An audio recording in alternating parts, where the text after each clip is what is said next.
well. So I think that's what they're trying to do. Maybe I don't know if KSI has some stuff. Yeah, site in Germany, obviously in Italy. Yeah, I can imagine. Yeah, no, maybe it's great. Then will be maybe there's opportunity there for next year. Sure. Yeah. Yeah, happy New Year. Happy New Year. Yeah.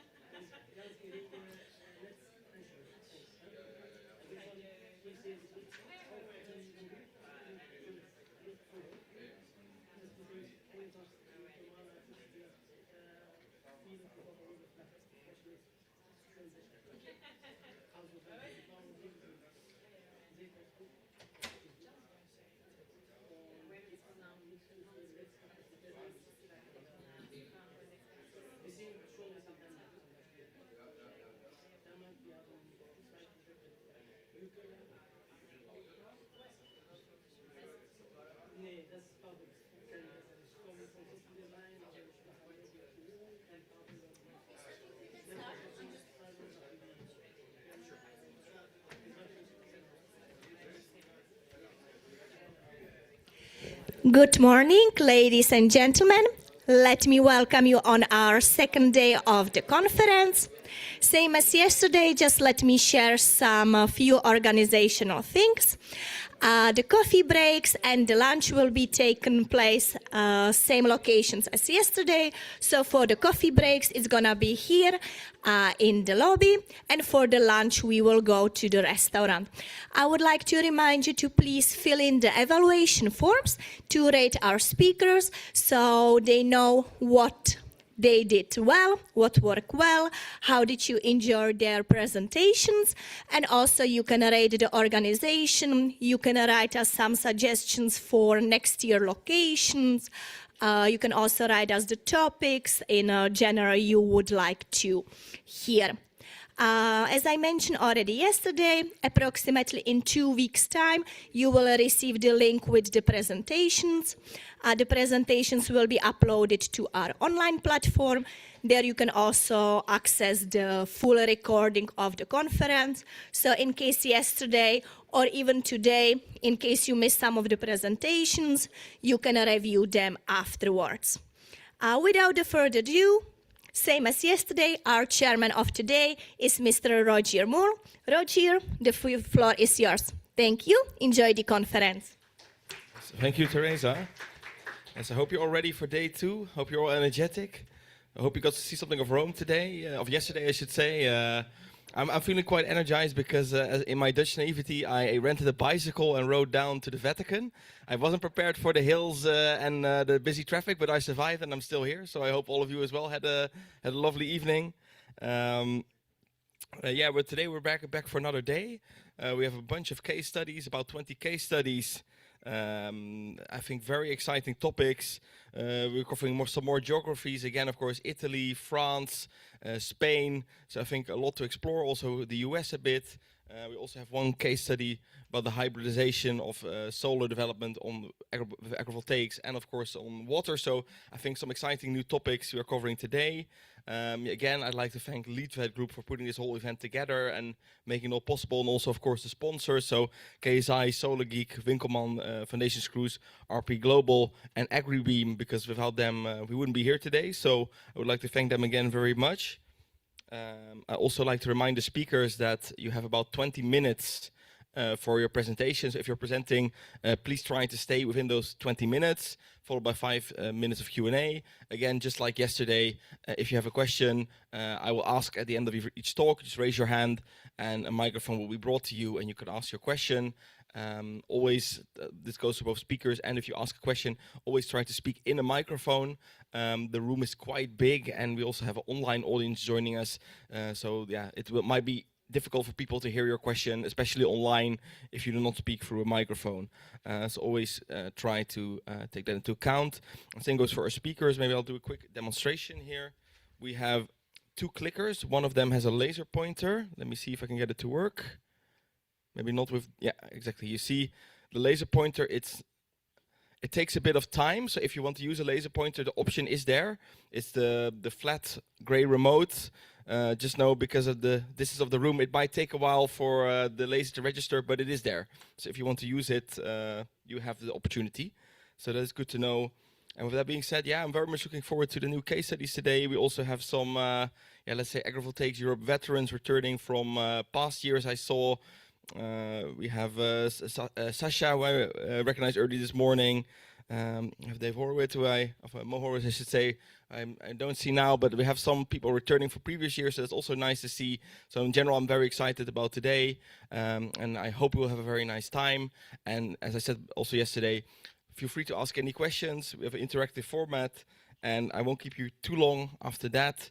And we can start with our first case study. We have a bit of a shift. The first case study will be by Armand Piquet from, yes, he's on the stage. Yes, I'll make space for you. From KSI, who will be starting our first case study. So please, Armand, feel free to take the stage. Thanks very much.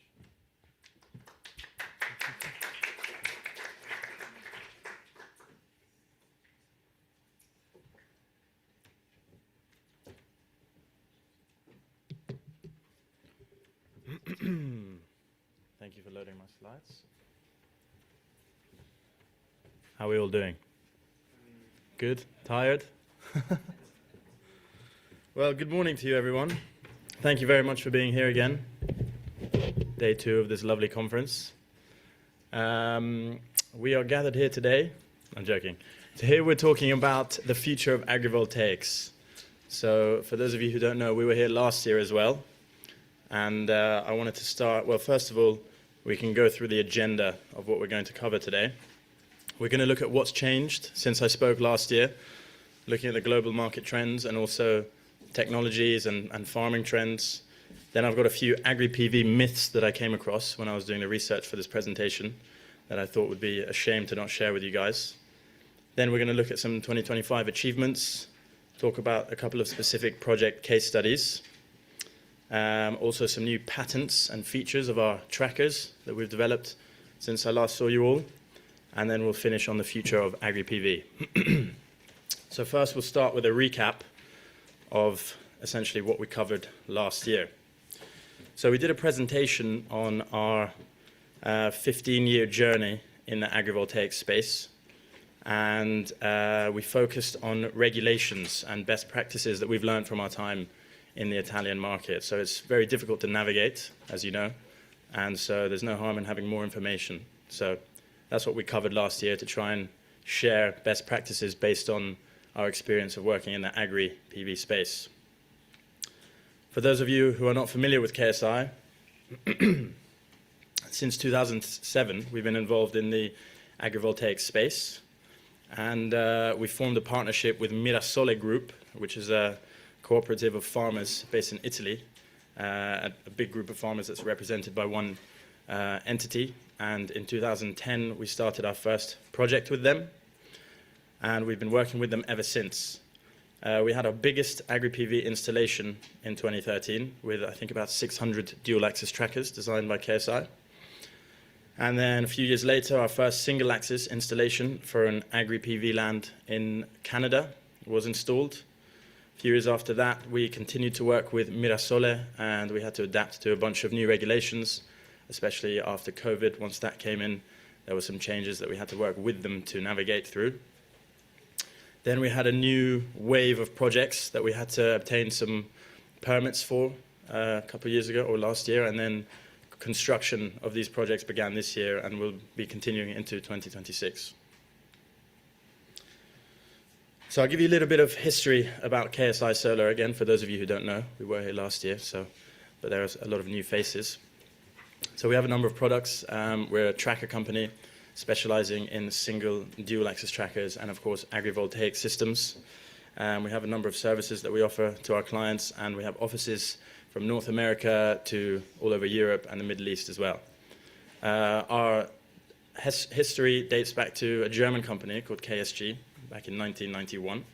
And we developed our first tracker in 2002. So it's been more than a couple of decades that we've been in the tracker space. So we have a lot of experience, specifically in agrivoltaics. It's actually 18 years now, because I took these numbers from last year's presentation. So 18 years in total, almost a couple of decades in agrivoltaics, and we have installations in over 50 countries worldwide. these are some of our certifications for European projects. Now let's look at the global market and what has changed since I spoke to you last year. So, as we know, or for those of you who don't know, but I'd be surprised if you don't, solar is the fastest growing power source worldwide now. So a few years ago it was coming up, and now it's taking the #1 spot in both emerging markets and also in saturated markets and mature economies. Panel prices have continued to decline, which is making it a lot easier for large-scale farms, but also for agri-PV is more financially competitive now. And we're seeing that Europe is still leading the way, specifically in terms of regulation and investor confidence. A lot of projects globally are modeling their sites based on European kind of regulations that are coming in and how investors are approaching such sites. So we're a good place to be in Europe here. And there is, of course, a growing pressure on dual land use. So pieces of land are having to compete between providing energy or food or biodiversity needs. And so obviously, as we know, which is why we're here today, AgriPV offers a scalable solution for multi-use land challenges. In terms of technology, there have been a few trends in the farming world that we're seeing come through now, touching AgriPV. So the first one is self-sufficient farms, which is very exciting. These are now completely viable, a lot more than they were last year. And essentially, these are farms that combine solar with battery storage and also now smart irrigation systems so that water can basically be recycled and reused, which obviously increases the efficiency of the site. We're also seeing that agri improves microclimates based on a lot of scientific data. So I think there were a few presentations yesterday that touched on this. I believe one of them said that it actually increases the temperature under the panels, but we're seeing, because of the shade that the panels offer, there's actually a 1 to 4 degree centigrade decrease in the temperature under the panels, which is good for moisture retention and for crop resilience when they are exposed to extreme temperatures. So agri is a good thing for the crops underneath. We're also seeing that AI and digital twins are becoming used a lot more. So this is essentially when farmers use digital models to replicate or simulate what crop growth would be under different conditions. And then in real time, they can change certain parameters. They can change the tracker angle to allow more light or less light to the crops and basically maximize the efficiency of the farm and whatever it is that they're producing. And another slight trend that I just wanted to touch on is 2P systems seem to be becoming a little bit more prevalent, although we need more data to see if this trend is going to continue. But 2P trackers, so when you have two portrait orientation, because of the fact that you need a wider pitch for these to allow the trackers to move, that's better for agri sites typically, because then you have more space in between the rows to allow machinery and things like that to pass by. So 2P is on a slight rise from what we've seen. So just a quick slide on what KSI has achieved in the last year. Excitingly, we have a new product offering. We've developed our products with our product engineering team who are sat here today. A few new products, new patents on some of the features that we have, and some more EU compliance. We've also got a number of new projects. Our partnership with Mirasole has continued. And excitingly, we just moved office a few weeks ago in Novara, which is about an hour away from Milan. So we've got a new team that's growing there. We've got a new engineering office here in Rome. So it's been a very exciting year, and we're keen to see where it goes with where the agri-industry is going. Now, these are some myths that I spoke about earlier that I wanted to challenge with you. A couple of them are pretty obvious, but I think you'll be surprised by the last one. So the first myth is agriculture and solar can't truly exist. We know that's not true. That's why we're at this conference, because not only can they coexist, but they can actually enhance each other. So the data that I just touched on and the rest of the data that our clever colleagues here have gathered shows that agri can actually enhance the crop yield and the general health of a farm. So indeed, it can actually be a good thing. There's no need to have a negative compromise there. Some people still also think that AgriPV only works for one crop type, which is obviously not true. We've got projects for all sorts of different crops and cereals and lavender fields and vineyards and cattle. So again, that's a pretty obvious one. This one I think will catch you out though. When I was doing my research, I saw that some people are saying aliens don't like to land on agri-PV farms. And that is not a myth, that is true. If you install agri on your farms, it shows that when the aliens come down, there's nowhere to land. They get a bit confused because it's not an open field. And so this is a farm that does not have any solar panels installed on it. And so as you can see, the aliens have come and they've ruined, the crops, and that's not good damage for the farmers. It's not good for the yield. So if you were to install some panels on there, aliens would land elsewhere, and then you're protecting your crop for the season. So that's a good one. That is a myth that I tried to challenge, but it's true. So this is a case study I'll touch on, a project we completed earlier this year near Dortmund in Germany. It was a 1 megawatt agri-PV project. And we had a rotational axis height of 2.3 meters, which gave sufficient clearance for the crops and the tractors. Actually, this picture here on the previous slide, that picture on the left is from this site. So as you can see here, there's enough distance between the arrays to allow machinery like tractors to pass through, and they're also elevated so the crops, of course, could grow underneath with no issues. So it's a really exciting project. This was a 1P, so one portrait orientation, and it was installed on just over 2 acres of land. So it shows that with the right planning and design, you can have a very efficient use of a dual-use site. Now this is an exciting project, which is actually inspired by Jack's Solar Garden, Byron, that I touched on last year when we were in the very early phase of designing it. This is a site in Georgia, in Jefferson, in the United States, and it's a very visionary project. It's called Beneath the Panels. It's a 2 megawatt site in total, and we're working very closely with a lovely lady named Nina, who I put a photo in here. That's me with Nina earlier this year. They want to put together, similar to Jack's Solar Garden, basically an agri-tourism site and a research center that will be open to the public for people to come and like university students or school kids can come and gather data and just learn about the panels or about the agricultural side with the animals grazing underneath. And so we are proposing to put 3 different types of trackers in the same site here so that there is a bit of diversity between the kind of data that can be captured. So the KSI Luma is our 1P single axis tracker system. And then we have the Vion on the right, which is our 2P. And we've also got a couple of dual axis trackers up at the top there that you can see. So it's a very exciting project. We're hoping construction will begin at some point in 2026. That's Nina's baby, wearing a KSI hat. I don't know if you can see, but very cute, so I thought I'd include that as well. But it's projects like this that are really exciting, and they're giving a little bit of a snapshot into the future of what agri-PV can behold for us, because it's more than just a farm generating some electricity. It can actually be like a tourist attraction, essentially an agri-tourism site that people can come and learn and raise awareness about what agri-PV is. So it's really cool.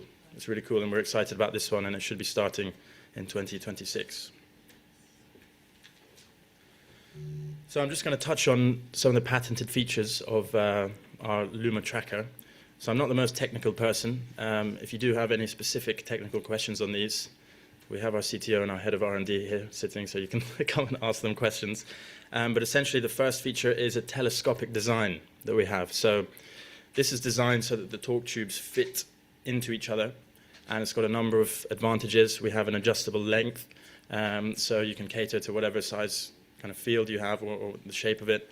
And a key advantage of this is it eliminates the need for nuts and bolts to fasten the torque tubes together, because we use a clamp system, which keeps it very tightly joined, but without having to have a difficult installation of having nuts and bolts. And when we approached this, not only did we want to reduce the cost of the actual design, but also we wanted to increase the easeability of installation, which of course also decreases the cost of installation. So overall, it comes down a lot. So making changes like this seem relatively simple, but overall, not only can they reduce the actual amount of material that you need, but also the ease of installation, which means you can install the sites a lot quicker, and everyone benefits. So that's the first feature. We also have a spring system. This one's really interesting as well. Again, a number of advantages. Essentially, how this works is you can see on the right, when the tracker is rotating, the spring is compressed, and that acts as a mechanical end stop. So when you have high wind speed and things like that, the panels cannot move any more than that. So it's a bit of a safety mechanism, and it also minimizes torsional forces and supports with motion. So there's a lot of things. Again, I'm not super technical, so I'm not going to go into details, but some clever features that we've developed this year that help overall productivity and optimization of the site. So these are some features that I probably touched on these last year as well, but these are typical features that you can include in your systems and the designs to also improve the general efficiency of the site, so that you can generate more. So the first one is a concept called backtracking. If you can see here, I assume everyone's familiar with that, but for those of you who aren't, essentially there you can see on the left picture, the rays, some of them are being blocked by the tracker on the right. And so we can program the trackers to have a slightly suboptimal angle in terms of energy generation. But if you do that across the whole site, then you're not blocking any sunlight coming into the panels. So you actually overall end up generating a lot more. Another smart feature is the offset installation. So a lot of the time land is not shaped in a perfect box, it's facing the right way. So you end up losing a lot of space. It's a lot of wasted space if you want to have the trackers aligned kind of standard north-south axis. So with an offset, you can essentially shift the direction of your panels a little bit and follow the shape of your site, whatever shape that is, so that you can maximize the space and you can put panels across the whole thing and still generate electricity. And then finally, this is an interesting one. A few people were asking me about this yesterday. Night flip is a very interesting feature that we developed some years ago, which essentially is when the panels on the trackers rotate completely 180 degrees upside down. And what that allows you to do is at nighttime, because of the Earth's natural condensation, you have water droplets forming on the underside of the panel, which essentially gravitate towards each other. And when you have any dust or sand or whatever debris you have on there, it gets heavier and heavier, and then the water droplets kind of drop to the ground. So this is pretty much a very efficient self-cleaning system that just happens naturally. It saves a lot on water. You actually end up watering the crops beneath you as well. So night flip is a key that not many people are aware of yet, but it's really good. And of course, on the right, we have a picture of a full 90-degree tilt, so you can allow tractors to come by and not be obstructed. So you don't need to go as high, because rather than having a tabletop position tracker, you can also have it at 90 degrees. So you don't need to build as high. Basically, you save on steel. So what makes KSI different? Well, like I said, our track record of more than 30 years, based in Europe from KSG in Germany. We've got a proven track record in agri-PV, coming up to 2 decades working in this space. Collaborative design is something that we're big on. We think that you should really collaborate with the agronomists or the landowners who have the farm and they're familiar with the land and the characteristics of it, so that you can design a system that suits the specific site rather than having a standard kind of one-size-fits-all approach. That ties into having a versatile configuration. And specifically, something we're very proud of is our R&D team. These guys are literally employed full-time just to innovate, come up with new ideas, new features, new ways of doing things that we do to increase efficiency and ultimately benefit everyone involved, the farmers, the people who are buying the electricity. So having a dedicated R&D team is very beneficial as well. This is a quote from our group executive director that I wanted to put in because I thought it was very lovely. I'll just read it for you in case you can't see at the back. It says, "Agrivoltaics has never been just about producing energy. It's about reimagining how we use land. Our goal has always been to design systems that support farmers, protect ecosystems, and deliver clean power all at once." So thank you, Ryan, for that quote. And these are a couple of pictures of a project we did some years ago on a chicken farm in Germany, which I thought was quite cool. That's Charles the chicken, apparently. And so what does the future of agrivoltaics look like? So this is what we're here to talk about today. That is an AI-generated image, which basically shows you the concept of having a research agritourism site where people can come and learn about the trackers, learn about the animals, and it's kind of an all-in-one place where, like I said, the focus is not just to generate electricity or to grow crops. It's all in one. So it's a multifunctional farm combining energy, food, education, and tourism.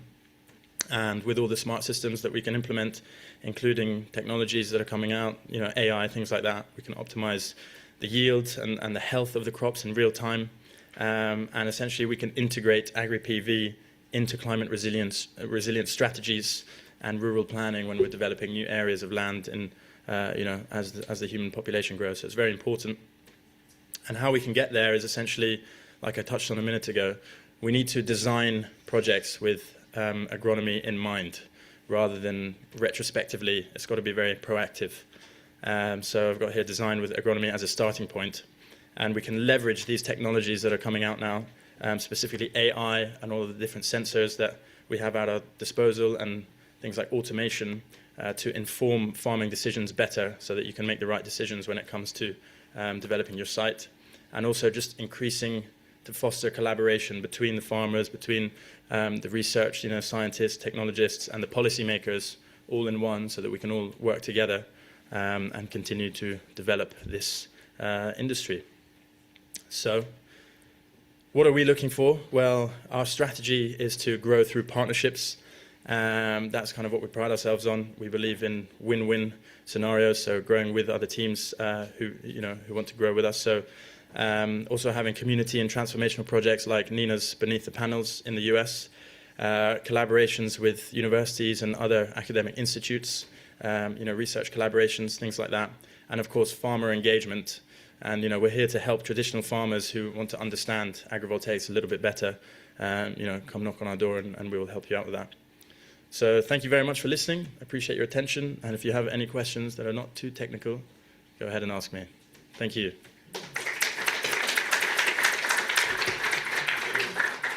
Thank you, Arman. Do we have any questions for Arman or about KSI? Yes, in the middle of the room. Sorry, I do have a technical question. Okay. But maybe I'll try my best. Can help out. Yeah, sure. Yeah, it's a more general type. I'm not an expert. For tracker systems, what do we have to calculate in terms of downtime or maintenance time and so on? So versus, fixed mounted systems, there's not much to do, I guess. How about trackers? Do we seeing loss in yield or operational time? So it's actually a very common misconception that trackers need a significant amount of maintenance compared to fixed type systems. That is actually not the case. Our trackers, and trackers in general, or a good tracker, should be designed to not need that much maintenance. It's very simple. You have your annual greasing and things like that, but there's nothing significant that catches people out. In terms of downtime, I don't know what the general kind of situation is for trackers in the market. I know that we have 99.9% uptime, but maybe that's a KSI thing, I don't know. But no, the technology is there, and if it's used correctly, in my opinion, it's a lot more viable than fixed systems in a number of situations. But if you want to go into more detail, you can come up to my colleagues and ask specifically. Another question in the back, yes. So good morning. You mentioned that you also have dual axis trackers. Yes. Can you say a little bit more about the additional cost compared to single axis and the additional yield that you expect for this kind of system? Yes, absolutely. So dual axis trackers, based on what we've seen in the last few years, are becoming less attractive because the price of the panels has continued to decrease and looks like it's continuing to do so. So in a lot of cases, it actually makes more sense to just buy more land and put more single axis trackers on there.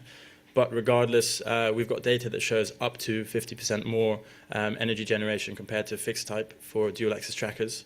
Of course, there is more cost that comes with that, but depending on how you design it and if you're efficient with the site layout, it can still make sense in certain situations, but it just depends on the specifics of the land and the geography and the climate and things like that. So in short, you can have up to 50% more energy generation, but the way things are going at the moment, we are seeing fewer and fewer inquiries. There are still some that we're talking to, but like I said, it's got to make sense for the specific site and the project in order to have a good ROI.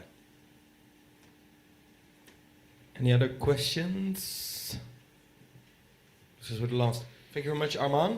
Thank you. Thanks, everyone. Then we're going to be heading to our next case study. It's on constructing PV on agricultural land, the lessons learned from 2 agri-PV projects in France, and specifically in Burgundy, by Elise Garès, Head of AgriVoltaics Northern France at Akuo. So, Elise, the floor is all yours. Thank you. Hello, everyone. So my name is Elise Garès. I'm an agricultural project manager at Akuo, and I've been working within the agricultural support unit for more than 6 years now. So today I'm going to talk about constructing agri-PV projects and try to share to you some lessons that we've learned this year in 2025 with 2 specific projects that are at the end of their construction and that are waiting to enter in operation in a few weeks. Okay, so let's just see how this works. Okay, so I'm going to talk quickly about Akuo and the agricultural support units, presenting you the projects, and then entering in 3 specific feedbacks I wanted to share to you among lots of other feedback, as you can imagine. But first, preserving the agronomic potential, which will echo what EDF and Gabriel and Lucie presented yesterday. How to implement an agronomic monitoring, also echoing some presentation of yesterday, especially the one made by RWE. And also a third point, which we haven't talked about yet, which is communicating well with farmers during construction. So Akuo, we're a French renewable energy power producer since 2007. We're present on the whole life cycle of projects. We're one of the pioneers in agri-PV since we've started our projects in 2009, and the agri-PV support unit was created in 2011. We're multi-techno, so in wind, solar, hydro, and storage. So here you can see the figures, and we have more, I wrote here 70, but more than 80 agri-PV projects at all different stages and in different type of crops, so field crop, livestock, arboriculture, market gardening. And so the agricultural support unit for which I work for, we're today 9 employees, and we're specialized, well, we know, of course, all the agricultural environment.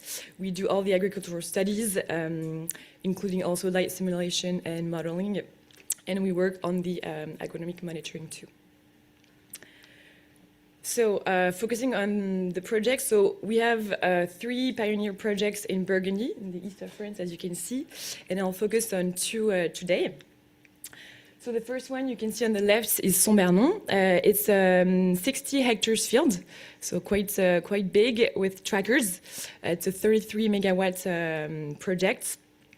So today the land is cultivated by 2 farmers. Half is with crops, and the other is today in fallow land.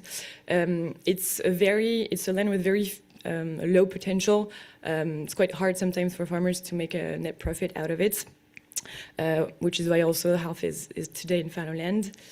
And so what we plan to do is to maintain and to reintroduce field crops on the whole land. It's going to be in organic farming. And so it's going to be alternating alfalfa, clover, barley, wheat, rapeseed, and other crops. And on a small part, there's also a demonstrative rainwater harvest on trackers, which will irrigate 2 hectares of crops, and also a small project of truffle trees on the side, which is not under panels, so with a 3rd farmer. And so the other project is called Saint-Martin-de-la-Mer. It's a more classical project. It's GMPV on 24 hectares, 11 megawatts, with sheep farming and with 1 farmer. So starting with preserving the agronomic potential. So first I want to thank also all the colleagues and companies that have talked about it in the previous years, because it's also one of the reasons that we've been so interested in the matter during the construction phase. So I think it's important to share it today. So globally, how to try to do what's on your left and avoid a bit what's on your right on the pictures. So how I presented it is just to try to share to you what you need to do before the works, during the works, and after the works to try to preserve the agronomic potential. So before works, important thing that we talked about yesterday is really to work on how to avoid soil compaction. So there's a lot of rules that exist that EDF talked about also this year. Last year it was really interesting. It's well documented online, but what's really important is to specify in the contracts with the EPC what you want to do, because there's a lot of things you can do, and the thing is to find an equilibrium between what you're able to do, because all of these measures, which can go to weights after long rains, to avoid the soil being too humid, choose the right tires using specific tracks. Well, all of this has a cost, of course, so it's an equilibrium between what you want to implement and for the results you want to get. And so, yeah, it's important to anticipate that before, so it's well specified in the contracts. Also, work in a seeded field, so I put you a picture. We had the chance that the field was seeded before, which avoids also the soil of being too humid and has negative impacts on compaction. And so specify in the contract that you want to, so I put restitute, I think it's not an English word, I think it's restore, but restore an identical soil to the EPC. So what does this mean? Well, it's before also launching soil studies, so you can really know your soil and how it is, to be sure to have it the same after the works. So I put you also a picture of the soil studies that we did. So we didn't do it specifically for the economic potential. It was something that the agricultural chamber asked us to do, but it was still useful later for that to identify what type of soil it was and the compaction that was already present, and the risk also for compaction, because here actually the soil is really, there's a low depth, it's about 20-25 centimeter, which is why we're not very worried that there is going to be deep compaction, because there's actually no soil. So it was interesting to know that before also, to be able to decide on what type of measures we wanted to implement. And also, talking about pebbles, because this site was very specific, but it can be the case in a lot of lands. There was a lot of pebbles, and so works can bring that up and can bring big pebbles, which can be a problem for machinery too. So it's important to specify before to the EPC, well, to crush them and to what type, and the more precise you are, the less surprise you get at the end. During works, monitor on sites, very important. So of course with the company employees, but with farmers also. We went a lot on site, and it was very important to, well, monitor and be sure that everything was respected. So I put you a photo. It can seem obvious, but sometimes we are in a lot of subject and we can forget to be really regular on that. And the second point is quite specific to grassland, but think about allowing, if the farmer wants, to do cuts during the construction works. And that's what we did for Saint-Martin-de-la-Mer. It was quite interesting because it has three advantages. It's a win-win because it's better conditions for well, constructing the sites. It's a harvest for the farmer during this year. And also the quality of grass is preserved because it can be also cut during the year when there's no animals on it. And so after works, well, fill in the ruts that can be on the sites, and so evaluate the need for decompaction measures. So also echoing what was said yesterday, there's different measures. Yesterday we talked about GPS. For us, we're going to do shovel tests, quite classical, to see if there's a need for decompaction measures. I put you two photos here. We can see that there's really different results for the moment on sites. Specifically, there's zones where we know that there was impacts. On the left, you can see it was where the pipe was installed for rainwater harvesting. So of course, there's more impact here than on your rights. So our observation to date on Saint-Martin and on the two projects, as I told you, it's not yet finished, so it's just up to date. So I'll give you a better feedback next year. So on Saint-Martin, put you some pictures here. So first, we really thought with the farmer before works to decide if we were going to reseed after the works or no. At the end, we decided not to. And we were quite glad with this decision because it brought some uncertainties about when the sheep could enter also after reseeding. And actually, in August 25, so it's when the pictures were taken, the quality of the grass was excellent. And so we were glad we did not seed. It's not scientific figures, it's just observation, but it seemed like in August, the grass was better under panels than between, because also it was during August and the panels had been implemented not long ago. But the farmer was really surprised and happy about that. But we can also see that there are specific areas that were impacted, and you can see it on the photo on the left. So we'll have to wait if it comes back or if we have to reseed again on these parts. And on Saint-Martin, so what we notice visually for the moment, but that on most of the sites, there's quite few impacts. So what you can see on your left for the moment, and so other areas that seem impacted by machinery, as you can see on the right. For the moment, so it's a temporary figure too, but we estimate that it's 1-2 hectares on 60, so about 2-3% that seem most impacted by the machinery, and it's especially where all the cables were put in, which can seem quite obvious because soil was put away and then put back. So yeah, we'll do test shovels and take a lot of samples to identify if there was a really compaction on soil, and even in areas which seem okay, because we know and we saw it yesterday that there were still a lot of passes on the field. And once again, the soil here is 20-25 centimeters, so even if it's compacted, it's not going to be compacted in depth, so it's just going to be a machinery that's going to go a bit more in depth. So that's it for the first feedback. The second one I wanted to talk about is how to implement agronomic monitoring. So we've talked a bit about results yesterday, but I wanted to talk about the phase before, is how you implement an agronomic monitoring in a company that also we're not researchers, and also it's not a demonstrator, but it's a big site.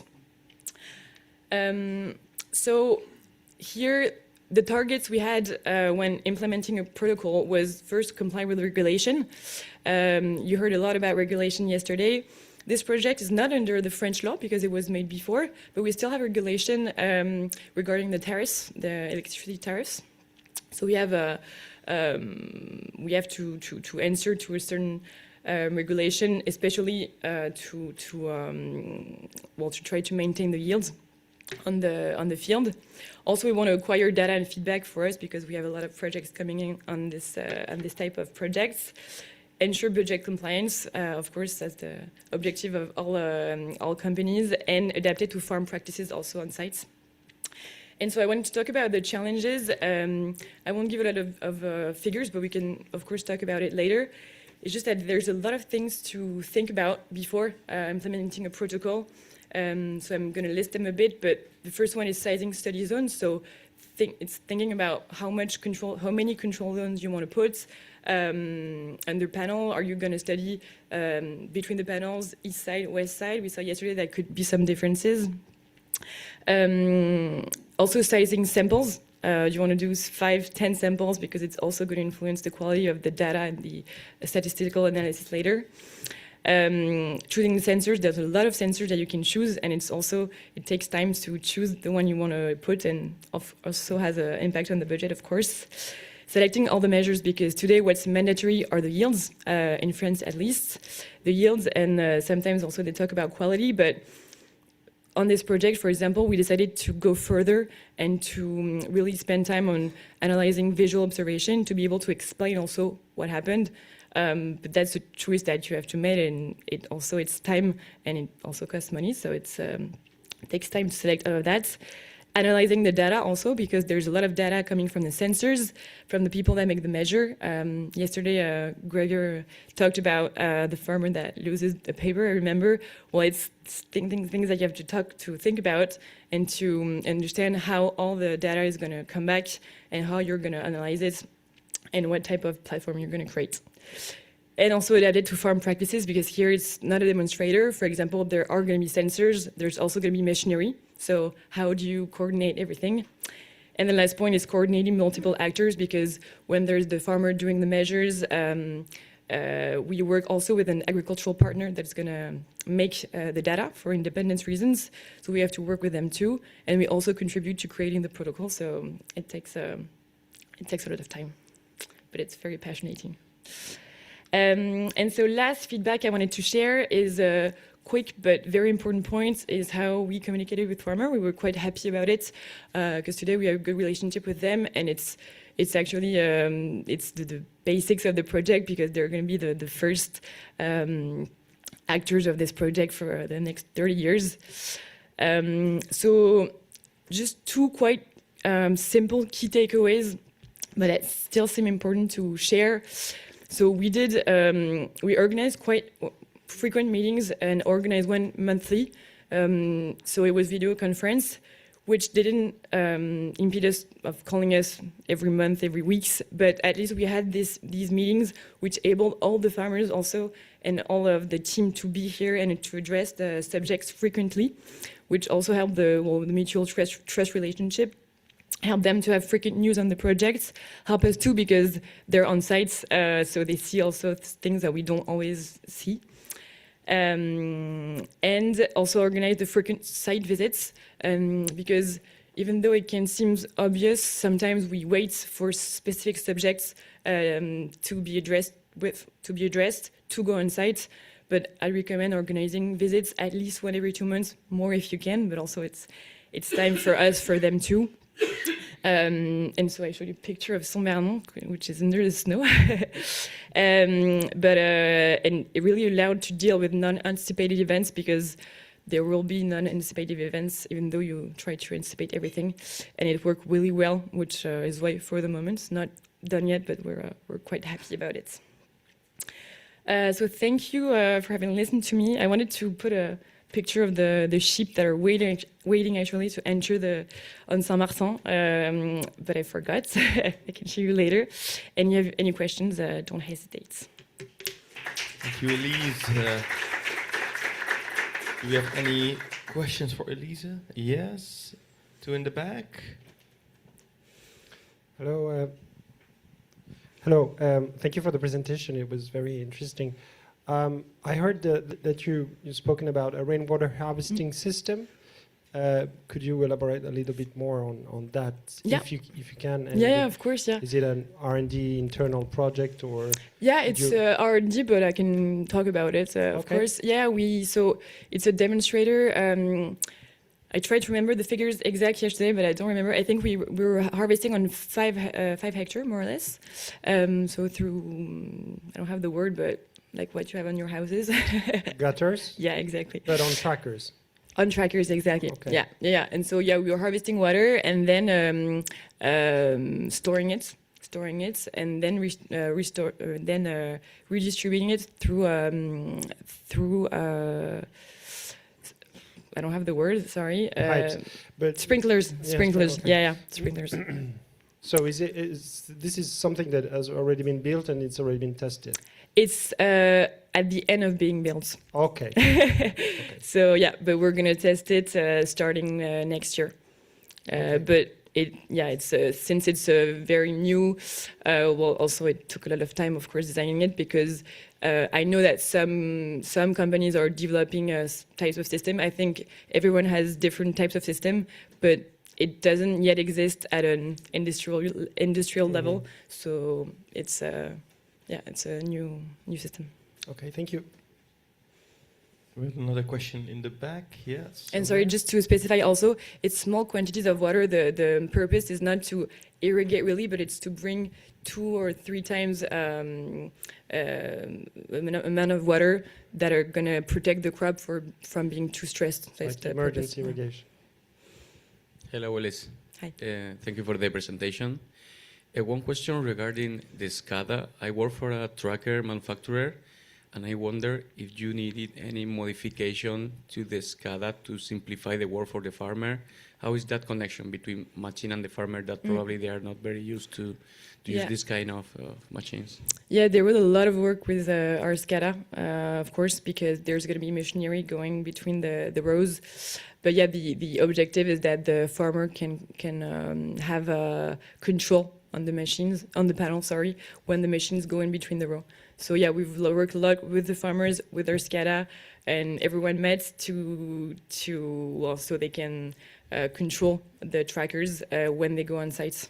So is the farmer who is operating in Saint-Bernon?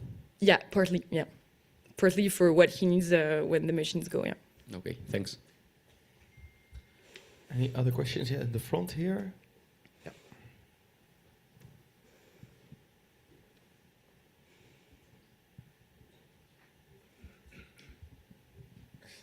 Hello. I'm just curious if there were some specific safety procedures that was developed, and just in order to be sure that there were no risk during some specific agricultural work, so the production was always in progress, so there was some stop. And in this regard, I would like also to know if there were some specific impact on insurance. Yes, so for the first one, yes, there are a lot of security measures. I heard that maybe there was more in France than other countries, I don't know, but yeah, a lot of security measures. So during the construction is even more secure than after. I'm more focused during the operative life. So oh, after you mean? Happen normally, I mean, if you stay in the, during some agricultural work with machinery, there were some specific Yes, there, yeah. And so what was, if any, the impact on production? And in this regard also, if the insurance was strongly affected respect to the normal PV plant. Yeah, and the two are linked. Yes, there are, I can't talk in the past because it's new, so, but yeah, we anticipated security measures that we wrote with the farmers, so security distances to respect from the panels, and just also wearing some, all the how you call it, but the protection stuff that you need to wear, and we wrote a number of security measures also about fires. We worked a lot on anticipating and avoiding fires. So really checking the machines and all type of stuff that we wrote. And so yes, it might have an impact on insurance.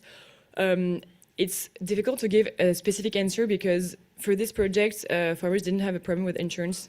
For this project, it didn't cost them more, but it's new projects. So I think we can't generalize, and it might be different. And the more project there is, the more maybe impacts on insurance there will be. And I think insurance is also linked on how security measures are done. So for this project, for the moment, it was no bad surprises, but it really depends on what you write and what you tell the insurance to. But yeah, we worked on it. Any final questions? No, looks like those are all the questions. Thank you very much, Elise. Thank you.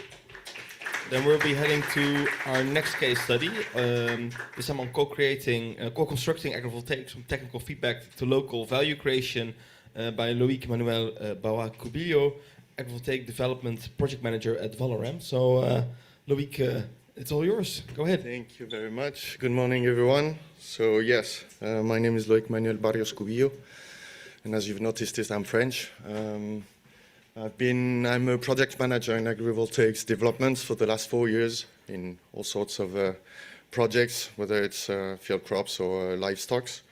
So today we're going to present you a bit of a return of experience and our Fab Lab demonstrator that we settled 2 years ago, and a few results from there. But first, a few words on our group. Where do I have to point? Here? There? There. Thank you. We just celebrated our 30th anniversary last year, created in 1994. We're an independent group. We're a vertical group. We positioned ourselves as renewable energy producers. We have the whole value chain, from developing to construct and then to operate and maintain. We are on several types of energy. Everyone you can imagine will provide you some solutions, whether it's PV, wind in and offshore, hydro, electricity, hydrogen, storage, name it, and we'll do it. It's as simple as that. Our philosophy can be summed up because we're a mission-driven company. Since 2021, we have 5 missions that are written in our status, which we can sum up by this sentence: is promoting local energy together to pave the way for a sustainable and inclusive future. So the first part is very important for us. The whole part of the sentence obviously is important, but yeah, promoting local energy is very important for us, and I'll show you how we work. Integrating local stakeholders for us a priority. If you want a good acceptance, everyone has to be on board. So that's what we are working every day for that. I've been too far. So how do we do? Here are a few things that we are doing. So we co-develop our project, whether it's with local communities, obviously agricultures, any types of stakeholders in the agricultural field. We do also facilitate local investment. I mean, we have some mayor that integrated our company, not our direct company, but the company that we create for any project we are building. So they are shareholders directly of or each of our projects.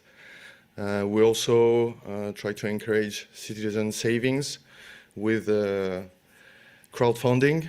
With each of our projects, we open a crowdfunding stage so that everyone can take an advantage locally on the project. We support professional integration on each of our projects. We included at the minimum 7% of people that we call excluded for the market employment. To integrate them, and obviously as being one of the first in French energy producers, we try to innovate every day. So that was a bit who we are. Let's go a bit deeper in AgriVoltaics. So here are some of our references. The first one, if it can work. I mean, it works for everybody apart from me, as usual. So yeah, there's a lag. Because that's the third one I wanted to present to you, but I don't know why. Anyway, we have a project that we settled in 2021 in the center of France. It's not this one. I can't go back. That's not an issue. Maybe on the clicker there's a button to go back as well, or is it on? Yes, yes, I'm pressing it. Okay.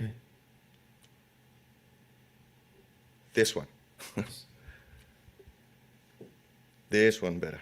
Yes.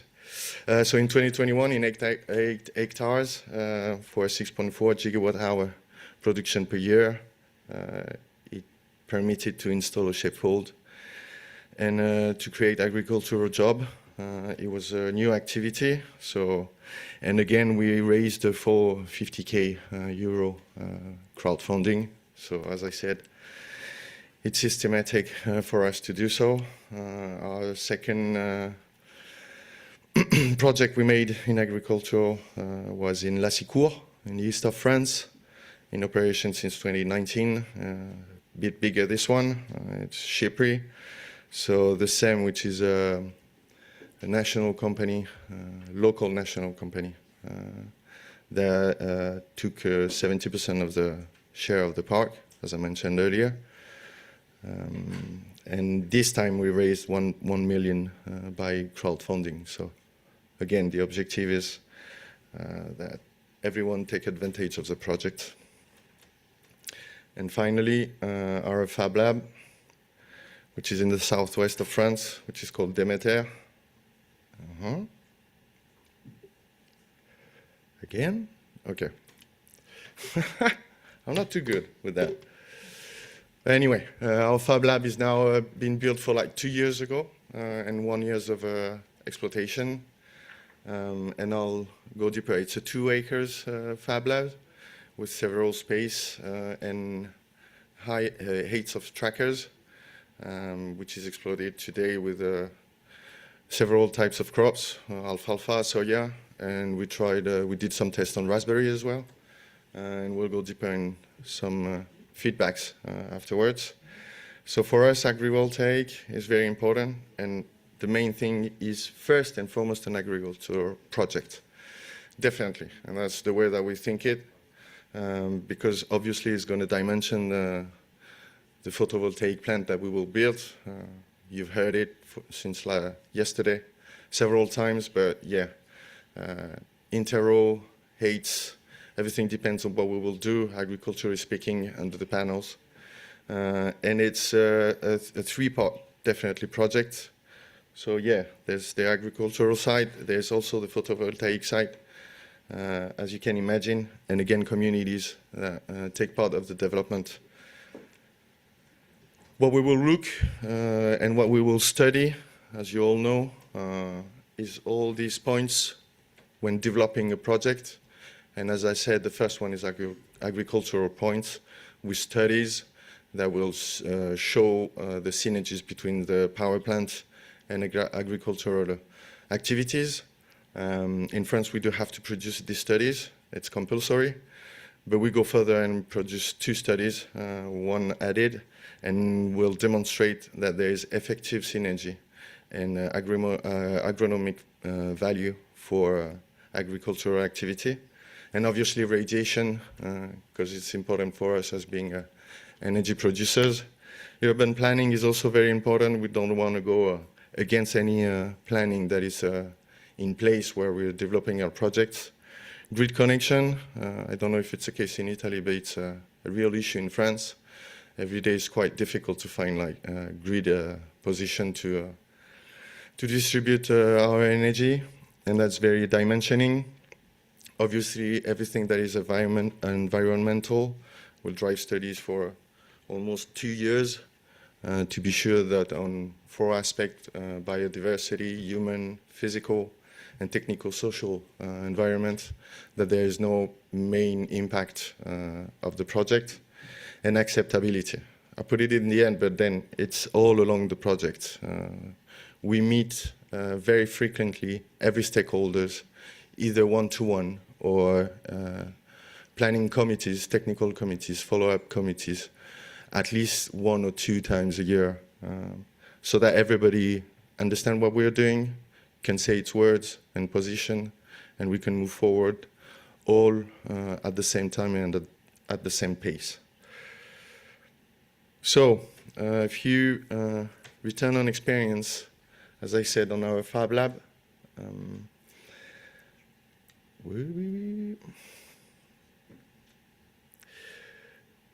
It's been too far. Yes, so today we have several project development on several types of crops. Here are a few examples. Alfalfa, as I said earlier, cereals, arboriculture, as raspberry can be, but we also work on livestock breeding, as mentioned, sheep, poultry, cattle, pigs, beekeeping as well. It's not really agrivoltaics, but we do have some beekeeping in our plants. We can have some honey for you if you want. Agrivoltaic honey, which is very good, and a few pictures of all the projects that we are developing. I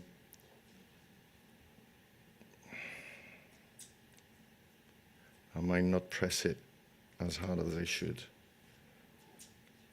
Yes, AgriVoltaics in Valorem is also a partnership with INRAE that we signed 3 years ago. INRAE is the National Agricultural Research Company, well, institution, better said, which drove like monitoring of 2 of our parks that I showed you earlier.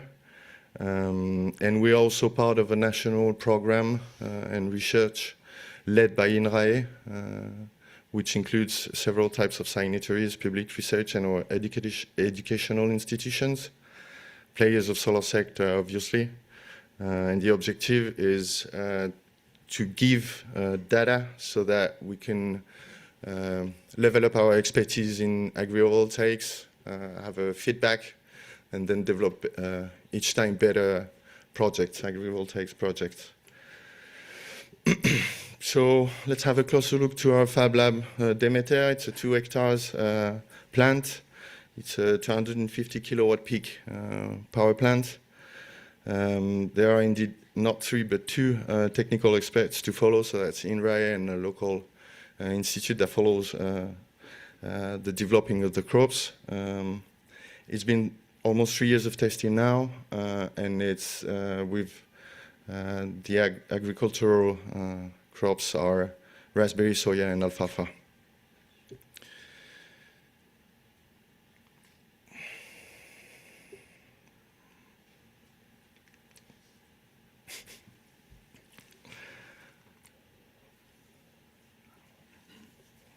I'm sure there's a lag and it will come like Yes. 3 slides later. There's also a second clicker. Maybe that one is working. Oh, yes, Yes. there we go. Yeah. Thank you. So here is what it looks like. These are actual photos. So we have 2 types of, let's say, design. The one on the left is a 2.1 meter high tracker axis and a width of 9 meters between poles. And the other one is a bit higher, 2.8 meters and 8 meters width between poles. The first one is, I mean, we're testing everything, so different heights, different widths, so that we can see the impact of shadow on the crops. We also are testing different types of irrigation, and that will be one of our return of experience. We're doing it in full coverage, and on some part in sprinklers. We had to drill and to install a pump. Also a filter, because in this place there's lots of iron in the soil, so that you have a clean water. We had to put this filter that you can see like in the right picture in green.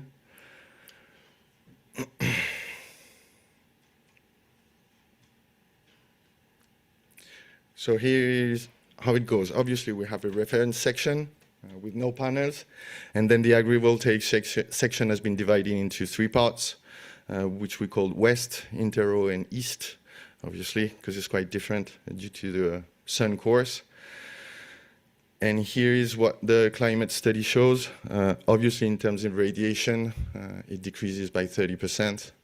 We expected that. That's quite obvious. But it's quite good, though, because what we notice is light shadow is most of the time good for the crops. In terms of, I think it's temperature. That's coming after. Yes. So we've noticed that we have a difference of minus 0.5 degree under panels on the surface of the ground. And if we go deeper, we can see that at 10 centimeters into the soil, there's a difference of minus 2 to 3 degrees, so which is quite good. So in the end, it's going to be warmer in winter, and it's going to be fresher in summer. So it's a good thing for the crops. And in terms of evapotranspiration, if it comes, we could reduce by 20% the evapotranspiration. So better temperatures, less water requirements. So that's where we can show that there is agronomic value of the panel plants on agricultural activity.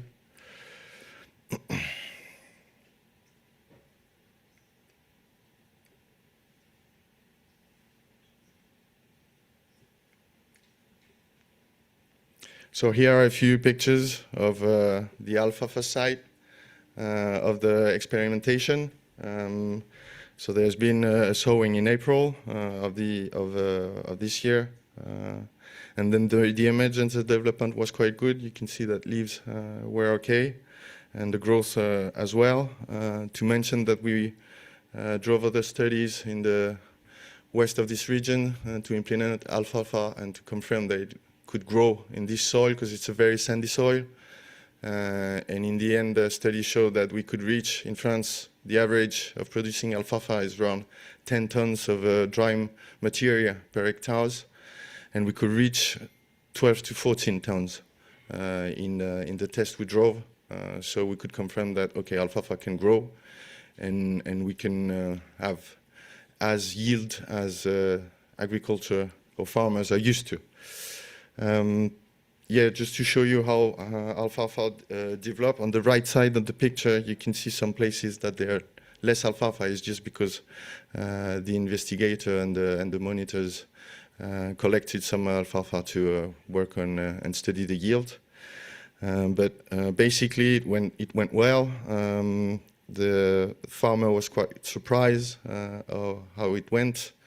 And to be honest, we had some water issue. But we thought that first the alfalfa would die, it has the phase that it would die, but in the end, without water, from the end of July, the alfalfa went back thanks to the microclimate advantages of the power plant that I showed you before. So it's very positive feedback. As you can see, the alfalfa looks very good down the panels.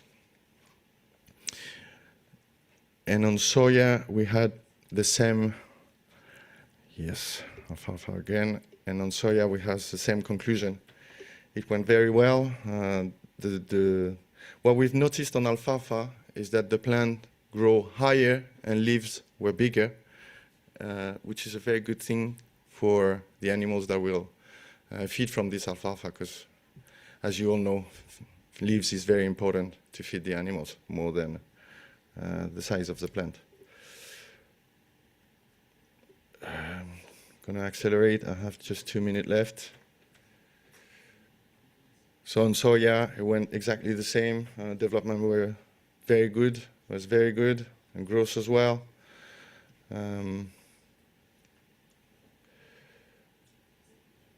Good vegetative condition. Control area was showing, if you think, as I mentioned, we had water stress in August on soya, but then it came back as we had the first year's anniversary. You see it on the right side, you see brown leaves, and when we did the first anniversary in the 1st of October, the leaves were back on green. So, I mean, it looks like magical, but it does work.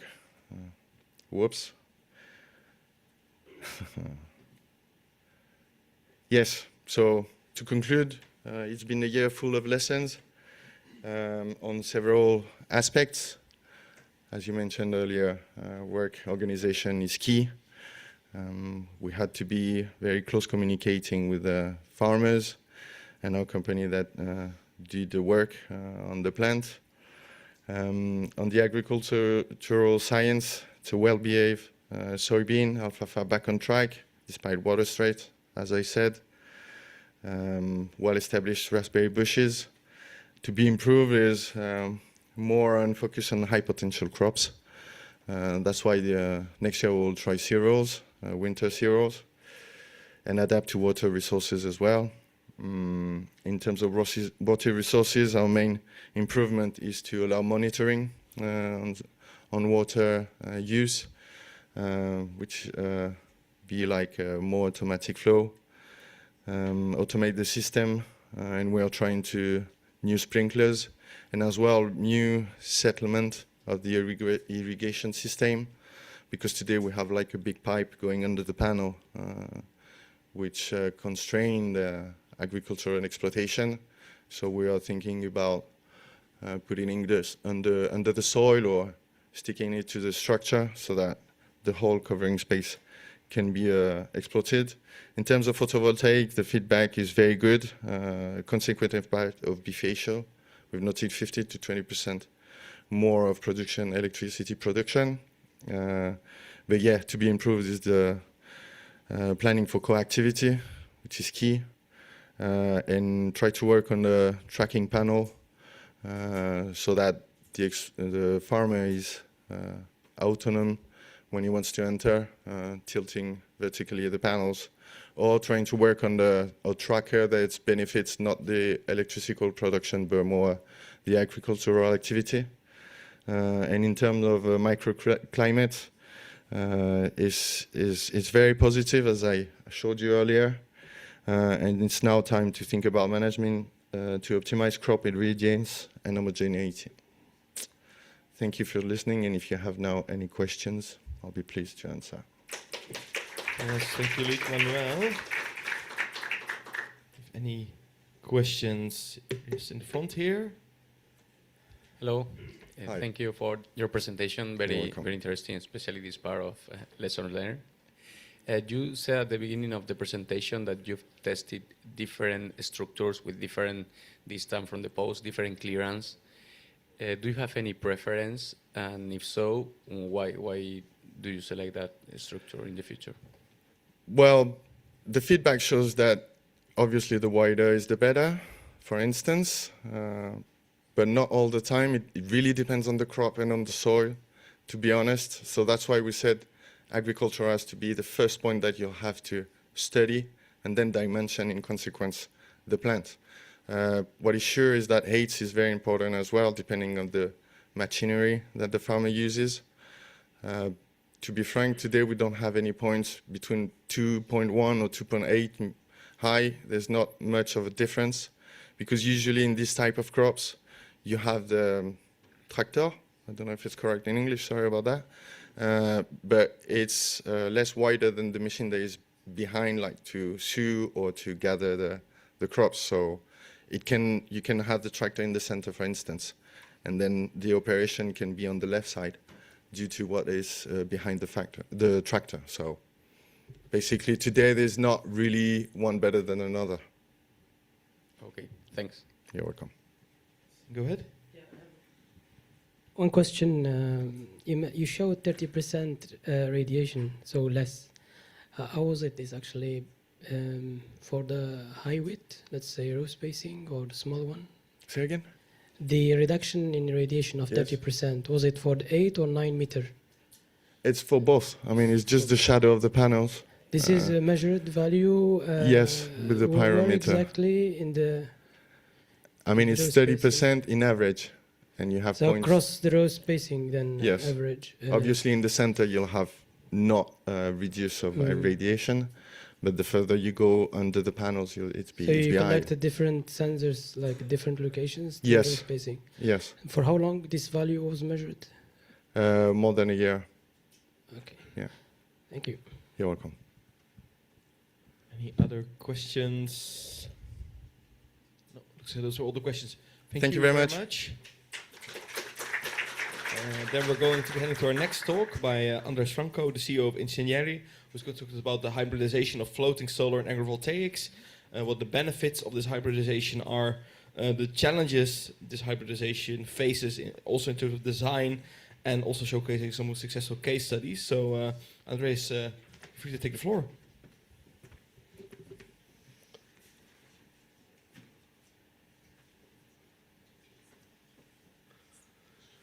Okay, thank you, everyone. Good morning.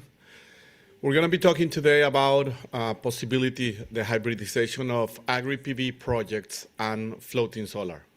Let me start telling you a little bit of a background of floating solar and our company, so the people that don't know very well floating can understand the potential. Okay.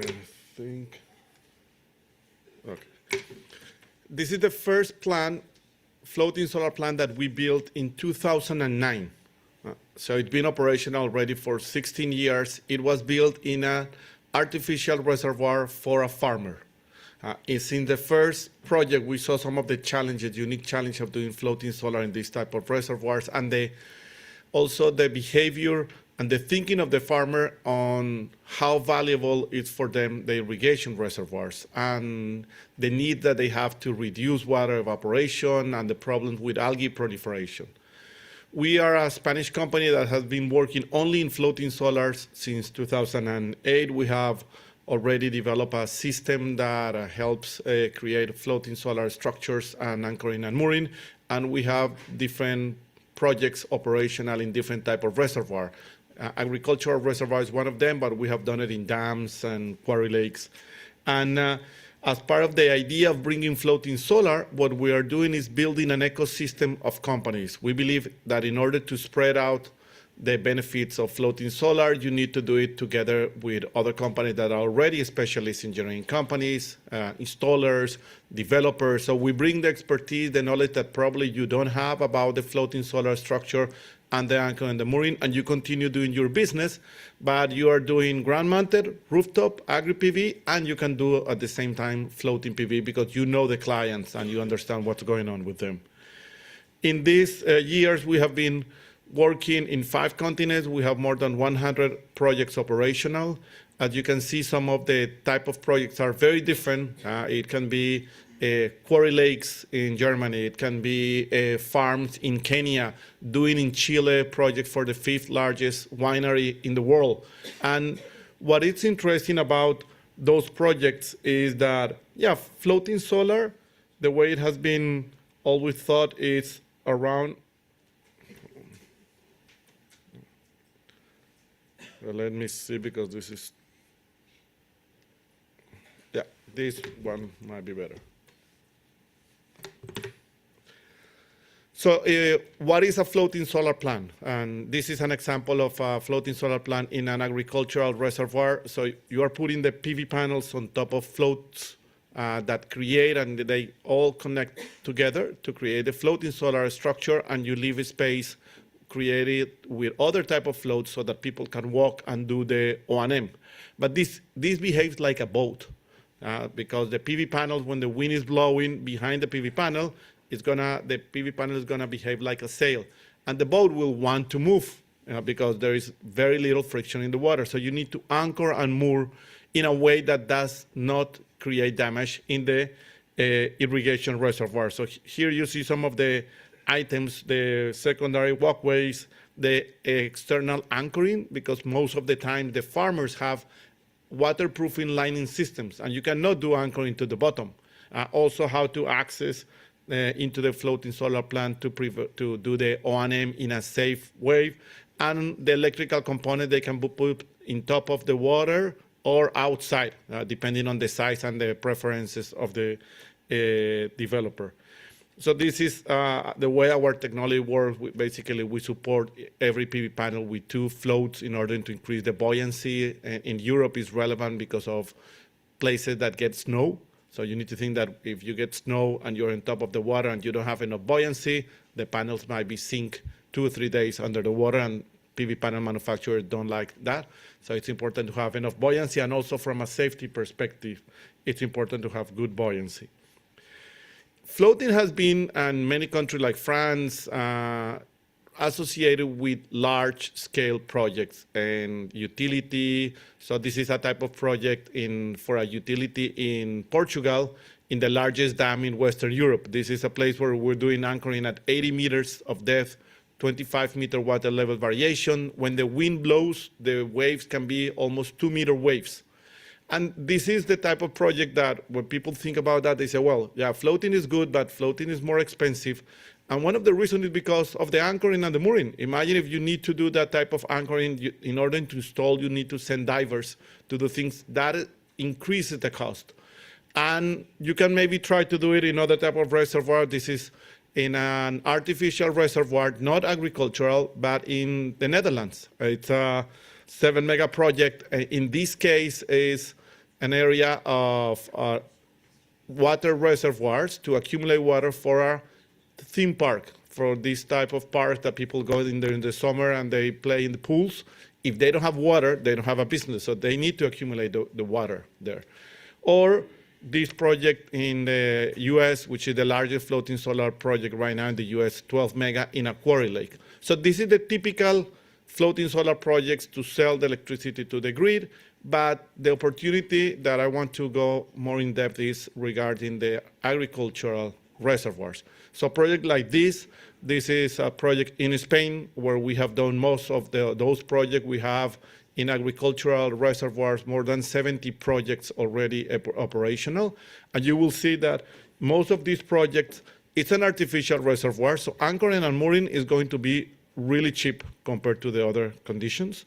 The consumption is going to be very close if you're doing a self-consumption, or you might get the connection to the grid.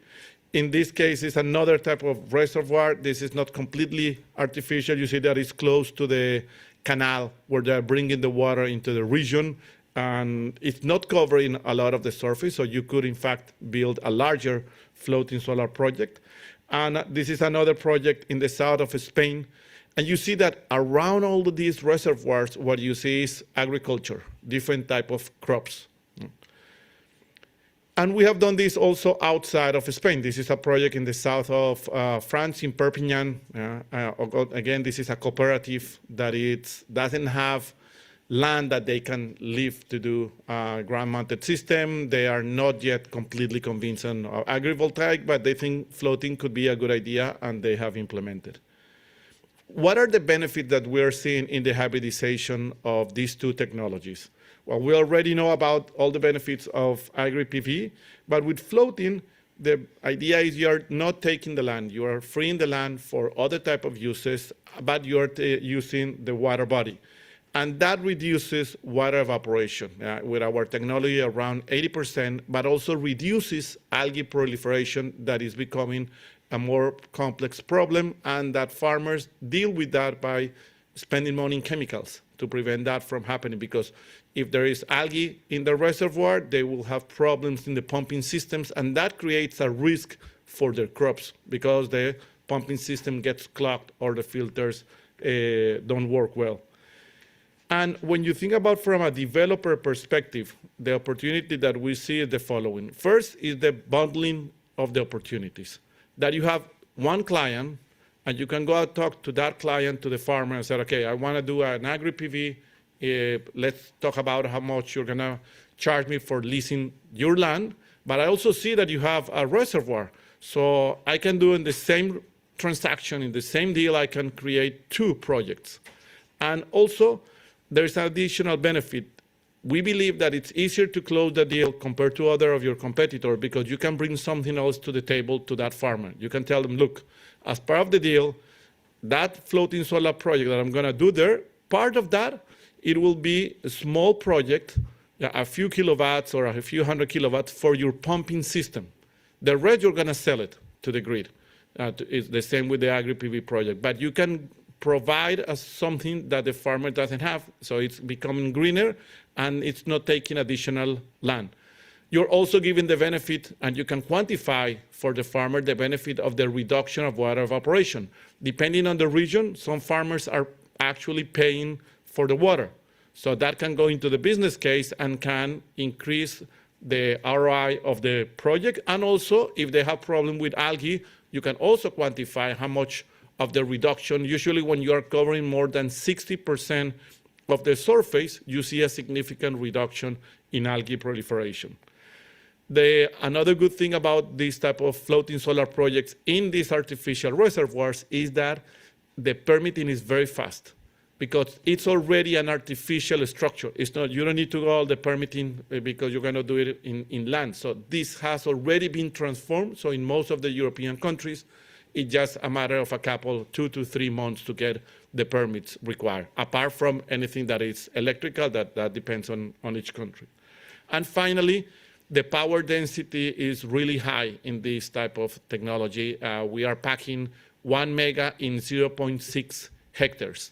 So you can also, with limited space, you can create interesting sizes of projects.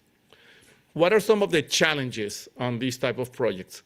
First is that water moves and water level change a lot. So you see some of the examples, real life examples on what happens when water goes down. You need a structure that will be flexible to accommodate to the slopes and even accommodate to the bottom. The picture of the bottom is in Chile for the 5th largest winery. Every summer, they run out of water, always. And the structure needs to stay at the bottom. But that gives you an idea on the value that the farmers can put to the benefit that you can bring into reducing their water evaporation. Also, some of the farmers are telling us that they are very happy with this type of system because when water goes down, the floating solar system prevents the waterproofing lining system from damaging, because the waterproofing lining system are made of plastic, and plastic doesn't like a lot the sunlight. And they have seen that the parts that are covered by the floating solar system are in better shape, the lining system, than in the part that they don't have the floating solar system.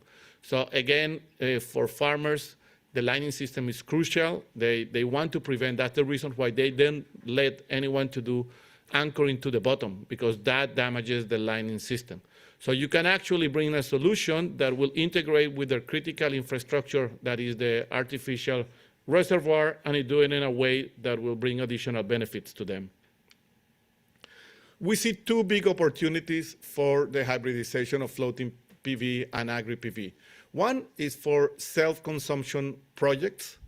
So the farmer already has the land, has the water body, These can be smaller reservoirs. To give you an idea, in Spain, there are about 80,000 artificial reservoirs.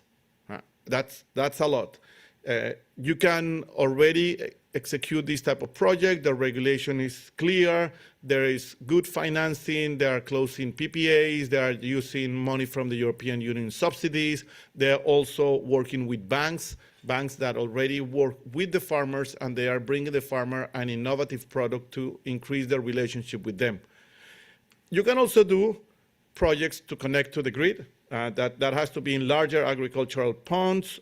Depending on the countries, the regulation is clear, or there might be some process in definition, especially for public agricultural associations, because sometimes if it's public, even though it's an association of farmers, they are using the water that is coming from a public river, state-owned, and they need to get some additional permitting. So in those type of projects, depending on the country, might be a little bit slower. But to give you an idea, in Spain, here you see a map. This is a census that had more than 60 irrigation reservoirs in the database. 55% of those reservoirs were in the south of Spain, in Valencia, Murcia, and Andalusia. When you look at Andalusia, they have about 9,000 of those ponds, big ponds, and almost 1,000 of those, they have more than 1 hectare. So you can actually build projects that will be a few megawatts in those projects. And to give you an idea, these are a couple of large reservoirs. Spain has a lot of them, but doesn't mean that in the other countries. We are right now executing in Portugal a 22 mega project for an irrigation association in the south of Portugal, and it's 22 megas. You say, okay, that's a lot, but it's amazing. Humans, we have been building these type of reservoirs to reduce the risk when there are dry seasons. We need to protect the water. So even though it's not super visible, when I started looking at these databases, I didn't thought there were going to be so many of these artificial reservoirs, but there are. And it's not just maybe, in Spain, in Portugal, France we're seeing as well, and in Italy, because it's Mediterranean countries, dry seasons, there are a good number, but also in the north. Not the same numbers, but still, farmers have been creating these type of reservoirs to accumulate the water. So this is basically what I wanted to share with you, and I would like to continue the conversation in how can we support you to make a reality this type of hybridization project between AgriPV and floating solar. Thank you very much. Thank you, Andres. Any questions for Andres? Yes. Yes, over here. in the middle.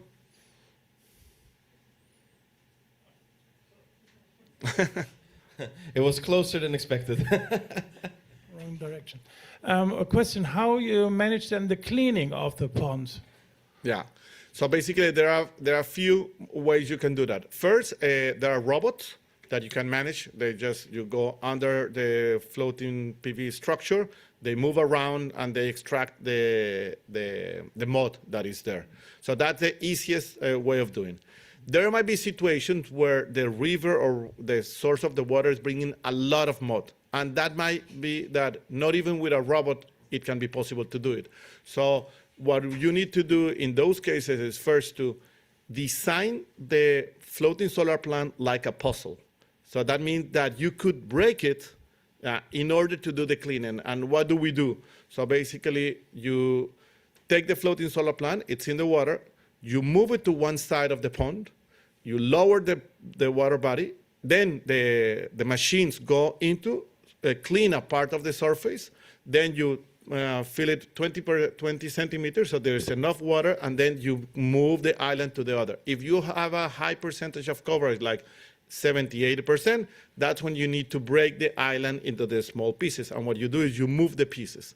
So that's the way we're doing the cleaning, depending on the accumulation of soil. In general, what we are seeing is normal artificial reservoirs, they are doing the cleaning around 10 years, and it can accumulate 1.5 meters. But there are some reservoirs that the accumulation of mud is much higher, and you need to go with the other type of cleaning. Another question? Is there any other question? Yeah, Yes, in the here. front, yes. You already have an experience to this type of combinations with agri-PV and floating, so you have been for this one? It's not yet operational, but in Spain there are a couple of companies that are already working on the permitting and also in the construction of the project, but not yet operational. We expect it to be ready by second Q of next year. Any other questions for Andres? Yes, in the back.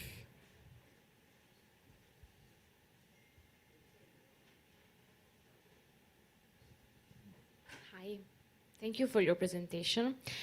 I was wondering if you have ever experienced problem when the water goes down, like if you, for example, if you have experienced problems when there is the shade coming from the slope of the reservoir, and if you have any solutions for that. Yes, good question. So we have experienced reservoirs with low water level, and this is something that is becoming more and more frequent. In fact, we had a big project that was in a dam for Acciona, which is a large energy company in Spain, in a dam, and they said, okay, what's going to be the minimum water level? They said it's going to be this, and we said, okay, let's design the system with some extra safety reduction in water level. And they say, no, that's never going to happen, Andres, because by law, it's said that the minimum water level in this dam has to be X. What happened? Nature came and proved that, okay, you were not right. There has already been 2 summers where the water level has gone lower, and what was designed to be a floating solar project has become a ground-mounted project. And this can happen. So you need to design for that into consideration. So in all the agricultural reservoirs, we always design thinking that at some point it will get empty. And it can get emptied because of the dry season, because they need to change the lining system, because they need to do a cleaning, because they need to do some sort of maintenance in the pumping system or the hydraulic infrastructure that already exists. So most of the time, there is not significant water level variation. So when we are talking with the developer or with the owner, we decide together some of the things. First, how often do you think this could happen? And if they take into account the business case, if there is no water, as you said, there might be some shadows in the PV panels. So what do you prefer? To put, like in this case, there will be some PV panels in the slope that they will produce, but they will get some shadow during the day. If that's something that might happen very frequently, we would advise them not to put the PV panels on the slope, but just cover the bottom surface. However, if they say that that's going to be very exceptional, maybe once every 10 years, we say, okay, let's go ahead, because the rest of the time you're going to be taking advantage of the PV panels. And also the bottom is something relevant that you need to take into account, and you need to analyze if the bottom is able to put these floating solar structures. In artificial reservoirs, it's usually possible. But if it's a dam, that's when you need the bathymetries to understand what's at the bottom. Because the structure cannot adapt, imagine if it's a dam, to the tower of the church of the town that existed before they drowned everything. So it's a challenge, but we know how to handle, and we can help in the design of that. Okay, thanks. Thank you. Any other questions? So those were the questions. Thank you very much, Andres. Okay, thank you. Bye-bye. And then for our next speaker, he was in a meeting. So let me check whether he's here. Giovanni Boards is in the room. Looks like he's still wrapping up his meeting. Then his talk will be after the break. Then I have very good news for those of you who like networking. We're going to have a longer break. So you have more time to chat. So we'll continue back with at 11:15 with our next speaker. So I would say enjoy an extra long break.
Okay, everyone, welcome back. I hope you had a good networking break. You enjoyed the extra time, and you got in some good conversations.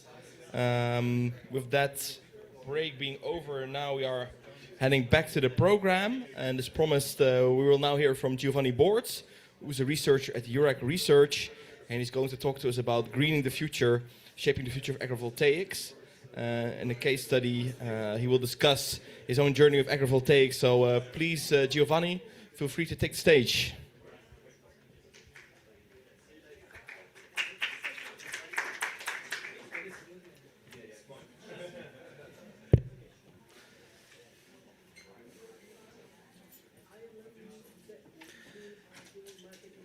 Good morning, everyone. Can you hear me? Good morning, everyone. I'm Giovanni Bortz. I'm a researcher in the AgriVoltaics Research Institute in Bolzano, specifically in the Renewable Energy System Institute. And I'm here today to present a project where we are leading that is called Symbiosis. Inside that project, we study a little bit the impact of an agri-PV system over the plants. So the impact of the panels on the crops, and also the impact of the crops on the PV modules, because that PV module stays in a situation with a high air humidity, and with some pesticides, so chemicals that can degrade it in a little bit fast way. So today I will a little bit explain you why it matters now, the agrivoltaics, because why is it important, and then I will show you our approach. As all you know, already know, probably it's the third day, so you hear it a lot of times. The costs, the levelized cost of electricity is going down very fast, and for the LCOE of a PV system for the 2023, the cost is more or less 4 cents of a euro. So it could be really interesting for a company that has both fields and facilities to explore the possibility to mount an agri-PV system. Why is it could be it could have a great impact on the decarbonization of Europe, for example, because we all know that the half, so the 50% of the land in Europe is occupied by agricultural. So, and only the 5% is used by industry or residential. So, to improve the rate of installation of PV systems, we need to go to agri-PV, because that gives us also the opportunity to install big plants. So with the cost that is a utility scale cost, and that could have a very big impact on the decarbonization. Here I put some data. We know that if we use only the 2%, more or less 2.2% of the total agricultural land in Europe, we can achieve the climate neutrality for the 2040. So as you can imagine, the impact could be really important. As I already said, why is matter now? Of course, the dual use of land for both production, electricity production, and the cultivation. And in some in some fields, it could also increase the crop yield because it can reduce the heat stress on the plant. Of course, the reducing of the temperature, I will show you in a few slides our first output from our monitoring system. Reducing evaporation, it can improve the microclimate. It can enhance also the biodiversity because we noticed that if the temperature under the PV modules is lower, pollinators, so insect, typically bees, fly more and are more active. So it can give positive impact. Of course, there is also an impact on the community because there are new figures, so new jobs, and also the accessibility of the energy also to the rural community. Of course, we are also exploring the energy sharing for energy communities, renewable energy communities. Inside our institute, we are also modeling renewable energy communities. So it could be really interesting also to connect a big plant, an agri-PV plant, to an energy community. As I said, we're leading the project is funded by the Horizon Europe. It started in January of 2023 and it will last till the end of 2026. We have 17 partners. We are working on tracking system and also on greenhouse. So our approach to the study of AgriVoltaics is, first of all, we built demonstrators. We already built 4 demonstrators. Here we have 3. The first one on the left is in Barcelona. It's made on horticulture. In that demo, we have both standard modules and semi-transparent modules with 40% of transparency. The second one on the left is in Schipluiden, that is nearby Delft, is a greenhouse where we spray a diffusive layer. So we have half of the greenhouse that is sprayed with a diffusive layer and the other half with a transparent glass. And we also have 2 levels of density of modules. The third one is the demonstrator nearby Bolzano, so it's nearby our facility. Is the demonstrator that we are working on the most in this period. It has 2 different type of apple trees because it's on apple trees. So we have a Guyot system on the left and a more a spindle. It's called. It's a more typical apple trees. So it grows a little bit more in 3D. So the difference. So the distance between the 2 rows of apples is 2.5 meters in the Guyot type and 3 meters in the more typical, let's say, apple trees plant. We decided to mount the structure. Those are tracking system. It's stuck in the picture because we were just installed it. It's installed every two rows. So the space between 2 rows of trackers is 6 or 5 meters. And we studied it also in the wind tunnel because it's a very windy area. So we need to be sure that the tracker is safe also because there are farmers that works in the field. Why a tracking system? Of course, all of us probably know the tracking system can guarantee a higher production of energy, between 15 and 30%. But most interesting from the agricultural point of view, we can decide to change a little bit the strategy of movement.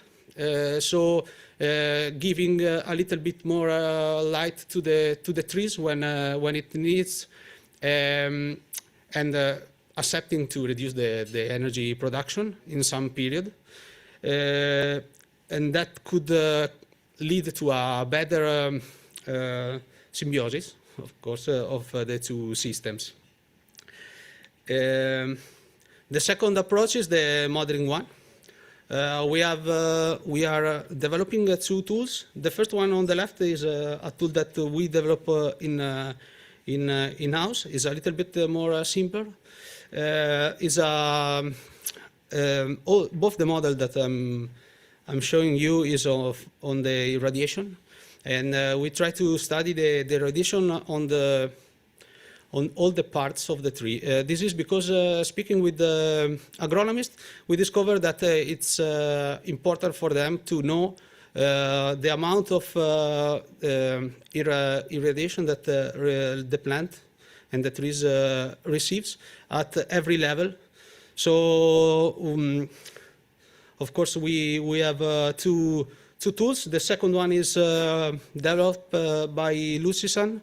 Is a little bit more raffinate, I can say. It uses the GPU of the notebook and algorithms that comes from the video games. We also model the growth of the trees, taking in as input light, temperature of the air, and humidity, and then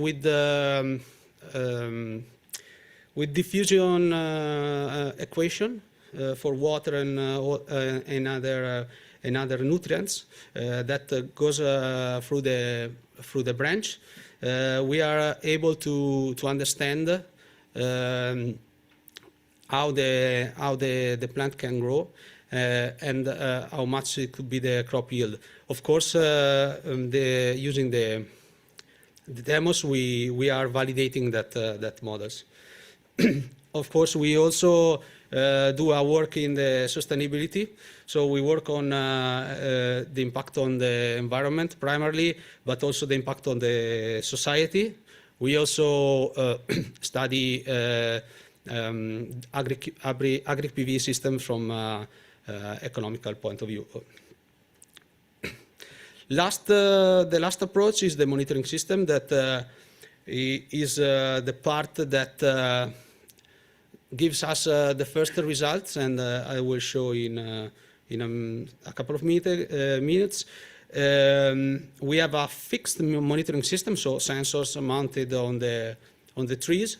A mobile monitoring system developed by UPC, the University of Catalonia, that is a robot.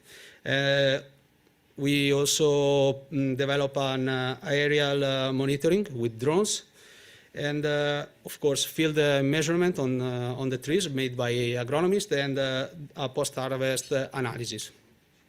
The fixed monitoring system, here you see, to example, the Bolzano demo, but for the other demo we made more or less the same approach. As you will see, we have 5 sections. On the left, we have the first 2 sections with the distance between the rows of tracker of 6 meters and a reference that is signed in R2 in the image. And then on the right part, we have 2 different sections with modules. The green one has the semi-transparent modules, and the blue standard modules with a transparency more or less of 8%. The parameters that we measure are air temperature and humidity, soil temperature and humidity at 2 depths.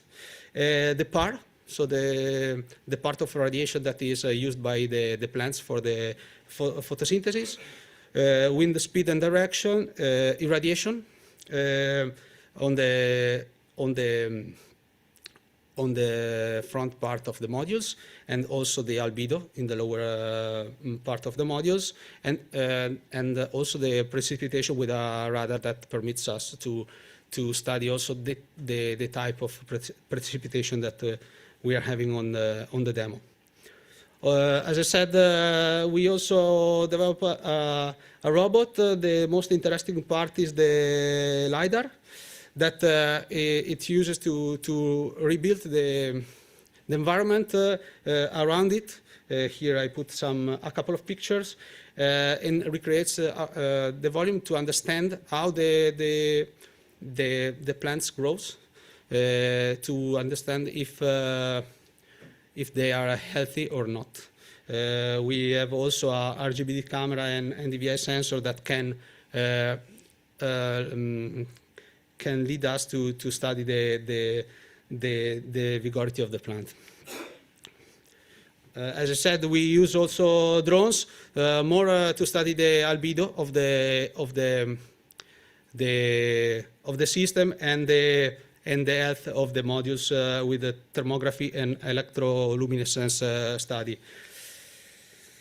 After it, as I said, we will perform also field and post-harvest measurement. As I said, we measure the water that we use for the irrigation, because we correlate the irrigation with the humidity of the soil. So we try to understand the water saving that could be very important in certain area of the world. Of course, we also try to study the vigor of the plants, so the sprout height, the stem diameter, and the number of fruits. And also in the post-harvesting period of the year, we study and we analyze the fruits themselves, because we have to study the diameter, the weight, the sugar content, and the acidity, and the color too, and the shape, because we know that for some cultures there are some problems also with the shading, with the shape of the fruits, with too much shading. Those are the first result of the monitoring system. Here you can see in green the reference, and in yellow the sensors directly under the PV, and in blue the second row, so the one between the two trackers. And for example, for apple trees, you can see the units. That is micromoles per square meter per second. It's enough for some hours of the day, because apple trees needs more than 600 micromoles per square meter per second. And of course, it's complementary, because when a row of trees is shaded, the second one is not shaded. But it makes us comfortable that the system could work when we started to modify a little bit the strategy of movement. We also monitor, as I said, the soil temperature. Of course, as expected, the green and yellow line is the one in the reference, and the red and blue is the sensors under the trees. And the temperature of the soil is lower, as you can see, even reaching even 4 degrees lower in the maximum. Of course, the mean is not so. The impact on the average temperature is a little bit lower, but in any case, there is a difference. As expected, the humidity of the soil is higher under the PV modules, because we have a huge shading effect. And this is the last slide that I want to show you, because in red we have the air temperature under a PV system, a PV system or AgriPV system, and in green the the air temperature outside the AgriPV system. It's taken at the end of October. That is a little bit, it starts to be a cold period for the north of Italy. It's in Bolzano. We noticed that the maximum temperature is lower. Of course, there is a little bit more shading, but also the minimum temperature is higher. That could be a good thing for the plants because we know that the ice that is creating during the winter time could be a problem for the crop yield of the next year. So I have 3 seconds, but I finish. Thank you so much. Impressive timing and impressive presentation. Thank you. Are there any questions?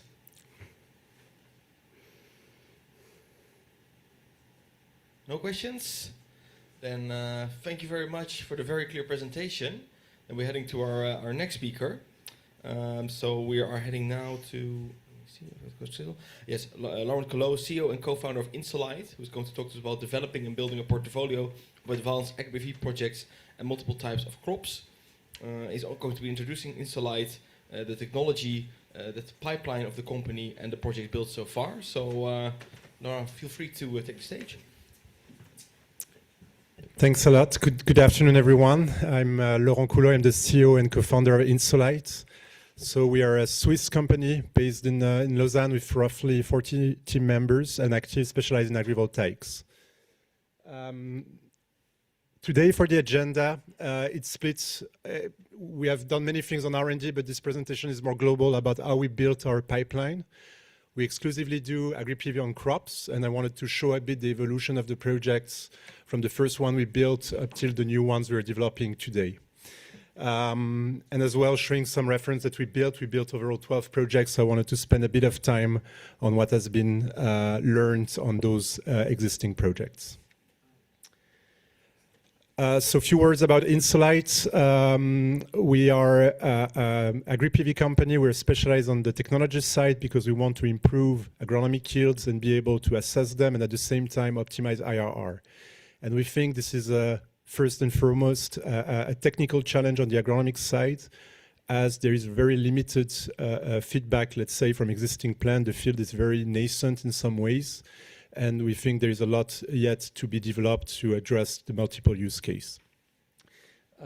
We have currently 70 projects in development, mostly Switzerland, France, and Italy. And what's our vision? The vision is that for AgriPV, there are many promises about dual use of land mostly, so making sure that you can maintain agricultural activity and at the same time generate clean energy. I think this is the promise that we give to regulator, all of us. However, it's not that simple because there are many use cases that won't work. We have to be honest about this, whether it's on the PV side, on the IRR side, or on the agronomic side. So it's all about selecting. We don't need to build AgriPV on every single plot of land. It has to be a thorough selection of the plots of land, and at the same time finding the use case that really works and eliminate those that don't. And to do so, we think it's important to accumulate data. First and foremost on the agronomic side, so we accumulate lots of data on microclimate first, then on crop models and photosynthesis models, then on actual field results, the measurement that sometimes differ from the modeling, and finally on the IRR and CapEx. All those parameters will define what is good AgriPV, what is not. And that's maybe the engineering mindset, but you need to build stuff to assess those properly and not just stay on an Excel spreadsheet. And our goal is to find basically the best recipe for each crop use case. We don't do too much on cattle because we think that use case is well covered by existing players and we probably provide less value, whereas on crops, agronomy is much more demanding. And what our solution? On the installation side, we were manufacturing our own hardware in the past, but we did the hard lessons that it's not viable. The best is to play Lego with commodities and use standard module structures that are already qualified according to the norms so that the banks are happy. So on the hardware, we don't think it's possible or necessary to innovate that much. We'd rather want to play with existing things. Whereas on software, it's all about mastering what you're doing, and mostly on the agronomic side, you need to understand what's going on. It's not that simple to go to a farmer and tell them, oh, this is what I expect for your yield in those conditions. So you need to have proper answer for those questions, because a farmer normally is mostly interested first in agronomy or in the cultivation plan, the machinery. That's usually the topics that we cover, and not too much the IRR of the project. So there are basically three main building blocks during the installation conception. We work a lot on microclimate. We are able to simulate direct diffuse light and assess light, temperature, humidity. Then you can inject those microclimate into crop models. Crop models means photosynthesis models. Good news is that all the photosynthesis equations are the same all around the earth, but you need to tune them for every crop type. And finally, the last part is measurement, because the crop models will not take into account some practical issues like disease and so on, and you need field data to better tune your AgriPV crop model. And that comes to the technical part. So again, our R&D team did the presentation in Freiburg at the dedicated conference on this. So it's just an overview. But it starts always with the same principle, with a catalog of solutions for crops, but we run simulations with the local TMY data to be able to assess what's going to be microclimate below the installation in every, let's say, seasons of the year. The use of that is that you can check the limiting factor, like the light during the spring, for instance, and be in a position to say, do I have enough light compared to the reference zone, which could be open field or plastic tunnels or hail nets, for instance. The second part is to inject those microclimate into crop models. Crop models have been used widely in agriculture, so it's nothing new. When you do a large field crops in the US, a huge field, they know how the crops will behave because they're huge stakes. But you need to adapt those models for, let's say, strong shading, so sudden shading coming from PV modules that normally you don't have acquainted in those models. And finally, the last part is about, of course, electricity. There, nothing really, let's say, innovative. It's all about having a PV system that works, but we also done our own modeling for the bifacial factors, because we see that PVC sometimes is not too right for elevated modules with bifacial factor. And all those things together give you a proper view of what's going to be my power generation, but also my agronomic output. Now moving more to commercial sites. So how do we sell installations? It always starts from the two stakeholders. We don't talk about the same thing, and we do the bridge between them. So with farmers, we talk about the tool, the machinery, how it's going to cultivate below, and very much practical aspect or agronomic aspect. Whereas with project owner, it's purely IRR, risk and return. So we completely split the discussion, and it's very seldom that the agriculture, the farmer would invest in the plant. We have that case few times, but usually it's a separated, but we still try to explain the stakes on each side. And that's very important. I'm used to say it's a good mission for Swiss people, because it's a word of compromise, and you need to explain those compromises to all the stakeholders so that they align. And the thing is, when you think about it, on one side you have white collars bankers, and on the other side you have farmers, so you need someone that does this bridge in a very high level way. When it comes on how we sell the subject, we also separate what is paid by the electricity from what is paid for the agronomy. So every time a farmer wants to improve the solution, we have defined a catalog of agronomic options that are integrated in the design, but they have to pay for it. This is very important. So you don't want the electricity to pay for improving the agronomic tool, and on the other side, the goal is to have the fixed basic structures coming for free for the farmer, so that they get, let's say, a capex, I would say, contribution at least. And when it comes to the value proposition, of course, it's again twofold. With the farmer, we mostly talk about the 4 items on the left. So you talk about yields, obviously, and now we have data from the existing installations. yield is not only about absolute yield, it's also about quality, size of the fruit. For instance, if you're with fruits, we talk about spring frost. It's a very big issue for fruit trees. We talk about heat wave mitigations. We talk about economical parameters. Those are the things that we discuss with farmers. And on the other side, I have to say it's a pure Excel spreadsheet, because solar is well mastered, but you need to come up with IRR calculations that are clean, and your set of assumptions is very important. The other advantage that you have compared to plain vanilla PV is that simply it will not be possible to get large-scale ground-mounted PV without dual use of land accepted in many countries. So I think most of the infra funds and IPP know that at some point you need to justify the dual use of land to get easier permitting from the local community. So that was about us and what we do. Now coming for the core topic of the day, the pipeline. So this is actually the number of the last quarter. Now we stand at 250 megawatts, so we are relatively small compared to the giants that are in the energy world. But this pipeline has been assembled in more or less 2 years, mostly in 3 countries: Switzerland, Italy, and France. The reason is that as being Swiss, you always have to go to other countries, but it's also very nice to hedge regulatory risk, because energy is extremely political, and you don't want to be let's say, exposed to such a risk where suddenly you have a change of regulations or tariff that the whole pipeline goes south. The reason why we do also 3 countries is that those 3 countries have incentives for agri-PV that are different, but they are all have, let's say, frameworks to develop agri-PV projects that are different from ground-mounted.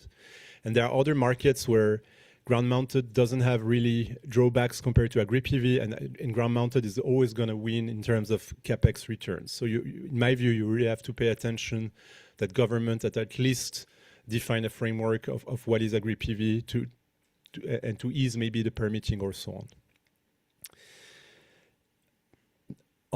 So those were the projects under development. On top of that, we are discussing with many farmers across the 3 countries, same split.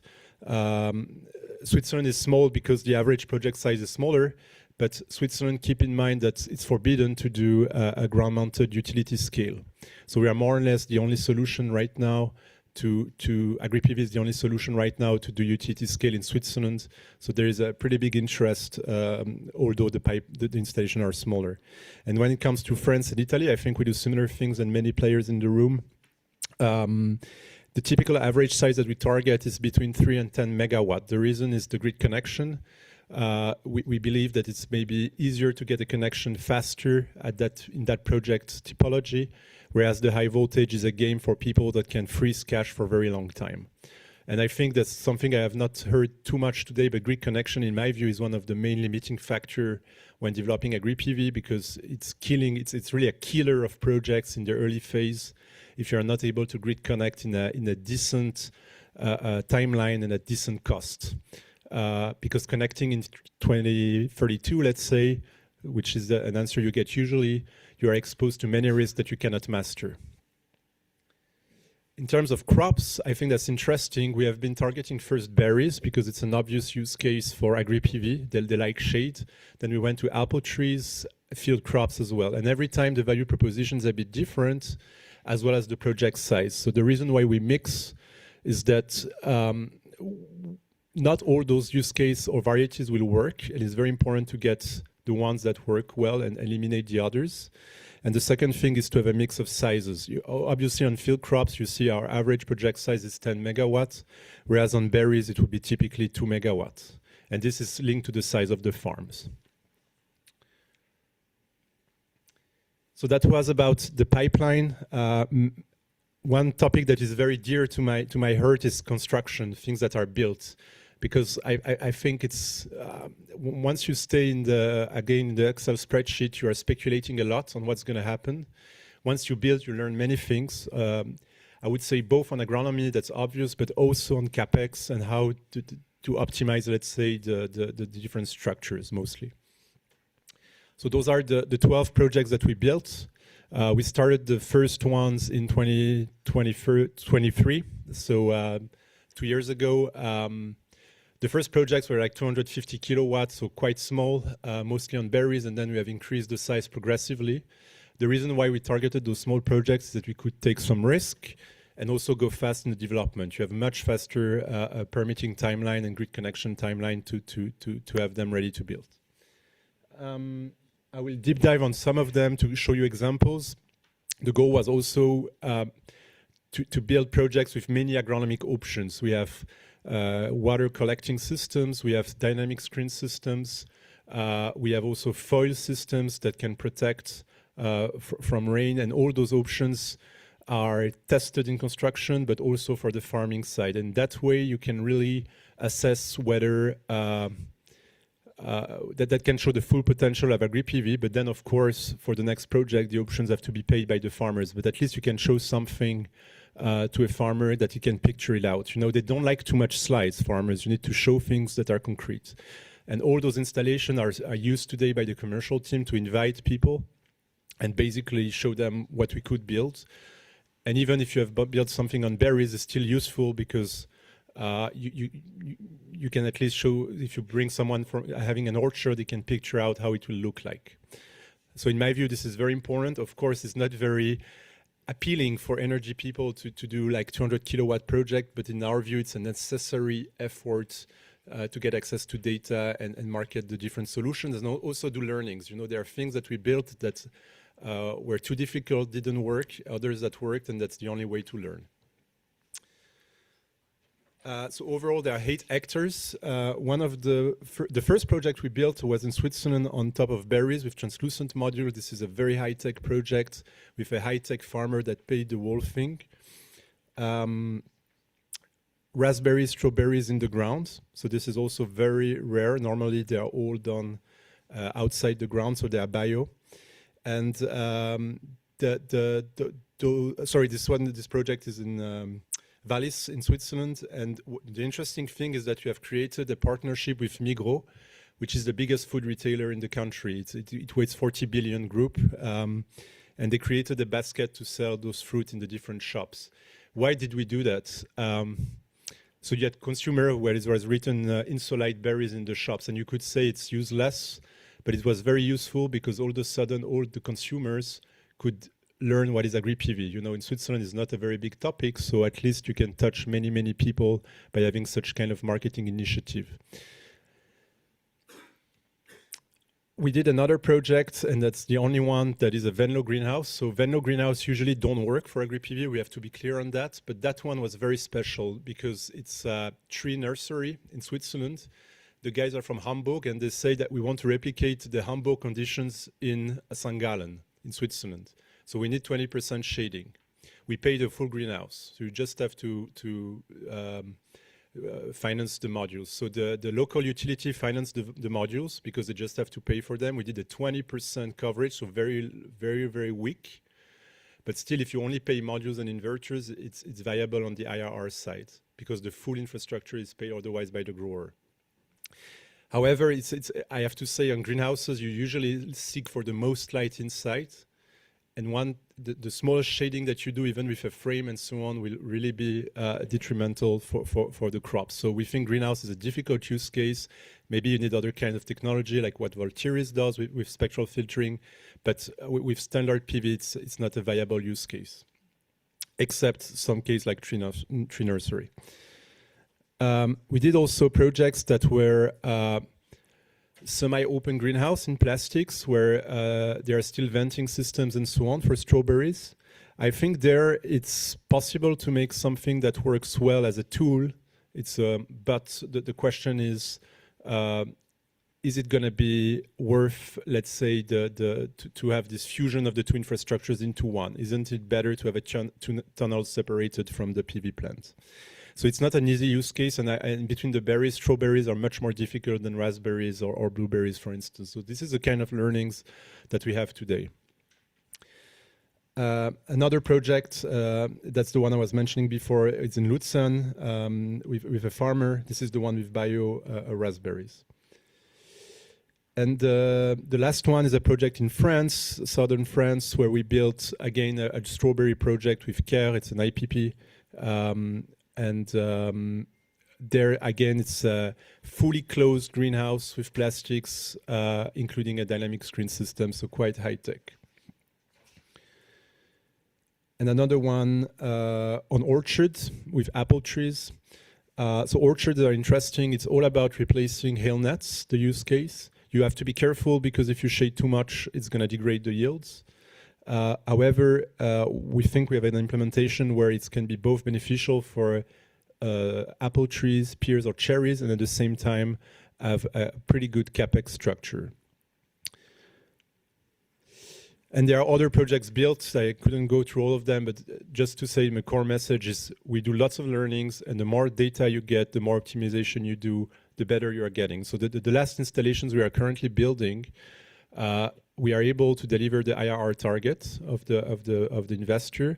The farmer gets a rent and gets the protection for the crops, and we could get a 70% gross margin. So I think it's possible to have this win-win-win. You have to be selective.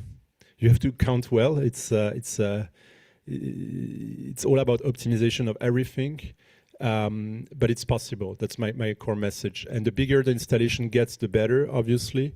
So it's a big reward after all this long time of development to get RTB projects. Last part is about the growth.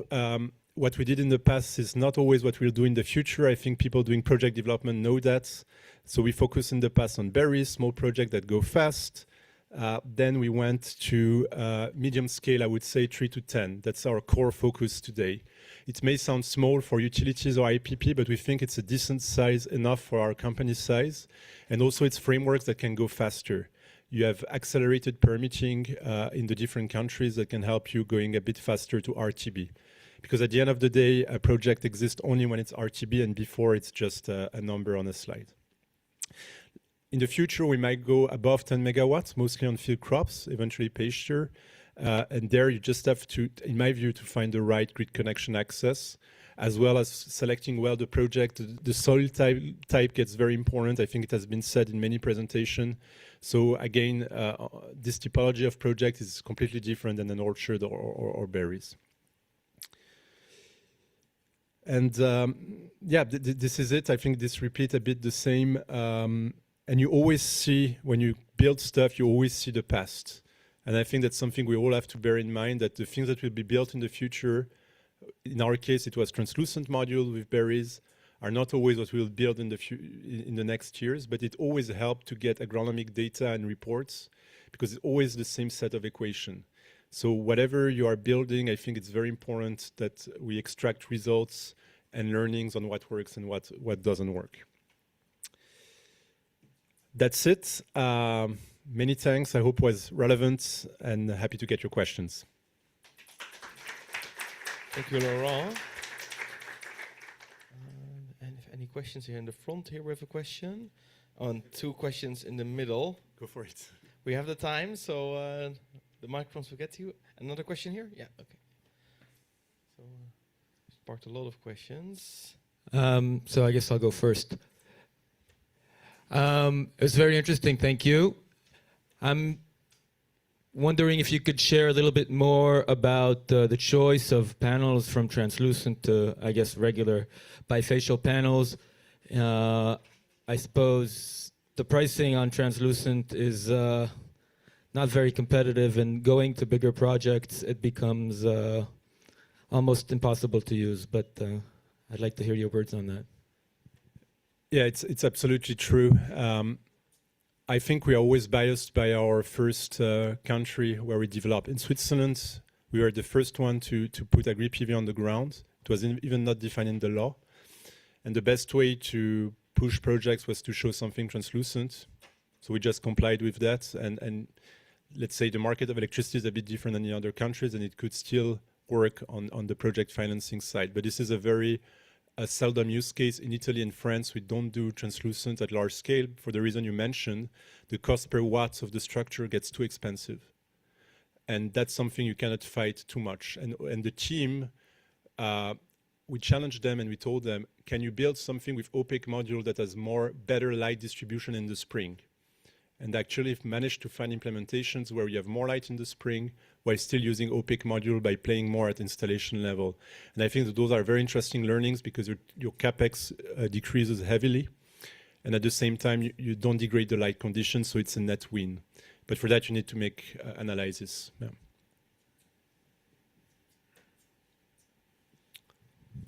Some other questions? Just, go ahead. Yeah. In the split of the benefit between the farmer and the investor, we see today for benefit of the farmer, the land leases plus the technical advantages that you showed before in terms of better climate conditions, yields, protections, etc. Don't you think that we are in a phase where there is a little bit of imbalance in favor of the farmer, and in the future the challenge will be to prove to the farmers what are the advantages and not only the land leases, because otherwise with the capex in a scenario without the PNRR with which we were discussing before, I think it could be quite challenging for this type of applications. That's absolutely true. All the projects we built are without lease because we did really a good agronomic tool, I think, or the best we could. However, this is not, maybe if you go on field crops, the projects we have on field crops, they always have a lease. It's a core component of the offering because on field crops or pasture, it's not like the pasture or the field crops needs AgriPV. It's more to make the dual use possible for the machinery mostly, and maybe making the revenues of the farmer more resilient. So I would say, depending on the use case, there has to be a lease that is more or less strong, and there's nothing wrong about this in my view. Second thing is, you're right, I think we are giving lots of value to the farmer today because we try to put ourselves in the farmer's shoes. Those people, they have land that are many generations. They are suddenly deciding to put an infrastructure that will be there 30 years. We negotiate usually 40. And we usually tell them, think about that they will be, the goal is to go more or less evergreen. And it's a very big commitment when you think about it, because it's not about purely finance, it's emotional. It's what is the future of this farm I'm leaving to my kids. So I think it's enough for the first plants, is enough already pressure on this side to not add on top, oh, we want to sell you things. Because the farmers, they are conservative and they will tell you, show me 10 years data. Now we are 3-4 years. Who can show 10 years data of AgriPV? Not many people. So I think in the first phase, we don't want to charge farmers. We see them as partners. We want to learn from them. We ask them all their production data to be, really also providing data to us. And I think it will change maybe in 5 years from now that we can start charging for real agronomic value because it's demonstrated. Another question in the front here. Yes, go ahead. Can you hear me? Okay. Yeah. I didn't see any trackers on any of the pictures you shared. And I would have thought with some smart control mechanism, you could actually work together with your models to optimize the crop growth, and it would be more economical and perhaps a better return on investment. Have you looked into that, and if not, why? Very good question. We do trackers on field crops, mostly 2P. Those are projects we have not built yet, but all the projects in permitting are designed that way.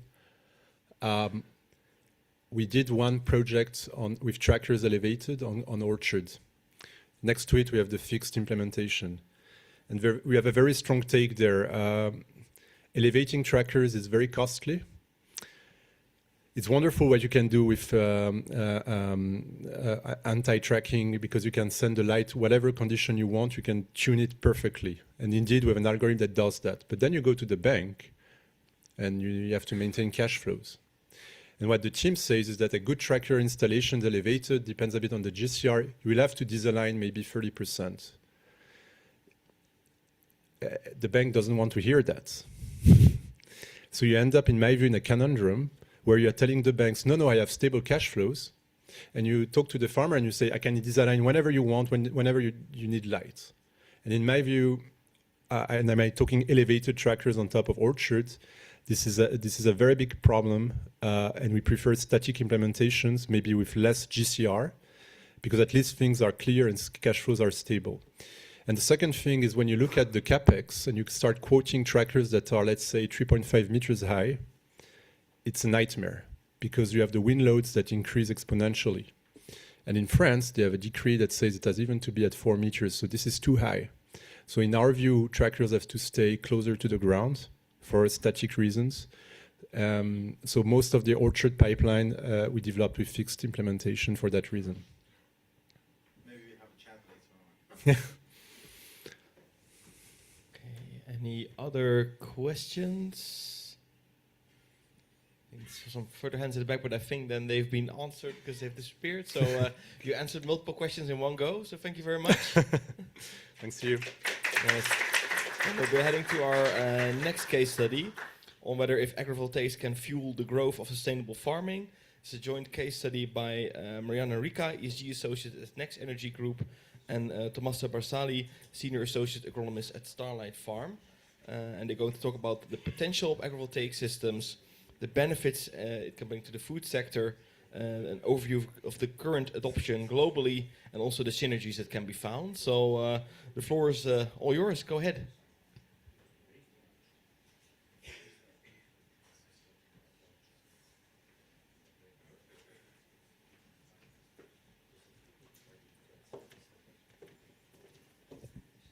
Hello everyone, good afternoon. We are here representing Next Energy Group, like me and Tommaso. My name is Mariana Ricca and I work in the ESG team for Next Energy Group. I just want to give you a brief overview of who we are and what we do. It's called Group because it's formed of different business units. So we have Next Energy Capital, who's the investment management side of the business. So we have 5 institutional funds at the moment, and we're about to launch like another one soon. The funds that we managed are 2 in the UK, and then we have 3 in the. It's actually 3 into the UK with this new one that's going to be launched, and like then 2 on the international side. I'm not going to go through all the numbers because it's quite probably boring for you, but then we have Wise Energy, who's the asset operator, and then Starlight finally, who's the developer. Tommaso is, in fact, from this division, from development arm. What is interesting probably for you is that we covered the whole solar value chain. So obviously from the development until like the moment that we manage the assets that we invest in. So we have a very extensive experience of what are the, let's say, like problematics or like opportunities anyway, like in every step along the journey. So well, I'll leave it now to Tommaso to explain a bit more what we do specifically in Starlight, and then I'll jump back in. Yeah, thank you, Mariana. Thank you for the invitation to speak. It's a pleasure to be here today. My name is Tommaso Barsali. I'm an agronomist. I work, as Mariana was saying, for Starlight, so in project developments, specifically, of course, as you can imagine, for agri-PV projects. I also used to be a farmer for a period of my life, so this provides me with, let's say, a certain perspective. Although normally farmers tend to think that agronomists don't know anything, and agronomists tend to think that farmers don't understand anything. So it's a bit complicated life. However, yeah, so I try to put together some additional perspectives. I have to say that I'm very much comforted by the fact in hearing in this conference the topic of how to engage with farmers so much, because I think it's really key to functioning agrivoltaics. So not only in the design phase and not only to get the authorization, but also because what you are building with the farmer is something that is bound to last for maybe 20 years, 10 years, 30 years. So a long period of time. So in fact, I think that the relationship between the project owner and the farmer should be thought like not like a service you pay for or something that is just in your OPEX, but like a partnership. And of course, this means that the partnership should be constructed on healthy basis. So, for example, I very much agree on what was said about also the farmer doing his investments and participating to the capex of the agricultural part. Conversely, I think that there are some things that we should keep in mind while developing projects with farmers. One of them is that I always make this example. Farming is a crazy job because, and this is sometimes I see that maybe there's a lack of understanding of this, because the example I make is this. So if you go to the casino or to buy high-risk financial products, you risk a lot of money, and if you lose, you lose. But if you win a lot of money.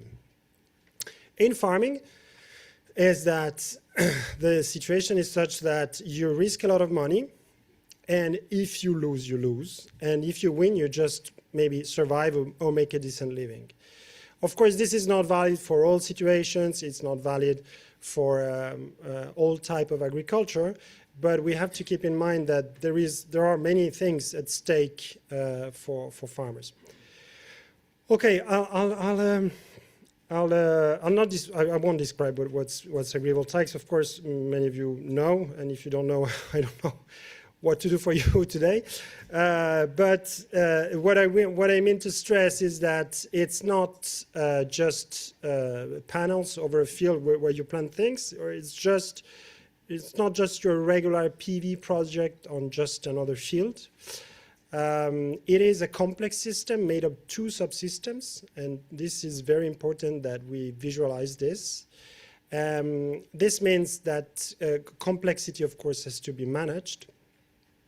And we think at Starlight that co-creating the project with farmers, and I'm really very, very happy that I see this concept. I heard this concept many times during this conference. At Starlight, we believe that co-creating the project with farmer is the most secure form of making projects that will get authorized, but also will work after. Because I think since this industry is a bit in its infancy, at least for field crops, not for pasture, many people, the time frame they have in mind is to get the authorization and maybe construction, or ready to build, constructing. Okay, so, but then you have 30 years in front of you, so it has to function for a long period of time. So, yeah, co-creation is, I think, the key. So, when you talk to farmers, of course, you have to understand the situation. It's not only about machinery. Of course, there is no such thing as, there is no such thing as a generic agriculture. It doesn't exist. Agriculture is always very site-specific. It's always very local. And it depends on what type of agriculture you do. So pasture, if you do mixed agriculture, if you do berries, viticulture, field crops, etc. So which segment, market segment you're in, of course. But it's very much dependent on climate, on soil type, on what is available locally, how thriving is the local economy for innovation, for example. What's the mean age of the farmers, of your neighbors, etc. So there are many factors that have to be kept in mind by the farmers. So I smile sometimes when I hear speaking. Of course, this is just some kind of joke of agricultural intelligence for artificial intelligence for agriculture, because I always say that farmers, they continuously have to solve algorithms in their head, okay? We should not also forget that agriculture is sometimes a very solitary work, so you spend a lot of time thinking with yourself. And this is, and AgriPV is nice because I think it's an opportunity to use collective intelligence together with farmers. So this amplifies also the extent of what they know and, of course, what developers can bring. So there are, for example, many there are many trade-offs possible. There are many synergies that can be made with agriculture. So I'll make just a few examples. Minimum tillage or zero tillage can reduce the amount of dust that goes around the panels. So it can reduce, so what is minimum tillage? Is instead of doing deep plowing of land, when you do field crops, you minimize those works. So the amount of soil that you actually move is greatly reduced. Instead of being 30, 40 centimeters, it's just maybe the first 3 centimeters. So that reduces dust. So this is very simple, it's very straightforward. But converting to conservation agriculture or minimum of zero tillage is something that the farmer may need technical assistance to do. Even if he wants to invest because he believes in it, you have to have different machinery and you have to have a different organization of your work during the whole year. Same for pesticides. So pesticides, or for example in viticulture, copper, which is widely used and there is virtually no alternative to copper, is something that will produce soiling of panels. So what if the farmer wants to go there with his regular atomizer, which is a machine that spreads at very high pressure, very small molecules which are aerosol in practice. This will provoke diffuse soiling of panels, and this will be a problem. So how can we work together to try to reduce the pesticide use? Is this possible? Maybe we can go towards other type of solutions, or at least other type of technologies that reduce this aerosol. So this is about, trade-offs. But then you have synergies. So what if we build an irrigation system that works for the cleaning in place of panels? This is it's a mixed investment, right? Because you produce, electric producer, you reduce your OPEX maybe, and the farmer has a more efficient irrigation system, so he saves water and money. What if we electrify the pumps, for example? That's another example. What if you use rainwater harvesting systems, for example, to collect water from the panels and then store it for, like we saw, and then you can hybridize with AgriVoltaics, for example, like we saw. What if you use soil amendments? So problem with northern latitudes, a possible problem, especially in spring, for field crops could be that the soil doesn't get heated fast enough for seeds to sprout, okay? But if you increase soil amendments, the soil will heat up faster. So is this something that we can use? Cover cropping, so not leaving the soil bare at any time of the year, having continuous cover crop. This is something that is good for biodiversity, it's good for soil health, and it's a regenerative practice for soil health, for sure. It's quite simple and straightforward, but it also increases albedo from your soil. So your bifacial panels will work better, will be more efficient. So there's a number of things that can be done that must be, let's say the project must be co-created with the farmer, because some of them might be compatible with his objectives, technical objectives, economic objectives, also social objectives, while others may not. So it's always very, very site-specific and person-specific. But one thing I want to say is the following, is that if you devise a plan that works for a farmer, then it will most probably work also for another farmer. So this means that you've created a project that I don't want to say that it can work whatever the farmer, but it's going to be attractive for not only for that specific farmer, but also for others. I very much like what Jack Solar-Garden said yesterday to future-proof, for example, project. So if you are doing sheep now and you're making your project for sheep now, this may change in 5 years because the farmer, it may not be economic anymore. In Italy, for example, and it's different in France and of course in the States or in other countries, we have very, very few herders that actually do graze the land with sheep or cattle, because everything, almost everything now, traditionally it used to be so, except in some regions like in Sardinia, everything is confined in stables. So you do something for sheep, but you don't, then it's not really consistent with the economic activities of the farmer. Okay, so then there is data. Yeah, data from sensors, but this has been spoken already. I won't speak much longer about this, but it's very important to understand that data that comes from agriculture is a gold mine for farmers, but also for electric producers. Okay, so Mariana will speak more widely about our social and community aspects for the whole group. I will just briefly say a few things about farmers and how they are inside the community. So for those of you who have developed regular PV projects until now and have done community engagement activities, you all know probably the importance of this, not only for, and Mariana will speak about this later. But the difference in AgriPV is that the farmer is part of the local community, oftentimes, but he works inside the fence. So his opinion will be given to the rest of the community.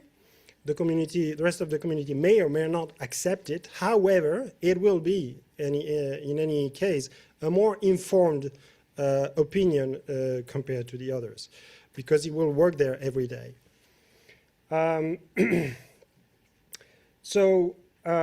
Yeah, open and honest and transparent dialogue is essential. What I heard before of going to the field, of speaking with the farmer often and going to the field often is extremely important, because you go to do a site visit and then you go back to your office and work on Excel files and CAD, etc. for 2-3 months.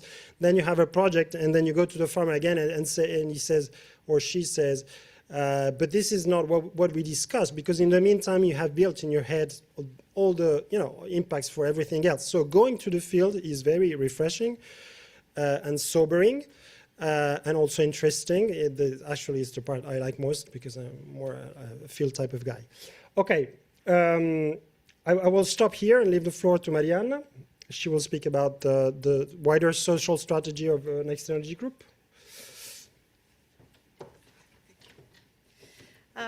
Yes, I just wanted to bring like a bit of a different angle to like this discussion on AgriPV. Obviously, like AgriPV now is a new thing, but what I can do is like sharing like a relatively new thing, but you understand what I mean. But what I want to do is like sharing what is my experience on the community engagement side of things and the community acceptance like in general for like solar sites. Why is it particularly important to us and why we have a dedicated ESG team is obviously because we are regulated funds. So I don't know if you're like familiar with SFDR, but anyway, like our funds are classified as Article 9 funds. This means that we have particularly strict like prescriptions coming from the EU and different policies that we have to follow. But apart from that, obviously, like we always like recognize what is the importance of doing like a very structured community engagement. And what is important is because obviously like the reason why we doing renewables is mainly because the energy transition, but it's fundamentally like giving something back to the communities. Like we are not doing this because, well, obviously that's the investors and the money, but like at the end of the day, it's about like giving something back to the population, like anyway to the world. So what, like this is just like a recap what are the main elements to foster this community acceptance, which is like is in general for PV, but like obviously for AgriPV even more, because especially now that we're going to see this raised structure, so like the advanced AgriPV, the impacts at least visually are even more. So as Tommaso was saying, so co-design participation, so having like early stakeholder engagement, make sure that visually like you're able to present what are your projects to the community so they know what's going to happen, what is going to be that they're going to see like on that land. The farmers like knowledge needs to be integrated anyway, because again, like they might have like a particularly also like emotional bond with the land. Like it's not just about like, is their place basically. Obviously, like fostering transparency and dialogue, make sure like to share income opportunities with the broader community. Trusted identity obviously is important, because like what they would see is like big companies that come like on their land and then just like build the structure, and then what they would not understand is maybe what's the purpose, why they've chose that land, why like we wanted to develop these projects in the first place. So what you can see is the last column. We have a very defined ESG framework. One of the pillars of this framework is people. So we have run materiality assessment, which is like a double materiality assessment. So we have assessed also the financial materiality of the social aspects, and started to develop the social impact strategy, which I will go like very quickly, but I thought that was very important. Like it was interesting for you to know what are the topics that we identified as materials, which are these 5 ones that you can see on the left-hand side. So community relations, obviously, so community engagement, transparency, like the opposition, like I don't know if anyone here is from the UK, but NIMBYism has become like something that's quite popular term now that you can hear nowadays, which means like not in my backyard. It's like energy is great, like it's clean, but I don't want it in the back of my house. Land use, so dual use considerations obviously are now encouraged with AgriVoltaics, local employment, so like giving something back to the community, obviously in terms of like jobs created or like opportunities in general. Vulnerable groups, indigenous peoples, they are like particularly, there are some countries where this is more relevant, like we have investments in Chile, so there we have indigenous communities, and obviously like there's a different approach because it's like way more strict in that sense. And then side disturbances, as we all know, like there would be like noise, dust, traffic, and other type of damage that anyway the communities will perceive. So what we're trying to do now, we are developing the social impact strategy. So basically it's a way to address these issues and try to create a participatory approach. And make sure that we can address all these problems. But we're running out of time, so yeah. If you could wrap up, yeah, thank you. Yeah, sorry. Yeah, so basically, like we just, I can skip to the next one, but what we're doing is, yeah, like really trying to show outside that you can have like a structured approach and like make sure to address these issues like in a more defined way. And these are like a few pictures of the engagement that we've done with communities around the world. So like on the right hand side you will see India, then there's Italy, and at the bottom like is Chile. I would love to run you through everything that we do, but like I've been already told off, so I'll shut up. Thank you, everyone. I'm afraid we're on a tight schedule, but maybe we have time for a few questions. Have any questions from the audience? No questions? Then maybe as a question, could you celebrate the ESG framework? Because yeah, we already discussed, of course, a lot of the, let's say, the advantages of agrivoltaics. But I can imagine also with the ESG framework, sometimes you can run into ethical dilemmas surrounding implementation of agrivoltaics. Could you maybe give examples of that, or how, as a company, you handle that? Yeah, sure. I think that there's few ethical dilemmas, like anyway, related to agrivoltaics. One of these is, we always say, like, it kind of like solves the dichotomy between like food production, energy production, but the reality is that sometimes we see projects that have been developed with the idea of farming certain type of crops that are really not suitable for that area, or like they don't integrate the local knowledge. So that could be like one of the ethical issues, like saying, okay, great, like we're also using the land to keep doing what the farmer was doing, but like maybe sometimes we just impose like a certain type of cultivation because that's why it could work better, that's easier, like it gets integrated in the design like in an easier way. And then, yes, like also, as I was saying, like returning something to the community in terms also like keeping their identity, like explaining everything from the outset. Yeah, so I think that's probably one of the... Actually, have a broad perspective, also take those factors into account. If I heard. Thank you very much. Then we're going to head to our next speaker, who I think attendees of last year will remember. John Langdon. In Dutch, you have a saying, the roof came off. It means when you have a very lively event, that there was so much commotion that the roof of the building comes off.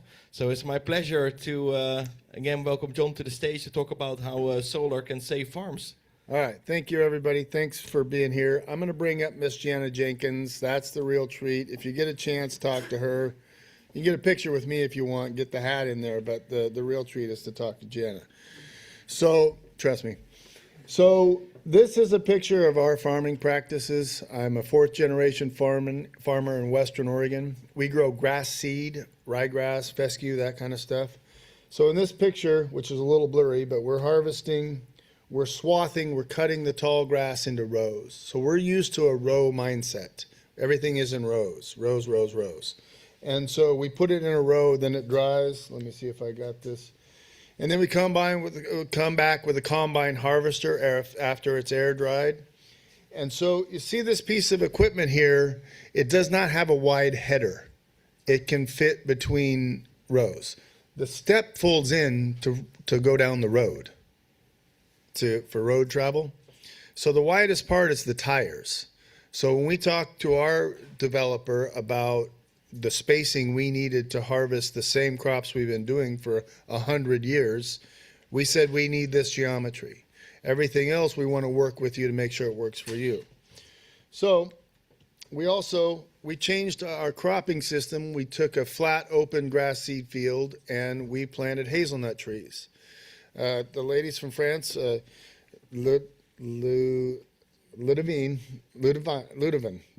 Okay, Ludovine and I were just talking about some of the regulatory things that are put on farmers by non-farmers that sound like a good idea. This year, we made money on the hazelnut trees. The price was up and the yield was up. They're 12 years old. We didn't make nothing for 7. We just spent a lot of money those years. But it was a move that we thought was better for the farm's future. So like Tommaso said, sometimes we have to look at a longer picture. So coming up with a plan today for agrivoltaics isn't sometimes the smartest way to look at what this can do for a farm. So same with the equipment. Like people ask us, how can you farm between solar panels? We're like, trust me, we can figure out the geometry. So we have a proposal on our land that is a 200 megawatt project, about 1,600 acres. And these are not neighbor farmers, these are neighbors. One leader goes around and tells everybody how this is going to ruin their life and ruin the land. He's not a farmer, but his mission is to save farmland. When I ask people, save it for who? They have a blank stare. They have not thought about that question. They're not interested in saving it for the farmer that currently owns it because we look at options all the time. We planted hazelnut trees because we thought it was a better cropping system for our future. So they have Say No to Muddy Creek. My project's named Muddy Creek. So the Friends of Gap Road, which none of them are farmers. They're all homeowners. Most of them are new homeowners, and they're worried about their view. So they put up signs all around our farm and all around the county, maybe like 50 signs. And so everybody knows me, and I know most of them. And so we were asked a lot if we were going to put up a sign. And I said that I didn't want to do anything to rebut their statements. If I did something, it was going to be more for the greater good.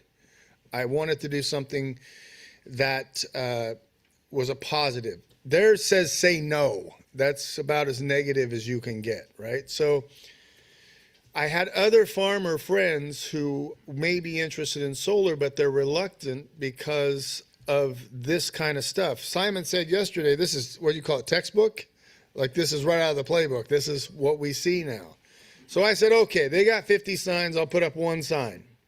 And Jana and I worked on a slogan and we came up with Solar Saves Farms. So I put a 53-foot sign by the freeway. I own property by Interstate 5 that goes from Seattle to San Diego. Caused quite a stir. It's quite a stir. And then since we're fans of solar, we put lights. We put some solar footlights so you can see it at night. And so anyway, let's just say I stirred the pot. But Jana likes to travel. I would not be in Rome and I would have not have been in Vienna last year if it wasn't for Jana getting me on stage, working with the lead team to get me up here. And so she had the idea. She's got the MBA. I'm Farmer John. She's got the brains. Again, I'm going to do all the talking, but if you get a chance, talk to her.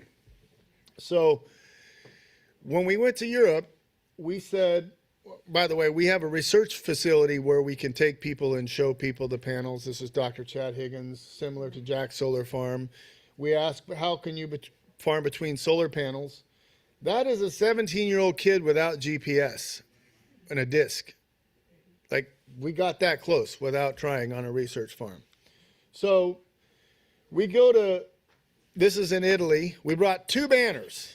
Right? Jana had the idea, let's make a banner that says Solar Saves Farms, and when we visit these solar sites, these agrivoltaic sites, we can take pictures. Our message was new last October, right? It was a new message when we put the sign out, which was about a week before we left to Europe. So we brought 2 banners. One of our first stop, this is a research facility in northern Italy. He wanted the banner. So his wife had to translate, and we were confused. Like, you want one of these? Like, we were just going to have fun going around Europe and maybe sticking a thorn inside of the opposition group, you know, post on LinkedIn, right? So no, Kurt, he wanted one. So then this is near Salzburg.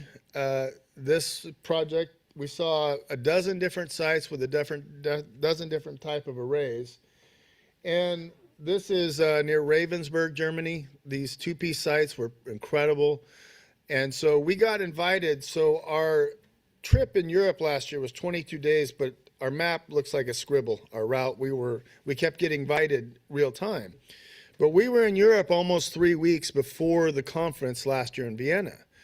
So some of the conference goers, Angela and a few others, had started to see what we were doing, and they started to talk about it. And we thought that was very sweet of them. And so we even found solar sheep in Austria, or this might have been Germany. So we get up on stage, I do my little song and dance, and we get the banner, and we says, anybody that, I almost didn't take it up on stage, but I did, and I said, anybody wants a picture with the banner, come on up, we'll take a picture, right? And we didn't want to impose our message on anybody, but some good-looking people came up there, and we're like, okay, Urius, like, this guy's a stud. So what happened was we kept going, and it became a thing. So that was launched last year at AgriVoltaics Europe, 3rd annual in Vienna. We were just having fun taking pictures in front of solar sites and putting them on LinkedIn. But when we came to this event, all these brilliant people, I'm standing up there, Farmer John and Jana MBA, and we were so impressed with all of you. It seemed like everybody had a PhD but me, right? And you're all good. And, sorry. You guys are so much farther ahead here in Europe than we are in the U.S. Yeah. And it was shocking to us. You know, we don't know. We're living in our little bubble in Oregon. And then we go to Vienna, and there's all these solar sites, and you guys are so smart. Keep it up. Keep going. We're here to learn from you. Seriously. So we've been blown away the whole time. So one of our friends in the U.S. notified us of this site. This is this trip. This is an area owned by the Vatican, where many of you may know the Vatican has approved a proposal for an agrivoltaic site inside the wall at their radio broadcast. Anyway, you can see it in the background. There was a wall, we couldn't get very close, but this was the picture. So we're continuing the message. So as we went around and we're taking pictures wherever we can, we started to get messages on LinkedIn. And this case was a solar site in southern Oregon that had problems with fire. So we rented a bulldozer to build a fire break, and we bought a new mower, and there's me doing the fire break. There's Jana mowing, right? Okay, so next thing you know, we're in the sheep business and the vegetation management business. And they wanted sheep on the site, so we put some sheep on. This is 2:30 in the afternoon on a Wednesday. And the workers showed up the next morning at 7 a.m. And you want to tell this part? No, you did. There's a dead sheep like right inside the gate. Like it was a mob hit. Like the coyotes were sending a message. So immediately we're like involved in things we didn't plan on being involved in. So here's Jana putting an electric fence outside the array to keep the coyotes from digging in and killing the sheep. So last year Juliet was here, and she had a roller coaster of this journey on sheep, and this site is called Agate Bay, and it was a roller coaster of problems and answers we had to figure out. So that put us in the management business. We start posting that on LinkedIn, and then other people want us to put sheep on projects or help them out with things. So she cautions sheep on site, right? Oh, Jenna closes her eyes a lot. Every So picture, eyes are closed. yeah. So that the gentleman in the orange is the electrical engineer, and he was fantastic. His name's Jeremiah. He showed us everything. We feel like we're at least qualified to do visual inspections now. Dan Dawson, that is our shepherd. We manage the shepherds. I explained all this to Dan Dawson, the shepherd, and he's like, John, I'll take care of the sheep. All that stuff you just said, you and Jana can worry about that. All the contracts and this, that, and the other. So anyway, so that led Farmer John and Jana, who set this up as well, to the highest levels of the government. So this is us at Washington, D.C. With Dr. Chad Higgins, who is at the German AgriVoltaic conference in California, or he would be here. He's there today. So we got to speak to a congressional hearing with some of the studs. Byron left. I wouldn't have put the slide in if I'd have known he was going to leave. And so there's me babbling to Congress. This is a congressman we ran into in the cafeteria. Our state. So inclusion, yes, Solar Saves Farms. We saw this was at somebody, I think, Gregor, did you send this to us? I think Gregor might have sent this to us. Somebody from, it was another conference in Germany right after that. So, and Sasha, right? We visited a Next to Sun site near Salzburg. That was beautiful. The one on the rolling hills. I didn't put that slide in, but it was gorgeous. So what we want to do is the message of Solar Saves Farm exists for one reason, and that's to help the things that Tommaso was talking about and Laurent. Yes. Is that correct? We're trying. And what was the young lady that just? Mariana. The community engagement, the emotional decision of making a decision for your farm for the next 30 or 40 years, the brilliant work that all of you have done, and connecting some of the dots by having a message that is basically a curiosity statement. What do you mean by that? What do you mean saves farms? How does that work? There's been so many brilliant people around the world solve all these problems, and we get to show up with a cute message, try to smile and look cute, and say that we want to help the whole effort move forward so we can have more examples of success, the spreadsheets work better, and the systems can be proven. Like we hear a lot in the US as well about needing a definition for agrivoltaics. And I said, that's fine, but let's start with a definition of farming. Because the projects we have, it's just farming. We're farming the ground. We have a plan for what we might do. Also, Tommaso spoke to this. I know Byron did. I'm being asked to come up with a farm plan of what I'm going to do for 40 years on panels, under panels that will go in the ground 3 years from now. That to me feels like I'm locked into a system I don't want to be. I want to learn to use the shade and the microclimate and the innovation dollars from the solar leases to see what is possible. the opportunity that the next generation may take to levels that we haven't seen. We don't know. We don't know what we might be growing in 10 years, right? The nursery industry, greenhouses, they've had decades to work with light management. Farmers have had zero. We've had no time to understand how we can use this to our benefit over a number of years. So I could go on, but I want to make sure. Last year, I said if anybody wants to come up to get a picture with the banner, come on up. And I almost didn't take it on stage because we didn't want to impose our message. But people lined up, smart people that did amazing presentations lined up. So we're going to offer that again. I promise you we're getting to lunch on time. That's a big goal for this segment. And but we want to be here through the lunch hour for any questions. We'll take a couple questions now. But we want to make sure that everybody understands this message is for everybody in here. You're all doing this work. We want to help the farmers, the children, the public, and the policymakers understand all the pieces of the puzzle are here.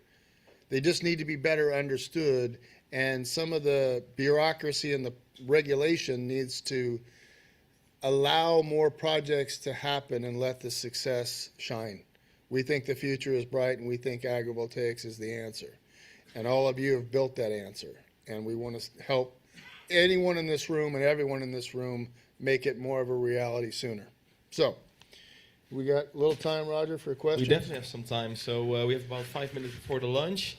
Again, thank you very much for sharing your inspiring message. And yeah, again, like I just want to say, it's such a great marketing coinage, you could say. Yeah.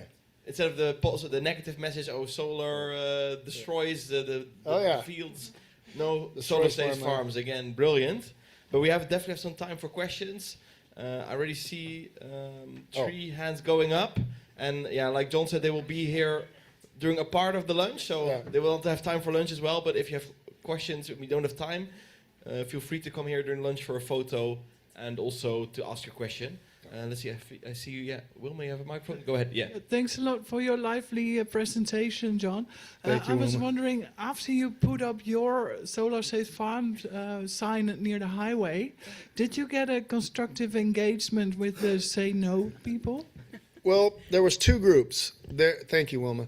The question was, did you get any positive engagement from the sign?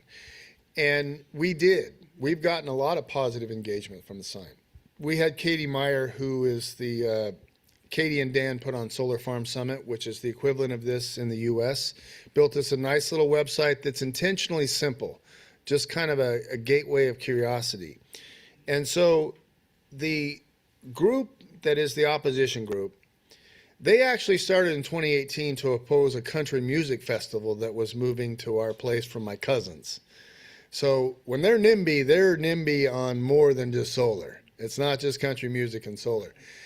But we knew we weren't going to sway many of them. However, they have tried to gather more people to be on board with their message, and some of them had no idea, and they were actually curious.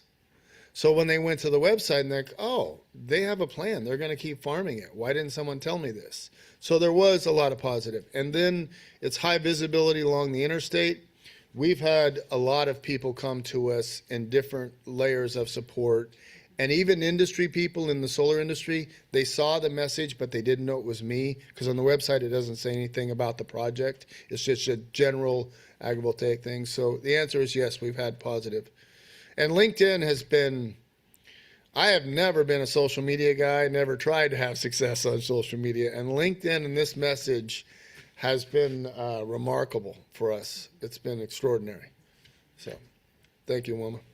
How you become an accidental influencer. Yeah. And we have another question at the front. Yeah. Yes. Thank you for the presentation. You mentioned yesterday that a lot of developers had come to you over the years and that you chose one. Right. I was wondering what made you choose a specific developer and what criteria is the most important for you as a farmer?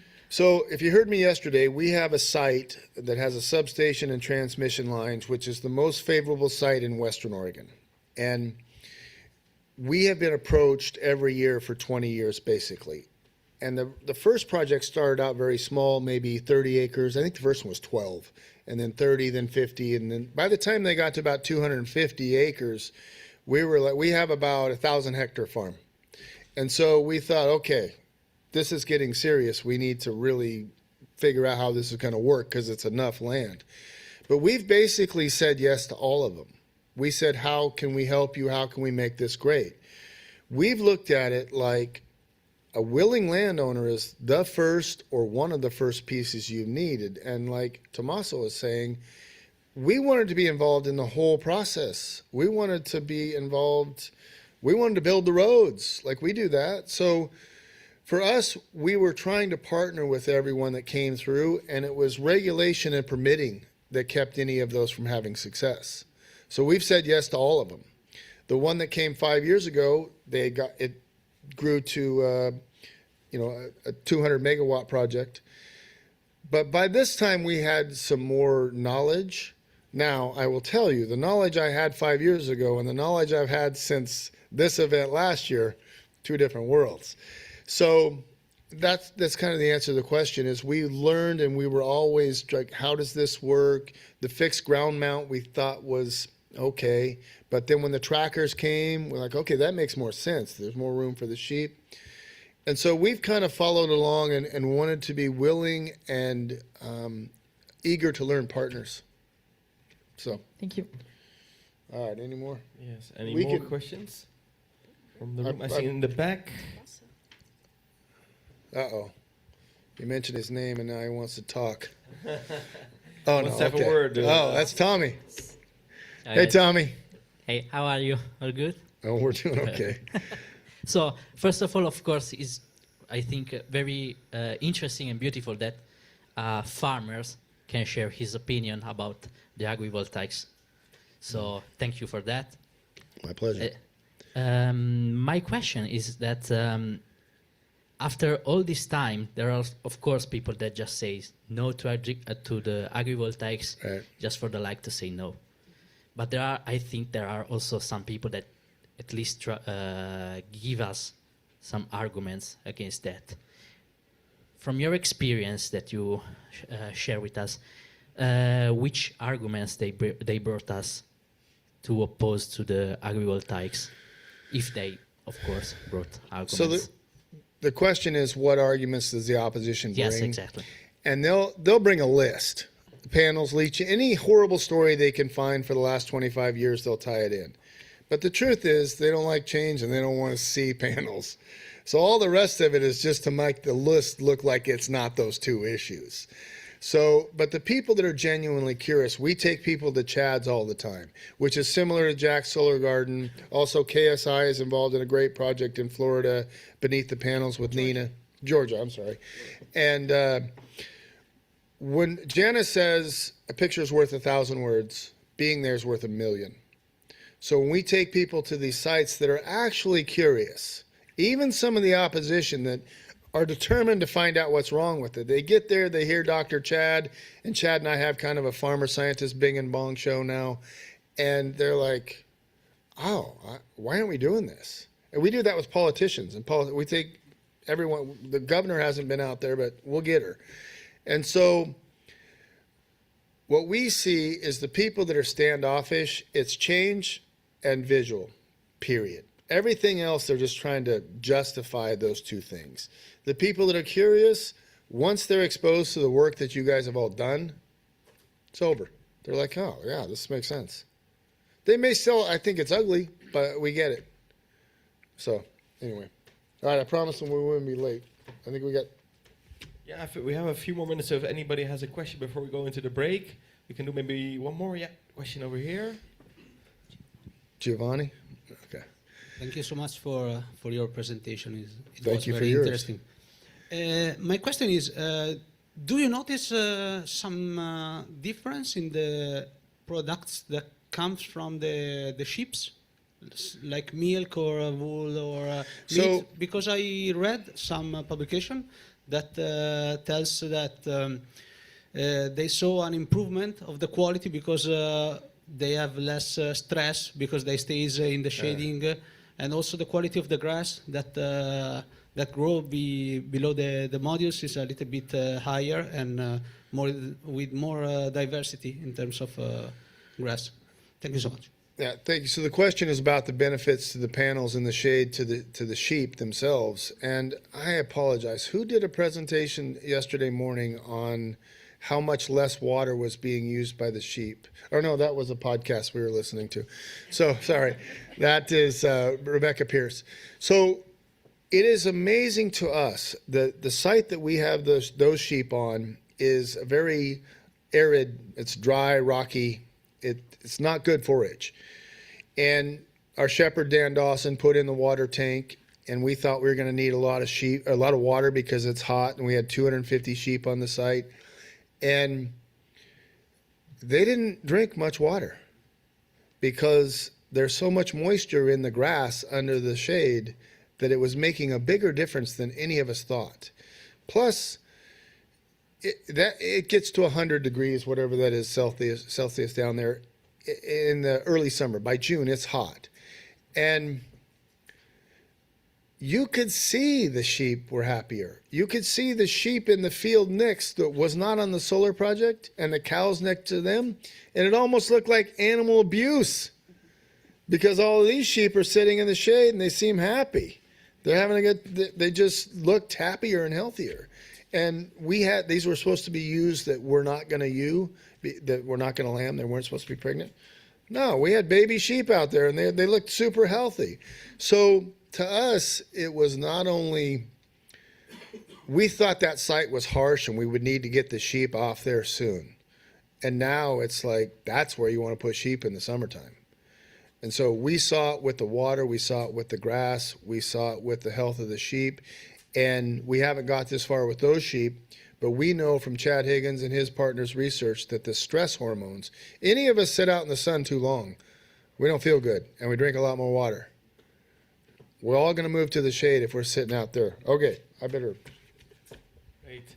Then I think we'll end it here for the Q&A. But as John already said, we'll be here. They'll be here for a part of the lunch break. So maybe towards the end, if you wait until the end, you're less lucky. But if you want to take a photo, ask some more questions, stay in the room a bit, have a chat, and then we'll be back here. And let me look at my agenda quickly at 5 to 2, so 13:55 for the next case study. So have a great lunch, get your photo, ask your questions, and see you in a bit. Thank you. Okay.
Okay, welcome back everyone.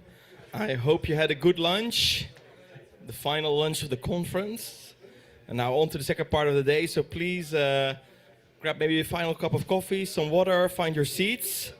And we would love to continue because we have quite an exciting speaker for you. Just talking to him in the break, it's Sasha, who's an AgriVoltaics Europe veteran, if I might say. So he's been here since the very first conference in Portugal in 2021 or 2022, so quite a while back. So quite a track record. And I think most of you will probably know him. He's going to talk about, of course, next to Sun's vertical bifacial AgriPV system and the counter-cyclical energy production it allows. How to use vertical bifacial AgriPV in agriculture will be discussed. Counter-cyclical energy production and what this means for the revenue of farmers. What the effects are for the grid efficiency and serviceability, and also why the system is helping to achieve energy and climate goals. So with that being said, Sasha, the floor is all yours, and go ahead. Yeah, thanks a lot for the introduction. Thanks a lot for having me here, and to all of you, thanks a lot for being here. I hope you had a good lunch break and a strong coffee afterwards, so you're not too tired. I will try not to tire you anymore.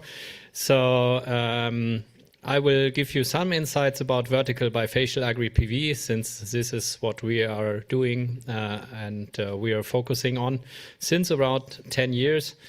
My presentation has three parts. As a first one, I will be hopefully the fastest one about the company and also the technology. That's where we give some insights. Then we will look at the revenues and the energy yield, since this, I think, is getting a more and more important topic. We had the insights yesterday from the panel discussion that it's getting more and more difficult to have business cases with negative prices. And there I will give you some insights on vertical bifacial AgriPV and the potential of it in this context. But of course, we will also talk about agricultural use and agricultural machinery and how it can scale up, and give you some insights about what we are currently working on. So first to our company, Next to Sun had its 10 years anniversary this year. That's when we started the idea of vertical bifacial PV. Up to now, we had more than 60 megawatt in place. We have more than 140 employees in different countries: Germany, Austria, Poland, and Japan. Even I think it's two-digit nations we employ, and we are quite happy about that. Our mission is to focus, let's say, on providing technology for the second half of the energy transition. Why I will show you later.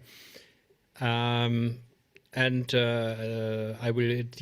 will go deeper into this, especially in this topic of vertical bifacial, since we see over here this production profile and the market values, and I think this is something quite interesting, which comes up even more. We have these negative prices, but they are concentrated at noon, when all the conventional south-facing PV push their energy into the grid. And this is especially in Germany, with we have on average more than 60% of renewable energy, and we have a peak capacity which even exceeds the demand. And this is why we have negative prices in the market, but only at noon. And this is what makes a lot of pressure on the PV business cases. And we will see that vertical bifacial PV is a potential solution for that.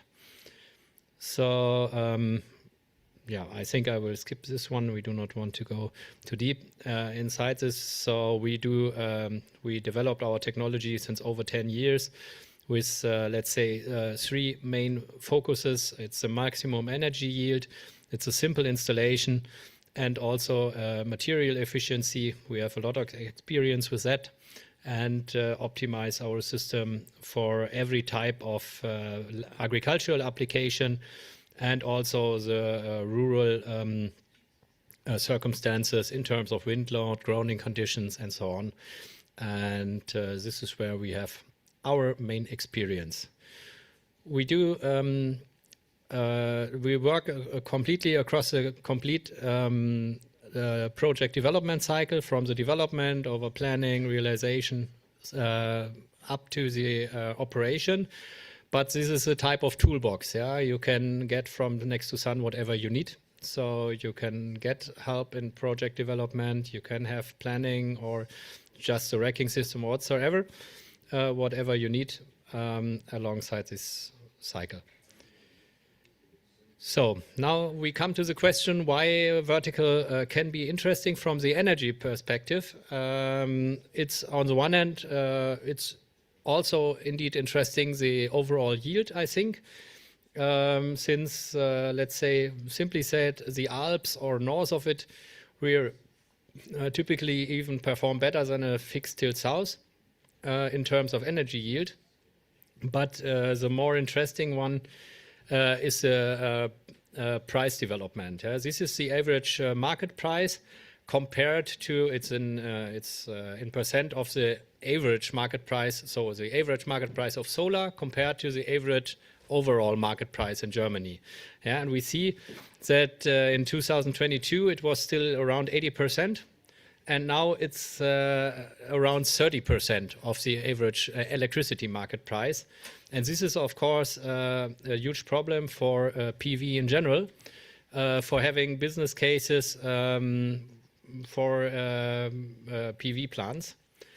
And as I already mentioned, with this anti-cyclic profile, the vertical bifacial PV has, we have this problem much less. Yeah? So you see that the price curve is nearly similar to our production curve, since so when the prices are high, the production is high from a vertical bifacial PV and the other way around. Yeah? So this leads to really huge differences in economic profits. Yeah? We are not talking about simple kilowatt hours. It matters when the kilowatt hours are produced.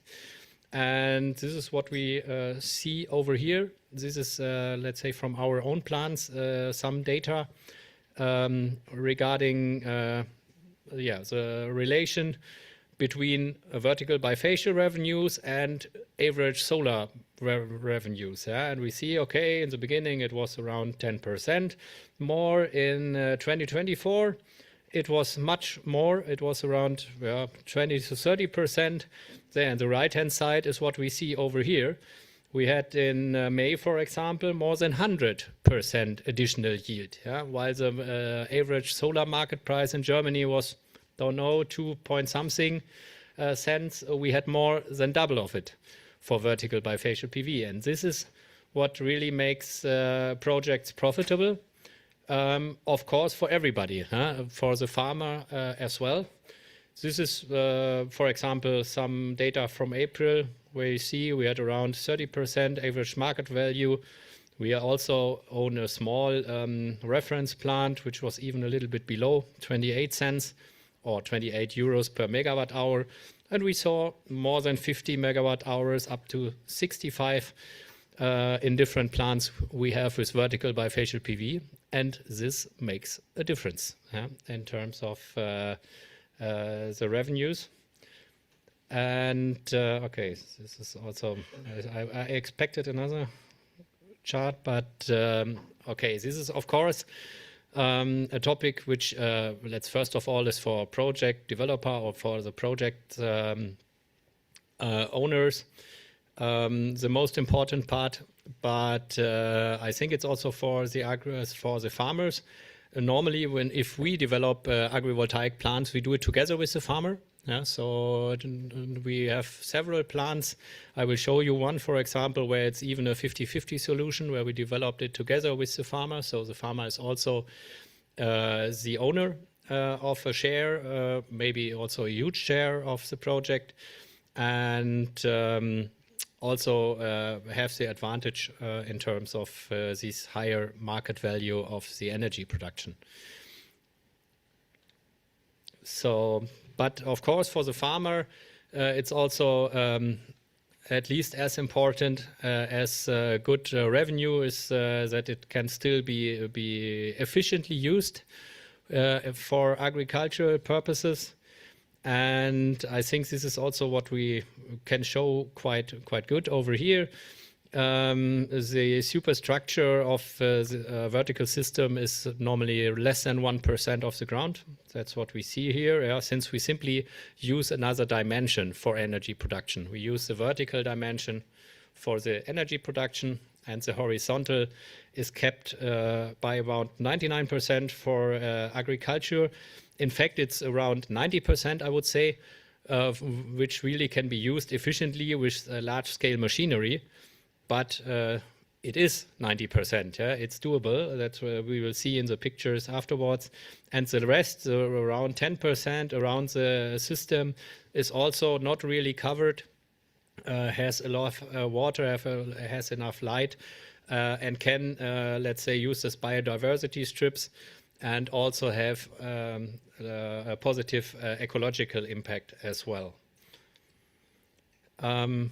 What we developed is, let's say, some sort of toolbox for different applications. It's on the one hand, we have several different profiles for grounding conditions and everything. I will not bother you with all this stuff, but I think the most important one is that we have different systems with from a single row up to over double row up to triple row frame. And the single row, for example, is also really interesting for using it as a fence. That's what we see here on the left-hand side. For example, for some whatever, horses, cows, whatsoever you wanted to have over there. The double row is the one we initially developed and which is still the main product we install. But we also have a triple row system since we always have on the field the problem that it's always a geometrical question. Yeah, we have a trade-off between shading between the rows on the one hand and energy density on the field on the other hand. And there are some flexibilities. Yeah, you can have a higher energy densities and you lose a little bit of performance or specific performance. Or you can lower the density and having a higher energy yield. That's always a trade-off. But it always, of course, depends on what the farmer needs. So if the farmer needs wider machinery, it was so far always the case that we needed to extend the row and the row spacing, and this leads to a lower density. And what we now can provide with this triple row system is the same energy density with higher spaces in between.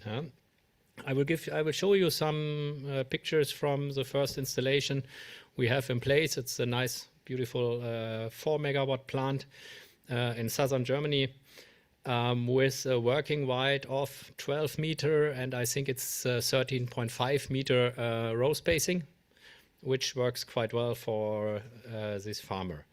Yeah. I want to show you some impressions on how it is, let's say, how we work in between these rows.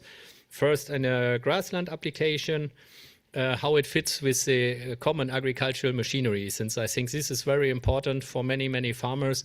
They don't want to have special equipment. They wanted to have to work with their available equipment in an efficient way. I think this is really necessary for agriculture applications. And here we see mowing in the grassland with a common butterfly mower, 9 meter row spacing. In this, we have here a row spacing of 10 meters.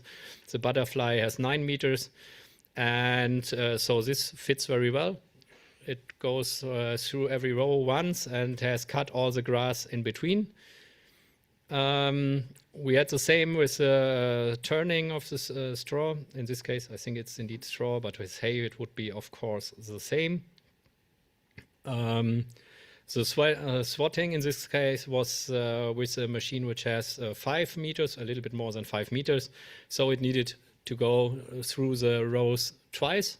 Yeah, but still it was the same machinery also used in other fields of this farmer, and with the same speed, and so it simply works. And yeah, in the end, the ball pressing, that was quite easy. It's one row. And if we were talking about silage or hay or whatsoever, it works as the farmer is used to it.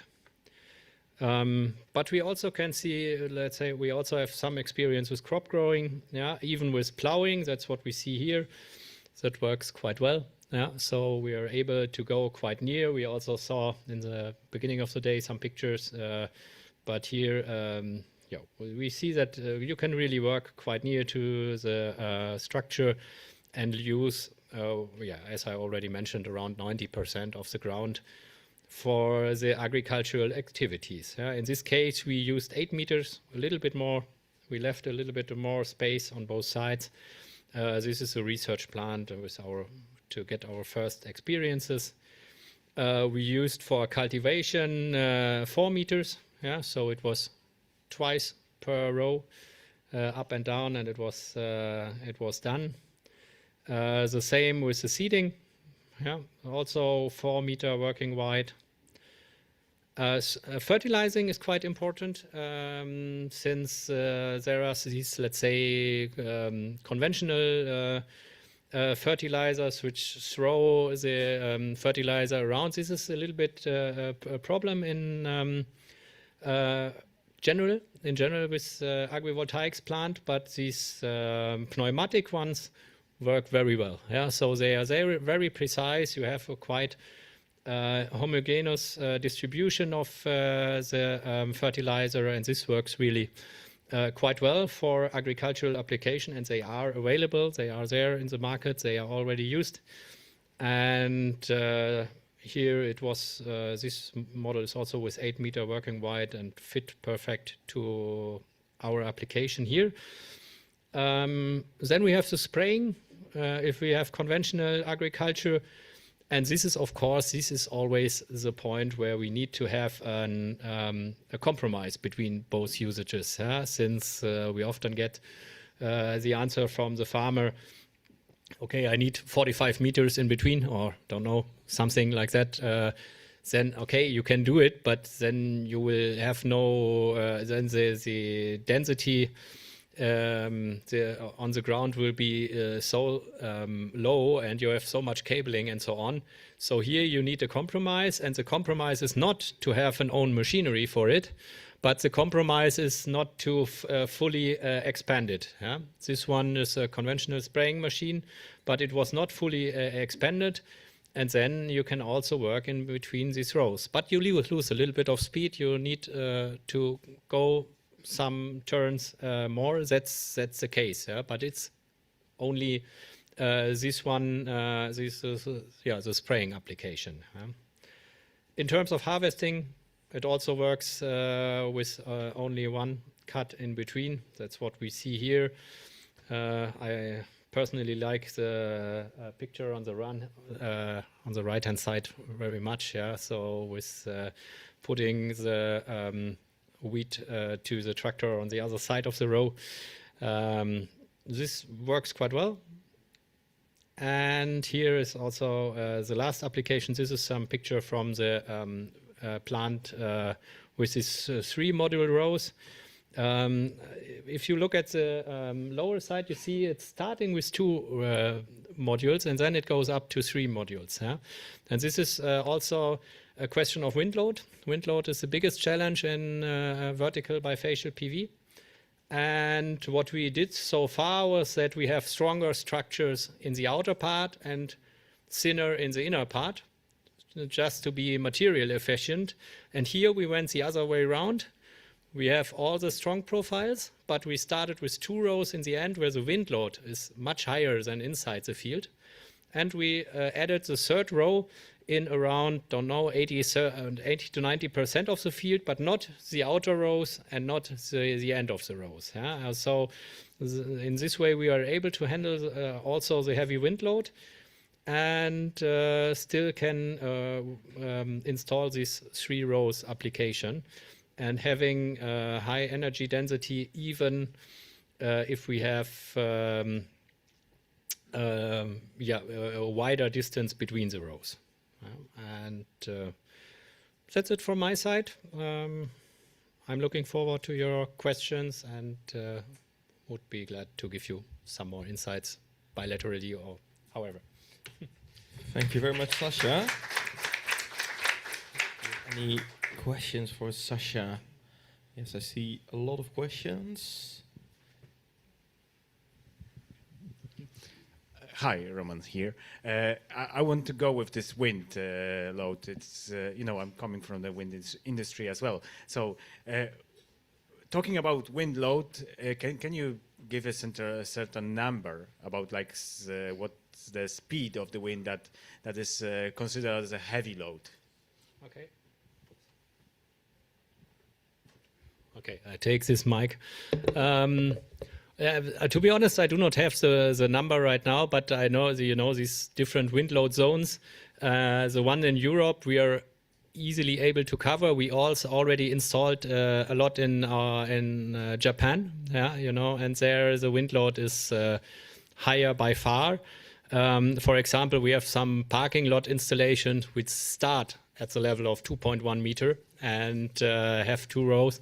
And of course, it's more costly to get it done, but technically it's feasible. Yeah? And even without concrete, so we get along.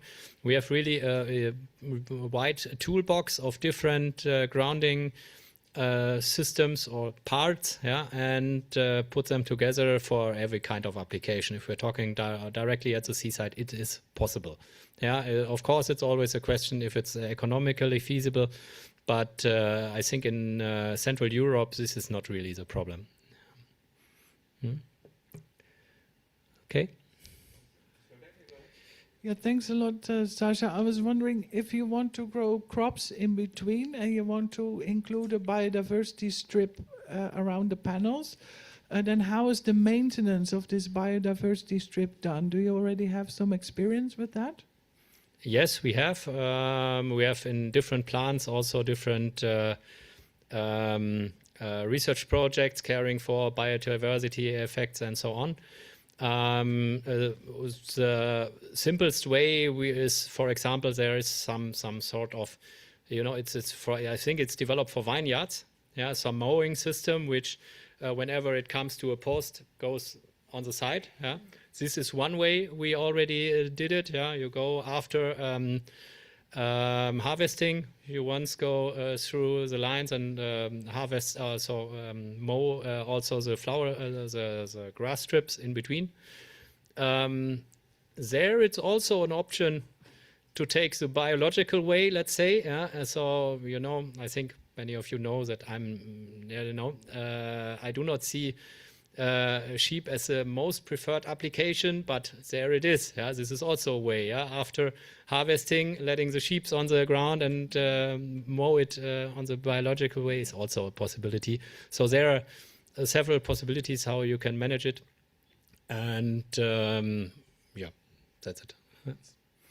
Okay. So we also had a few other hands going up. Yes, I hear 2 more questions in the front. Yes. It's a big room, so the microphone logistics is complicated, but I'm assured you it's headed your way. There's a question that I made before, but I guess it's placed also by you. Pesticides and fertilizers, they are highly corrosive. How do you deal with this on your system? Yeah, as I said, so generally it's not really a problem since, for example, we do not have framed modules or so. We work with frameless modules, so we avoid that, for example, something like fertilizer or so can stay in this in the frame also. But with the application we saw with this pneumatic fertilizer, you do not have the problem that it reaches to the system. And I would say the same for the spraying. If you do not fully expand it, and if you have the right equipment from the right distance, then this is not a problem. So in practice, we do not see any problems with that. But of course, this can be a topic, yeah, so you need to handle it. Yeah? And this is also something why we always say we really need to develop projects together with the farmer to look which machinery they have, which possibilities they have, that we get a solution which works really for both applications, for the energy and for the agriculture. Question here, and also another one. Go ahead. Yeah. One quick question. How do you manage in your project the crops that grow high because of energy yield impact? Sorry? The crops that go high. This is indeed a limitation for vertical, I would say in general. So let's say corn in Germany doesn't make any sense, yeah, since it grows higher than 4 meters, and in late summer you would not have any energy yield. So there are limitations for this type of application, yeah. So, but it's quite, yeah, it's only some crops there. For example, it is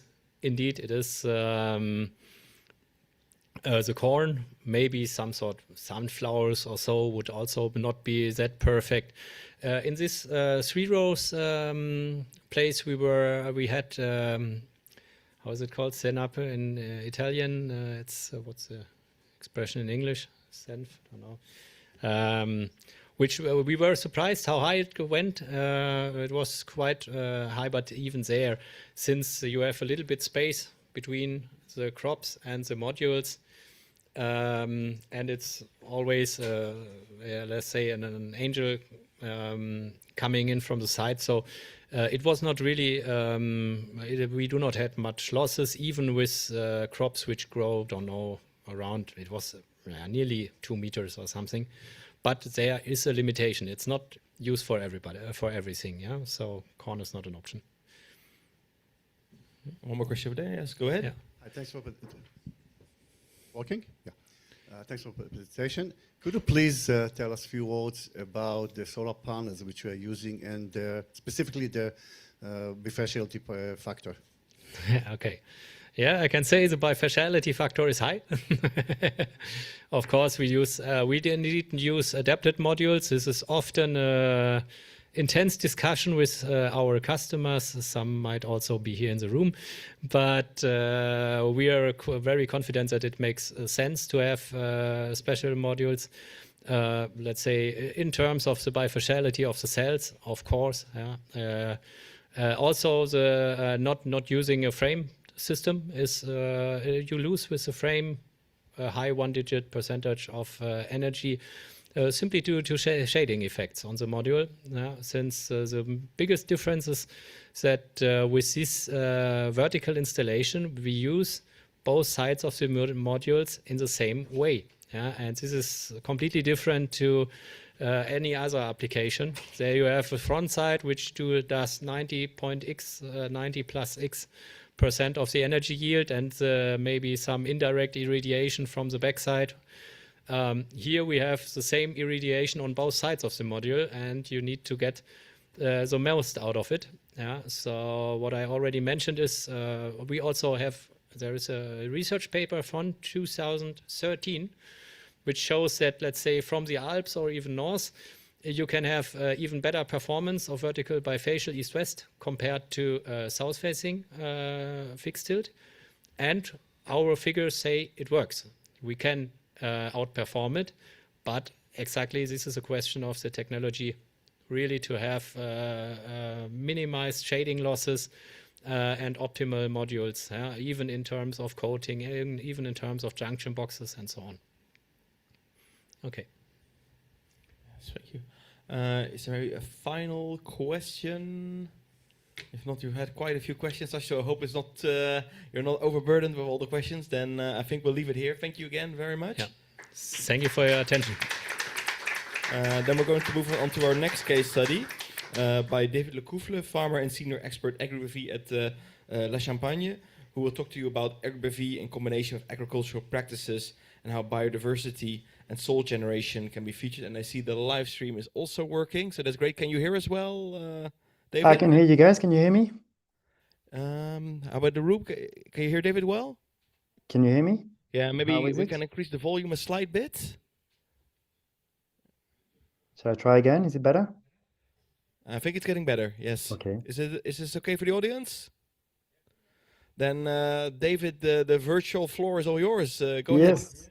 Thank you very much for that. I hope you guys can see and hear me well. I'm really afraid I can't be here, and I'm disappointed I can't be here today in person, and I'll try and make it as lively and as dynamic as possible. So picture this rainforest here. It's amazing to think that 80% of the sunlight is captured by the canopy, the highest strata of vegetation, but yet 80% of biodiversity really happens below.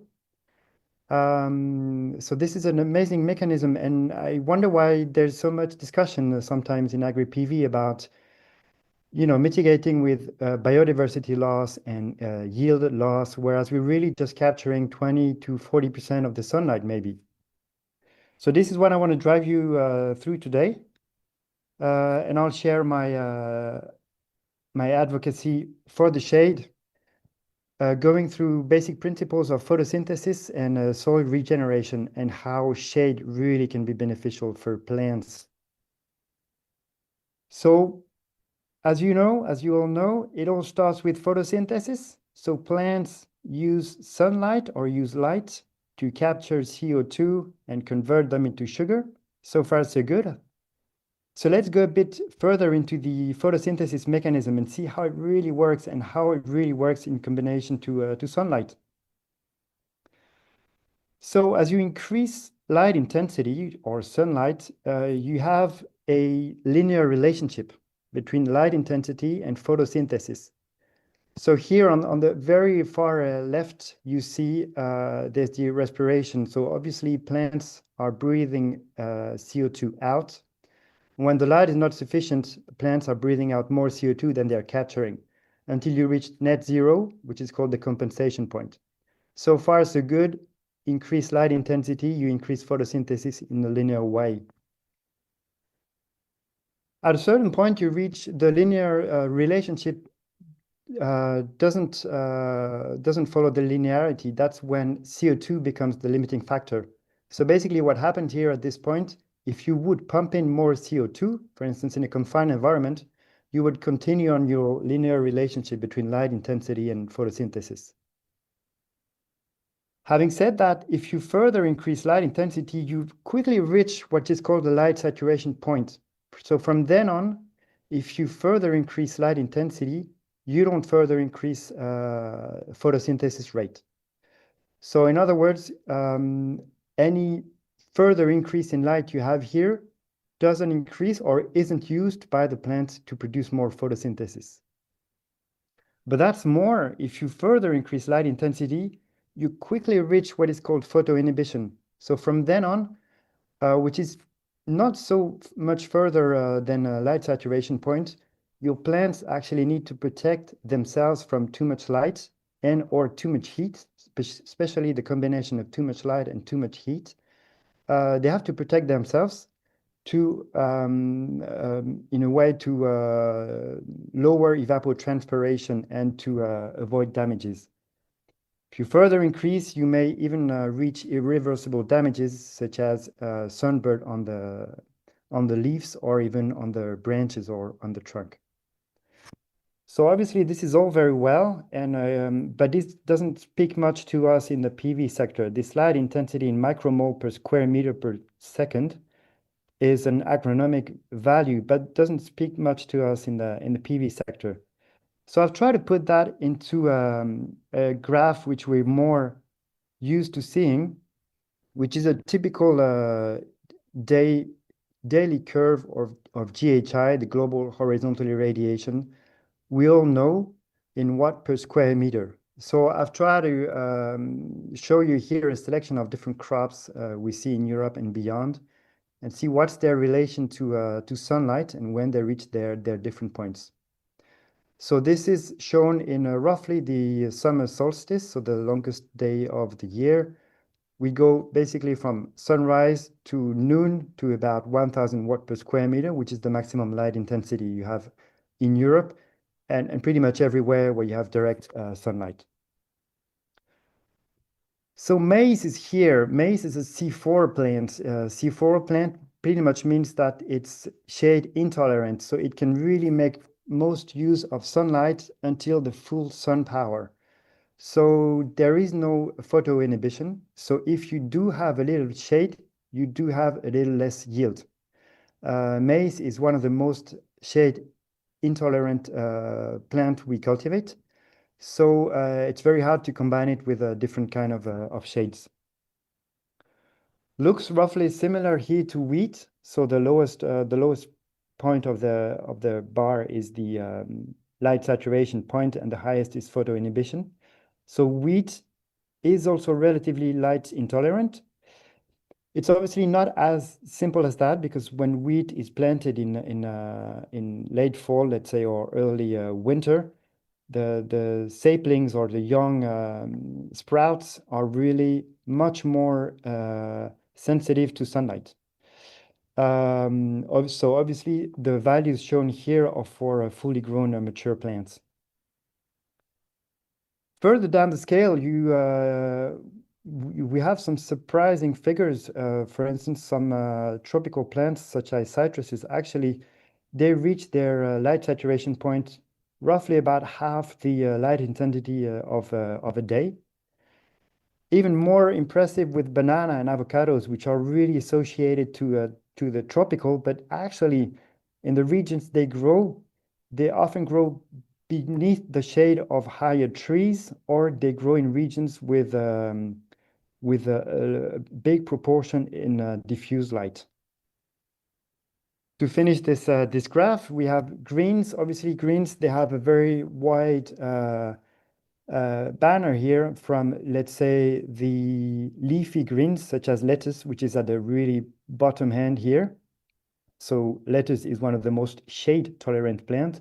And in the highest field here, you would have typically tomatoes. So even though tomatoes are summer plants and they do well tolerate light, they actually relatively fast reach their light saturation point. And if you do know tomato growers under greenhouses in summer, they use shades.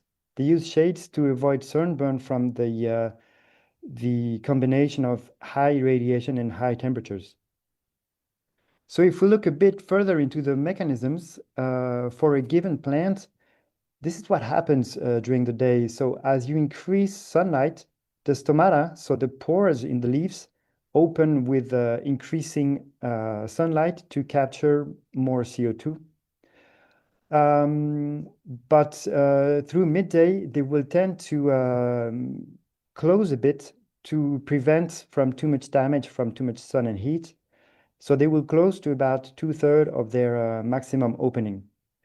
But this relationship is even more drastic with the CO2 capture, which is linear to photosynthesis rate. If you see here, which is a plant which is relatively light intolerant or shade tolerant, the CO2 or the photosynthesis peak is actually reached a few hours after sunrise. After that, the CO2 capture drops to only about 20% of its day optimum, and rises again late afternoon when the heat and the sun intensity lowers.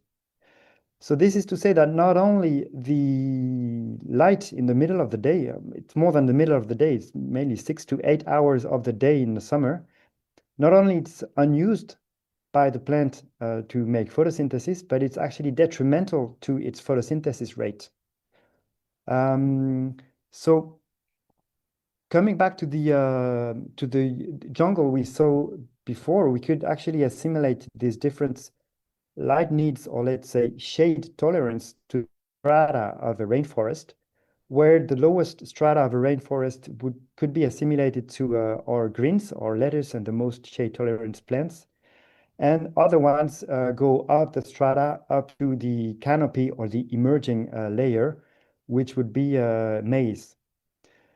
So one question I want to ask you here, why is it that the PV sector really is even venturing into cereal crops, where we see from this graph, actually cereal crops are the least tolerant to shade?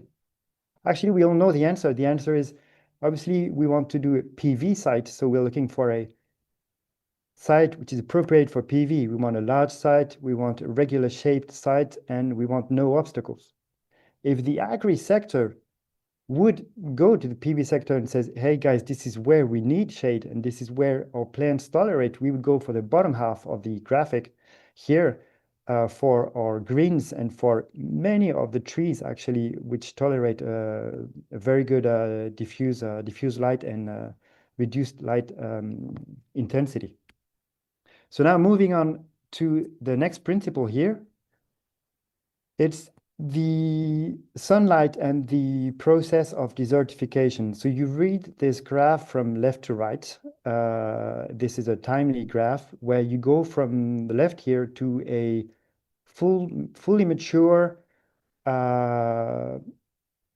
circle or fully mature, let's say, ecosystem with a different strata, autonomous in nitrogen and carbon.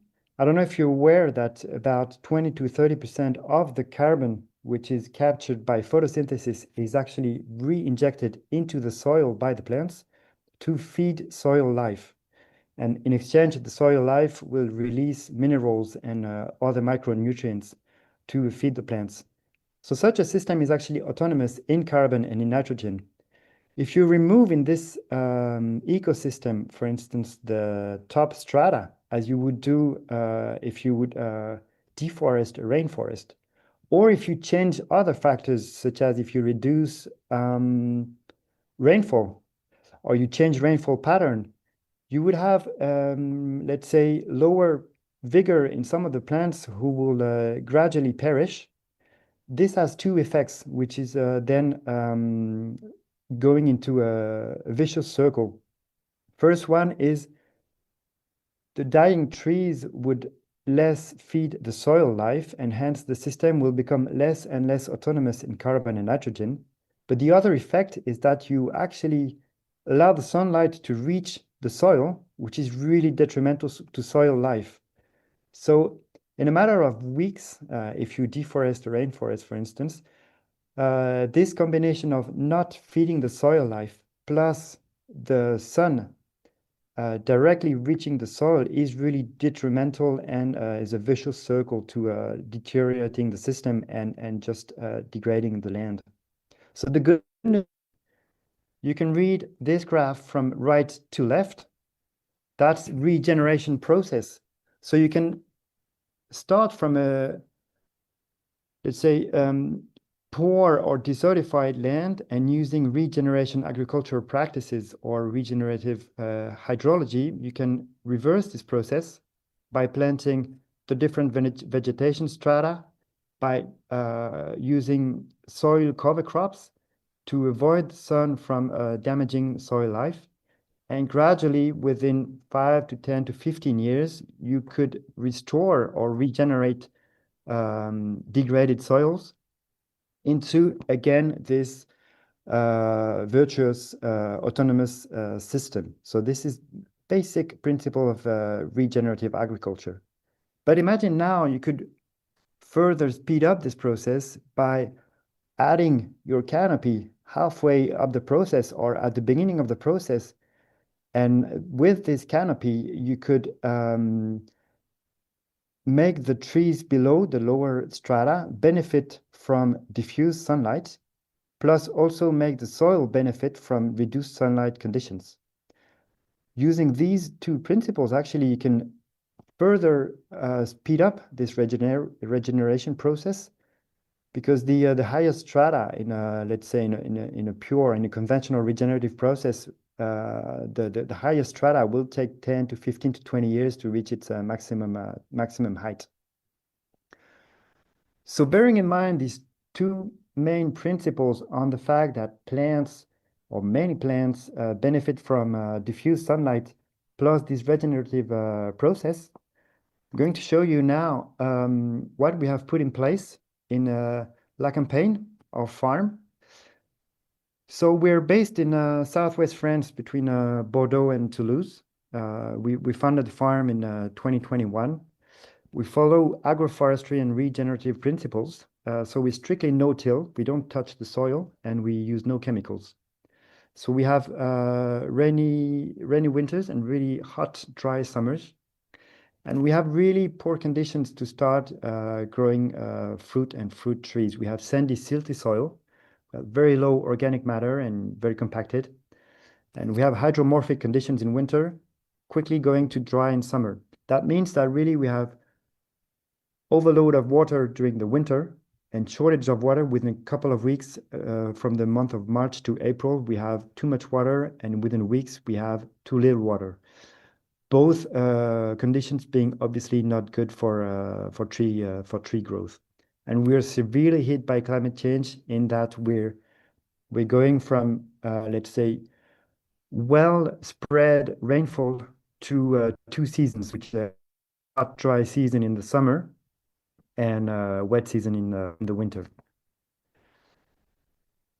So this is our farm, so near Bordeaux, 1 hour from Bordeaux. So 2/3 is in an open field, growing exotic fruits, and 1/3 is in the greenhouse. It's 1,000 square meter greenhouse with a 100 kilowatt peak installed.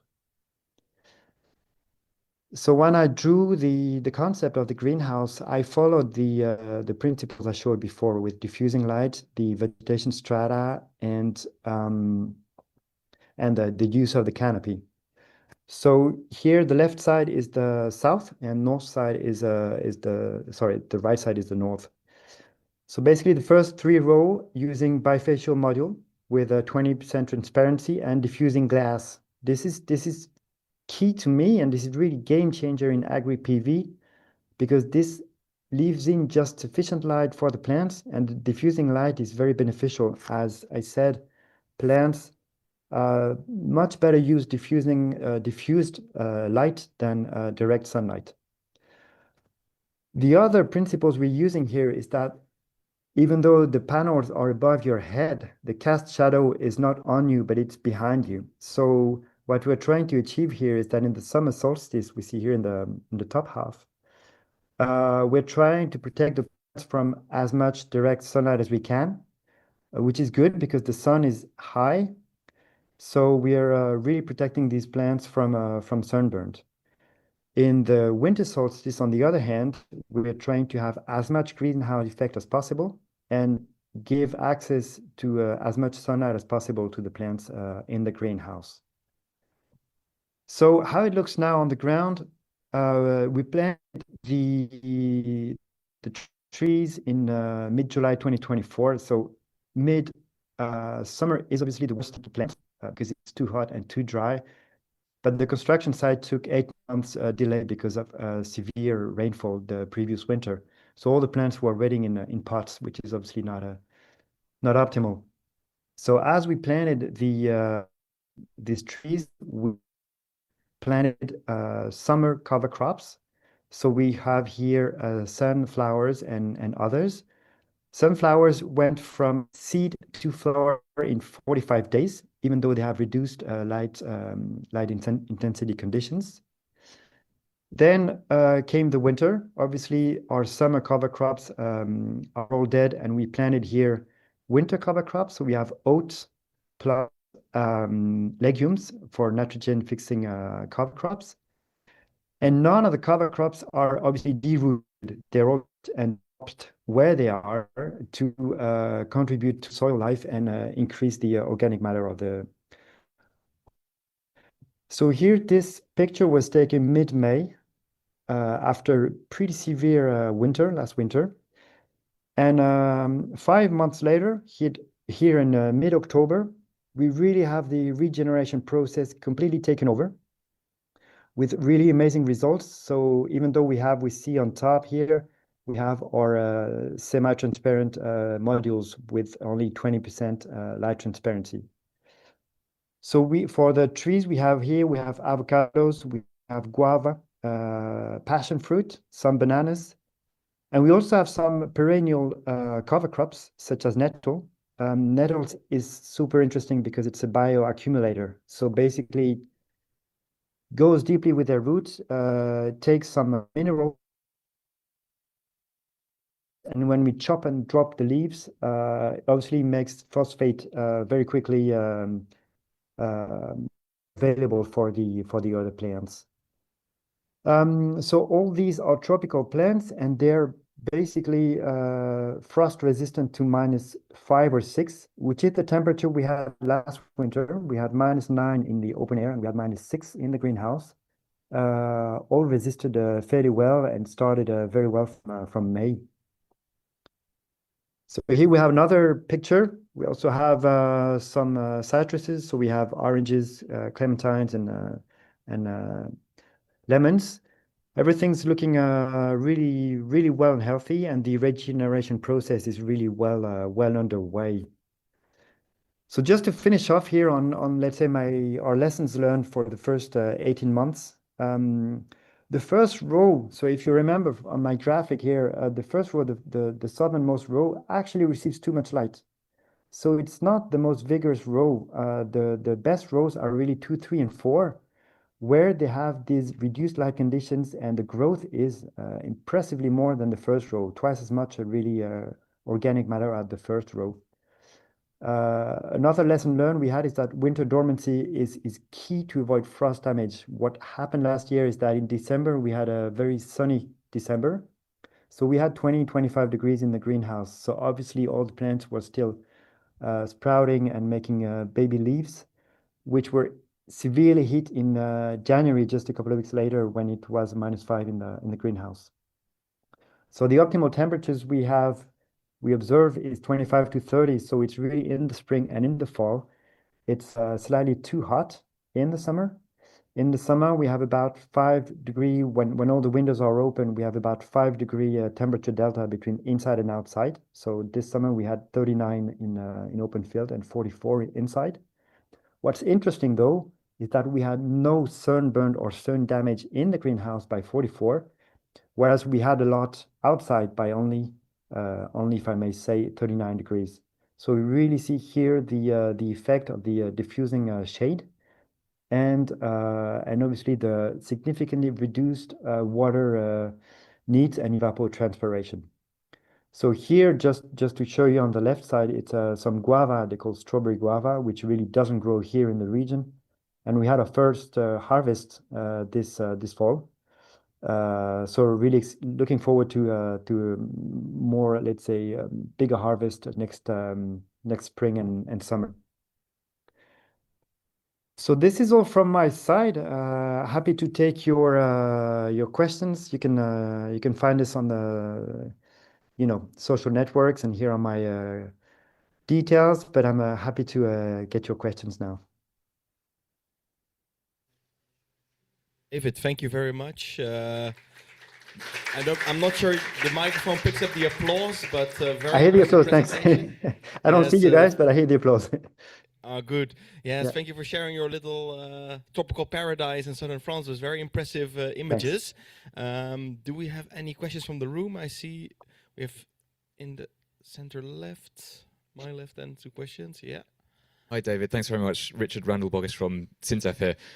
It's a very interesting presentation, insight into the plant growth profiles. And indeed, you presented the maize, which we found positive growth results for maize in the tropics in Tanzania. But we're talking about agrivoltaics in Europe. And I just wanted to, can we see your slides again? Is that okay if you go back to Sure, which one do you want? The daily profile of the GHI with the crops. Yes. Here, this one, right? Yeah, because I just want to check. So I just want to check. Sorry. Did you say that you're getting that from that background, which is kind of showing that these crops may be reaching their light saturation point? That's just on the literally the day with the most solar radiation in the year. Is that right? Correct. Here, obviously, I took let's say the worst case situation, which is a very long day with very sunny and very high irradiation. Obviously, yes. Yeah. So if it was average solar radiation throughout the year, it would be would see a different graph here. So for example, wheat. Definitely. Yeah. Yeah. Okay. Yeah, that's right. Yeah. Yeah. Yeah. Okay. Thanks. It would be quite interesting to see it with the average rather than the summer solstice. Yes, obviously. Yeah. This was just here to locate on a graph how plants, which we may think actually need full sun, are actually suffering from too much sun. This was more the point here, but I get your point. Obviously, we need to... suffering from too much sun, but only on the summer solstice. summer solstice, or let's say from May to September, or at least in the regions where I am, where I would say 2/3 or 3/4 of the days are sunny days. In these days, you do almost reach 1,000 watt per square meter GHI. Yeah. Okay. Thank you. Another question? Yes, go ahead. Thank you very much, David. That was very clear explanation. My name is Wilma. I'm from the Netherlands, where we obviously have a lot of greenhouses.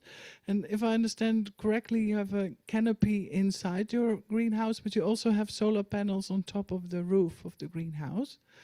So I was wondering, how did you select the design for the PV panels in order to ensure you still have at least enough light reaching the canopy and the plants at a lower level? Yes. So basically, what I have in my greenhouse, I would refer to the canopy as the panels. So the panels play the role of my canopy. All the other trees are trees which don't have the light necessity of the canopy. So even, for instance, avocados. So in the greenhouse, we have avocados, citruses, and bananas. And even though they're tropical trees, they're really handling well diffused sunlight or diffused light proportions. And then we have lower ones like guava, and obviously the cover crops, which need even more light. But in any case, it is possible, and it's fairly easy to find the light saturation point of pretty much any crop. So you can organize as a different strata pretty much anything you want or you wish you could have according to your, let's say, location, so your solar data and the type of the crops or vegetables you want to grow.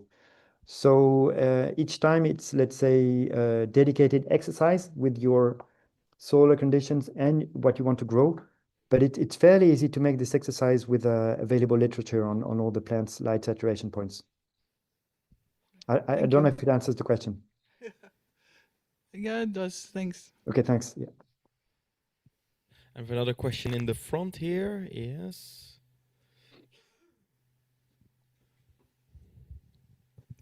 You mentioned something very important regarding cereals and the potential, especially for project developers and large scales.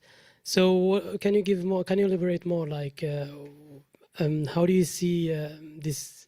How they coexist, and how this could be a successful combination, cereals and agri PV. So not maize. That's definitely it's difficult, but other options. Yes, what I see, so I haven't looked here at all different cereals available. So first, I don't know if some cereals like barley or some others have maybe a lower light saturation point. I don't know that. The thing is, what I see and my understanding is that when we have PV panel rows, let's say 10 meters apart in a cereal field, we do have dual land use, but to me, we don't have dual light use. The light is either used by the cereals or by the PV. I'm not saying this is good or bad, but this is just the case. When we go for vegetables or trees, most of the time we can have not only a dual land use, but a dual light use where all the light is used partially by the panels and partially by the vegetation below it. So obviously, the key factor here, to me, really the game changer is semi-transparent panels.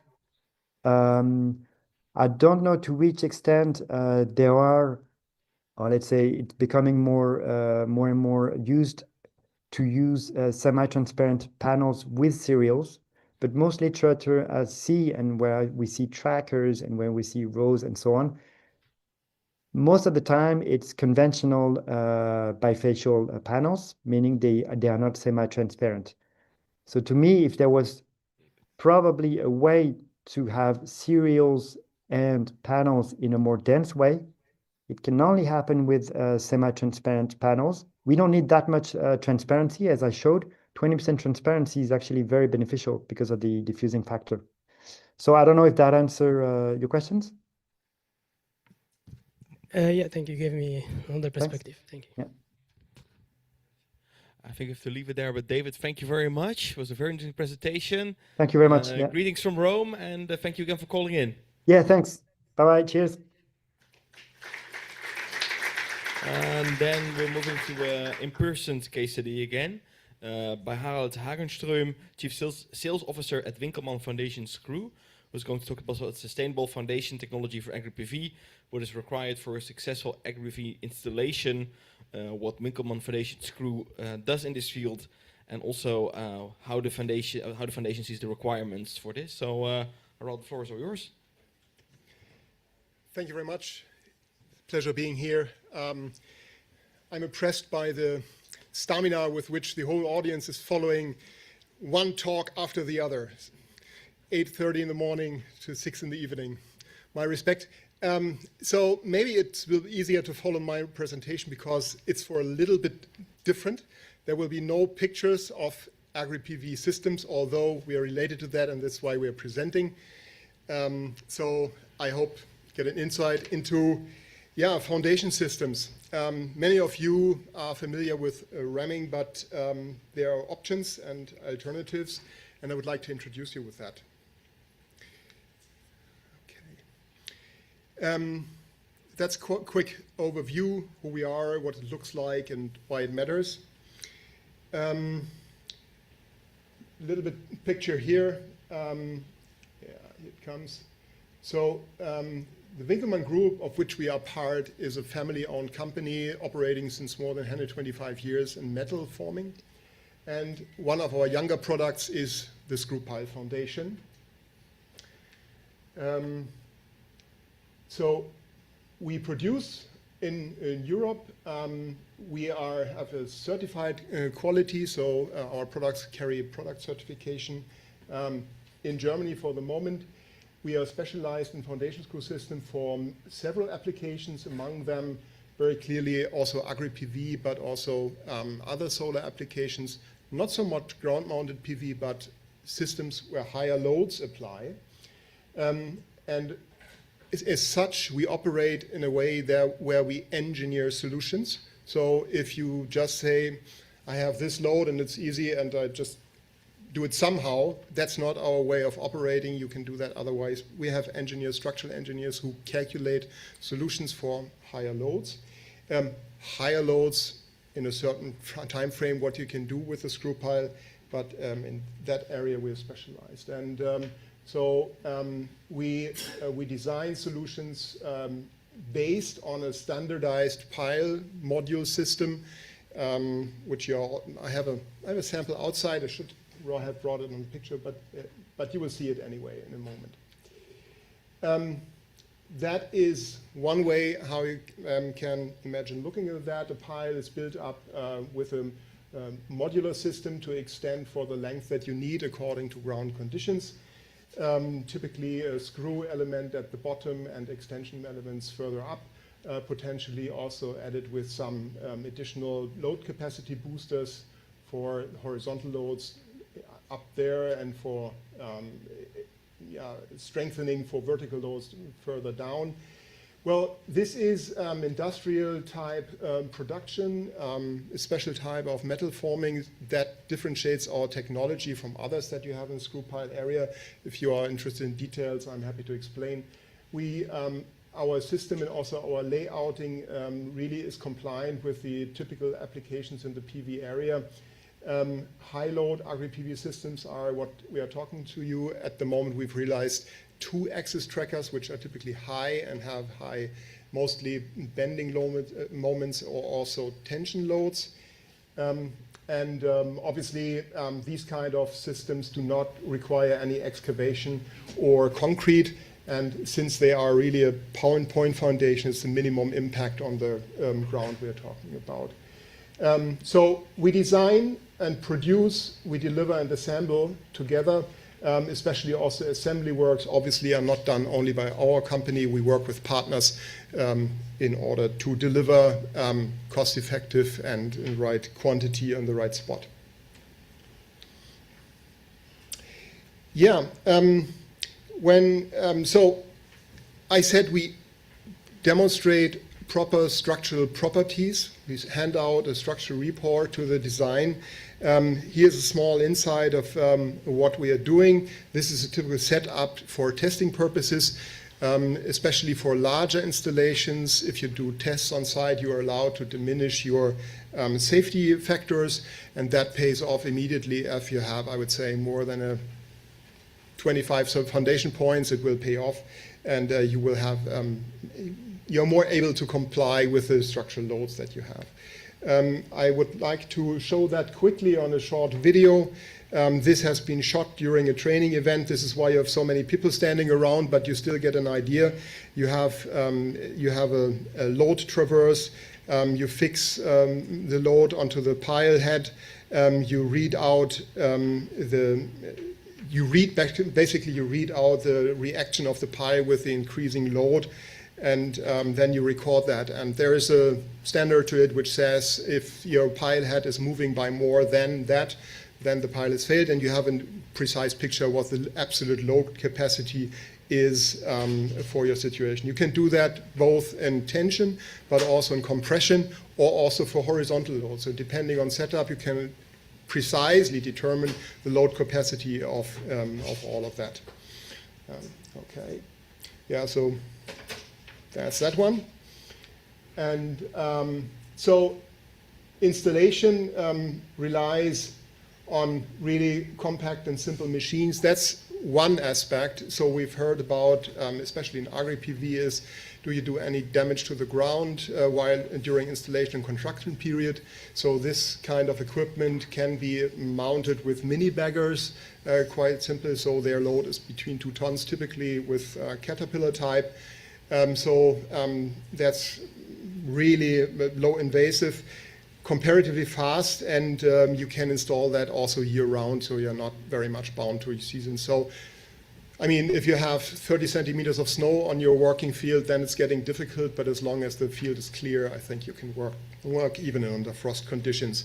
So that might also be an aspect in AgriPV, because you can work during the, let's say, non-growing period. Every pile is verified, documented. It's 100% removable. Removing such a pile is simply you screw it in and you screw it back out. That's comparatively simple. And we based all of that on the applicable standards. I would like to show here an example about the installation. That was not for an AgriPV, but for a solar carport, where you can also see some advantages, because solar carports are typically installed on existing parking lots. People do not want to open all the parking area for large concrete foundations and so on. So you can be a little bit more specific in the area, and this is how we typically install that. Yeah. Precision in height is very accurate. Yeah, so if you have a reasonable reference point and that everything is clear, within a few millimeters you can adjust the height. In the lateral area, we are discussing a few centimeters plus minus in precision, but that can be accommodated with long holes with interface plates. So that's pretty simple. This type of pile head design is also unique to our design. It allows us also to pick up more bending loads. At the moment, this design is under approval by Deutsche Institut für Bautechnik, so we are applying for product certification. It will be launched in a couple of weeks, and then we will have a significant capacity available for construction loads. So why does it matter? I was not right. So there are obviously pictures of AgriPV. We comply with the land use regulation, which also refer to the maximum surface coverage that is allowed. So it's very, very low with a point foundation. It's 100% removable. We really act as a solution provider. So when you come to us, we're not just delivering material. We really deliver a foundation design and a structural report afterwards. So all of the forces are recorded with the machinery, and you have a precise record of what you've installed, and that it will last for a long time. Many important markets in AgriPV are mentioned here. We have heard excellent presentations about the legal framework. I'm not going into that, but what we can see is that soil protection, crop preservation, foundation removability, speed of installation, and overall rule compliance and cost synergy. So these are all requirements that we can efficiently meet with our screw foundation. If we have a look at the alternatives, anyway, concrete foundations in agri-PV are almost always a no-go. Ballasted systems pick up too much place. Concrete is not something that you want to have in your agricultural land. A lot of you are working with ramming piles, but when it comes really to higher loads, screw piles might be a good alternative.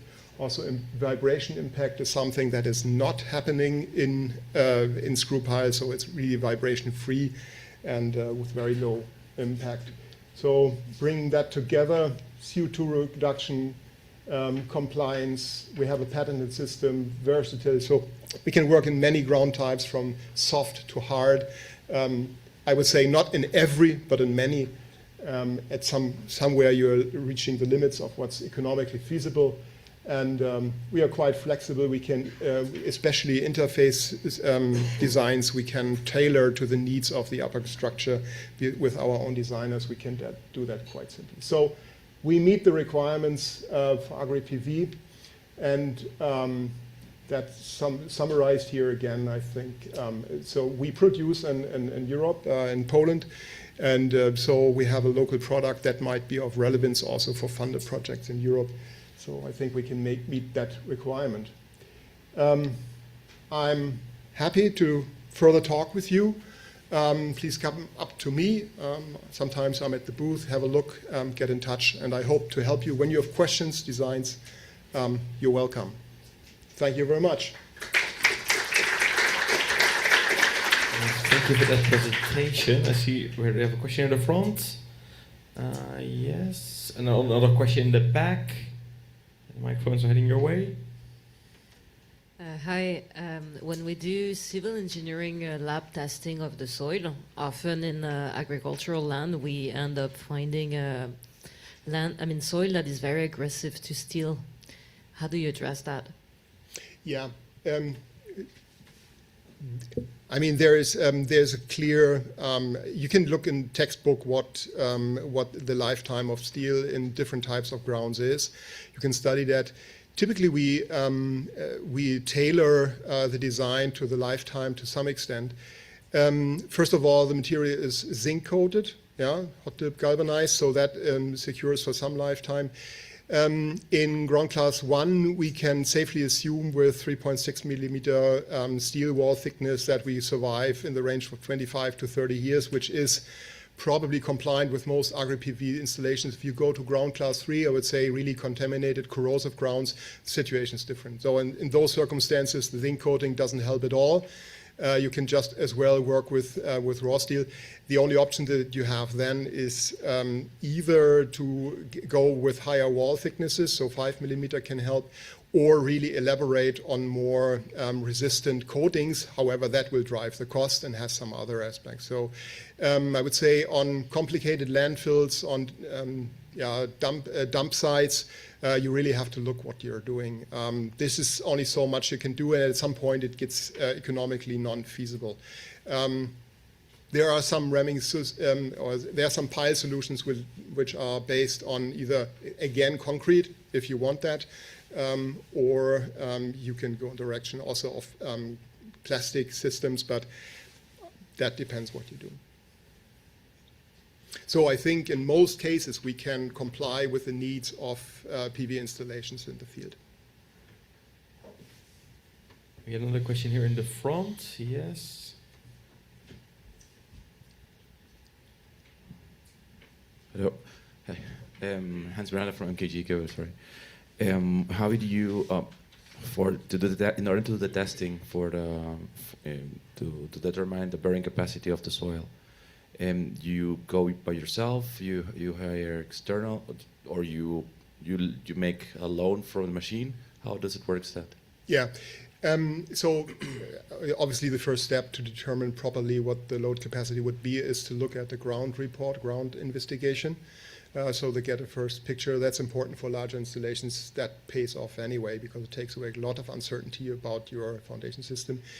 We are doing those tests typically on our own or with certified and trained partners that we have, mostly in German area, but also we train people now in the other European countries to send them on site. That work needs to be done properly, so these data are crucial to success for the project in the end. And in terms of equipment, yeah, you've got to ship it or you've got to partner up with people who have the equipment. One more question. Then you have right now in Germany, it's more common to peatlands, to buy in peatlands. The question of corrosity has already been answered, but the depth, how deep you can go with your system, is this any limitation that you have there? I see that you can put. Yeah. Any limitation? Yeah, I mean, practically speaking.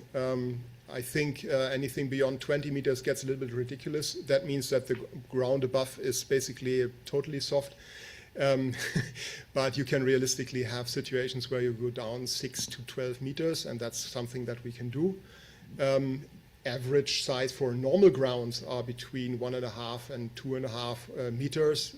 That's what you need with this kind of pile. It's a displacement pile, so you have a little bit more friction than with a ramming pile, actually.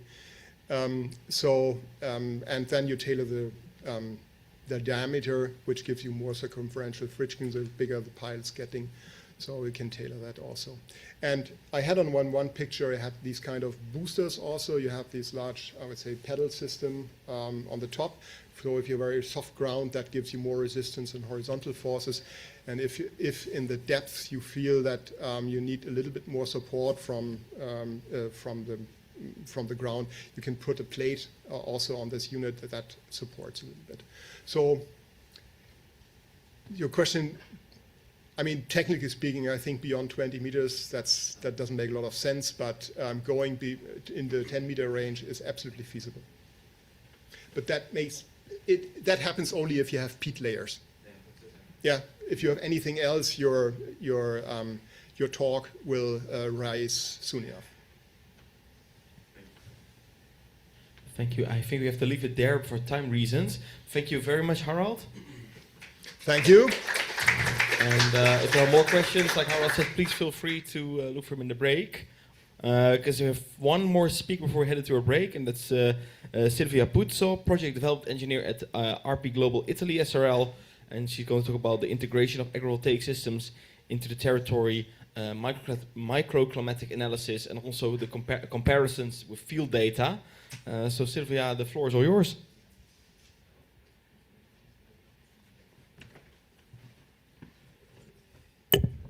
Thanks. Hello, everyone. I'm here today to present our project, the integration of agrivoltaic systems in the territory. Here's the agenda for today. I'm going to talk about a bit of who we are and our activity in Sardinia, the purpose of the project, the energy balance that we use to assess the microclimate within the agro-PV system, our modeling approach, and then I'm going to discuss a bit with you the results.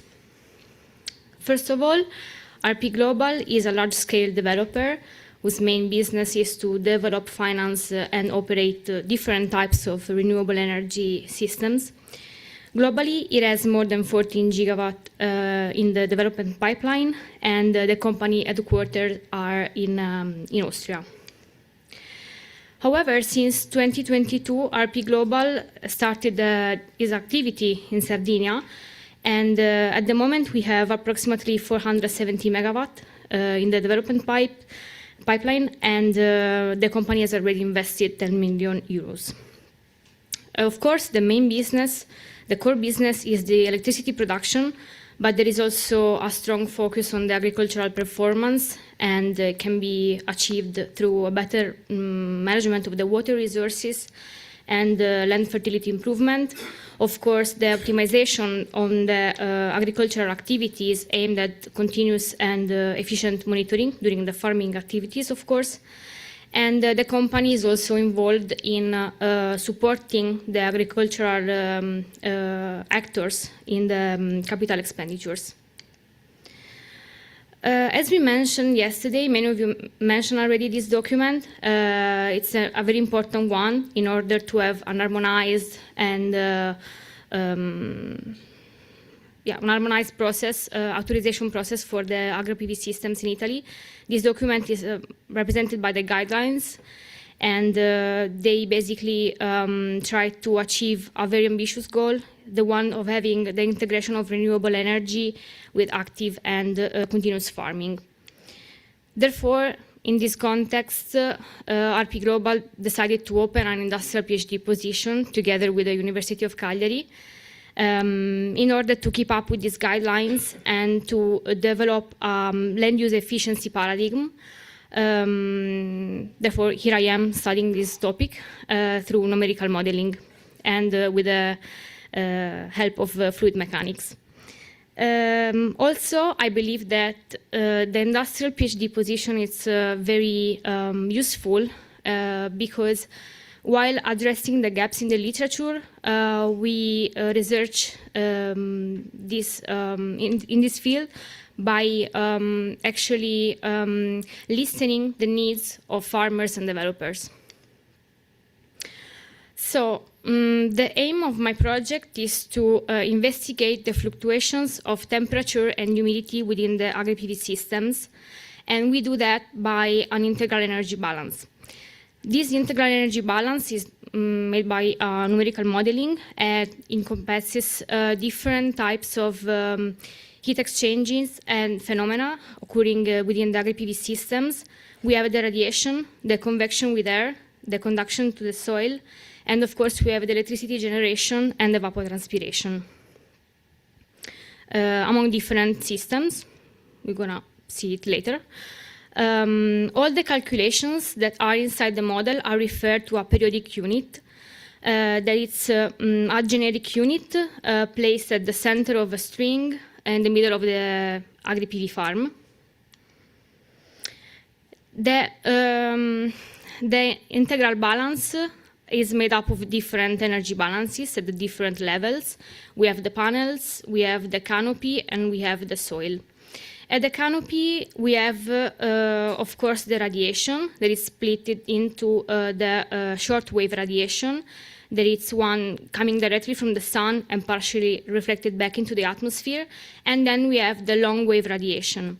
The long wave radiation is the one emitted by all the bodies, and it's dependent on the temperature. So we have the long wave coming from the ground and from the atmosphere, and of course emitted also from the panel itself.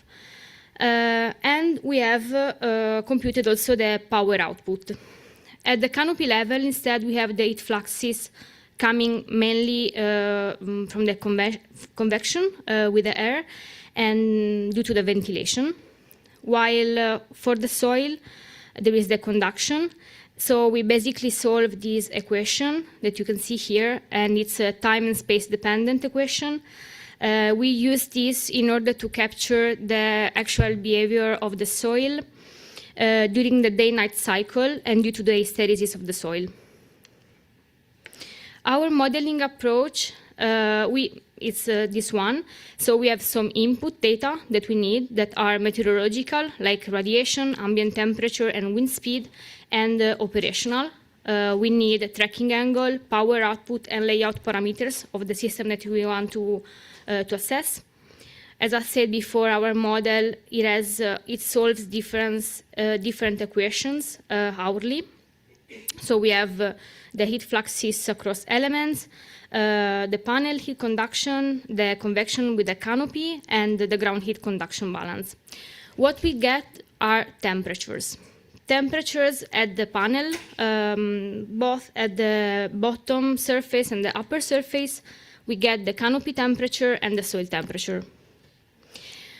This one, it's a comparison between the output that we get in terms of soil temperature, which is highlighted in with the red line, it's compared against the output for the same location coming instead from a European database, from the ERA5 database, which is a climate reanalysis data set developed by the European Centre for Medium-Range Weather Forecasts and widely used in the scientific research.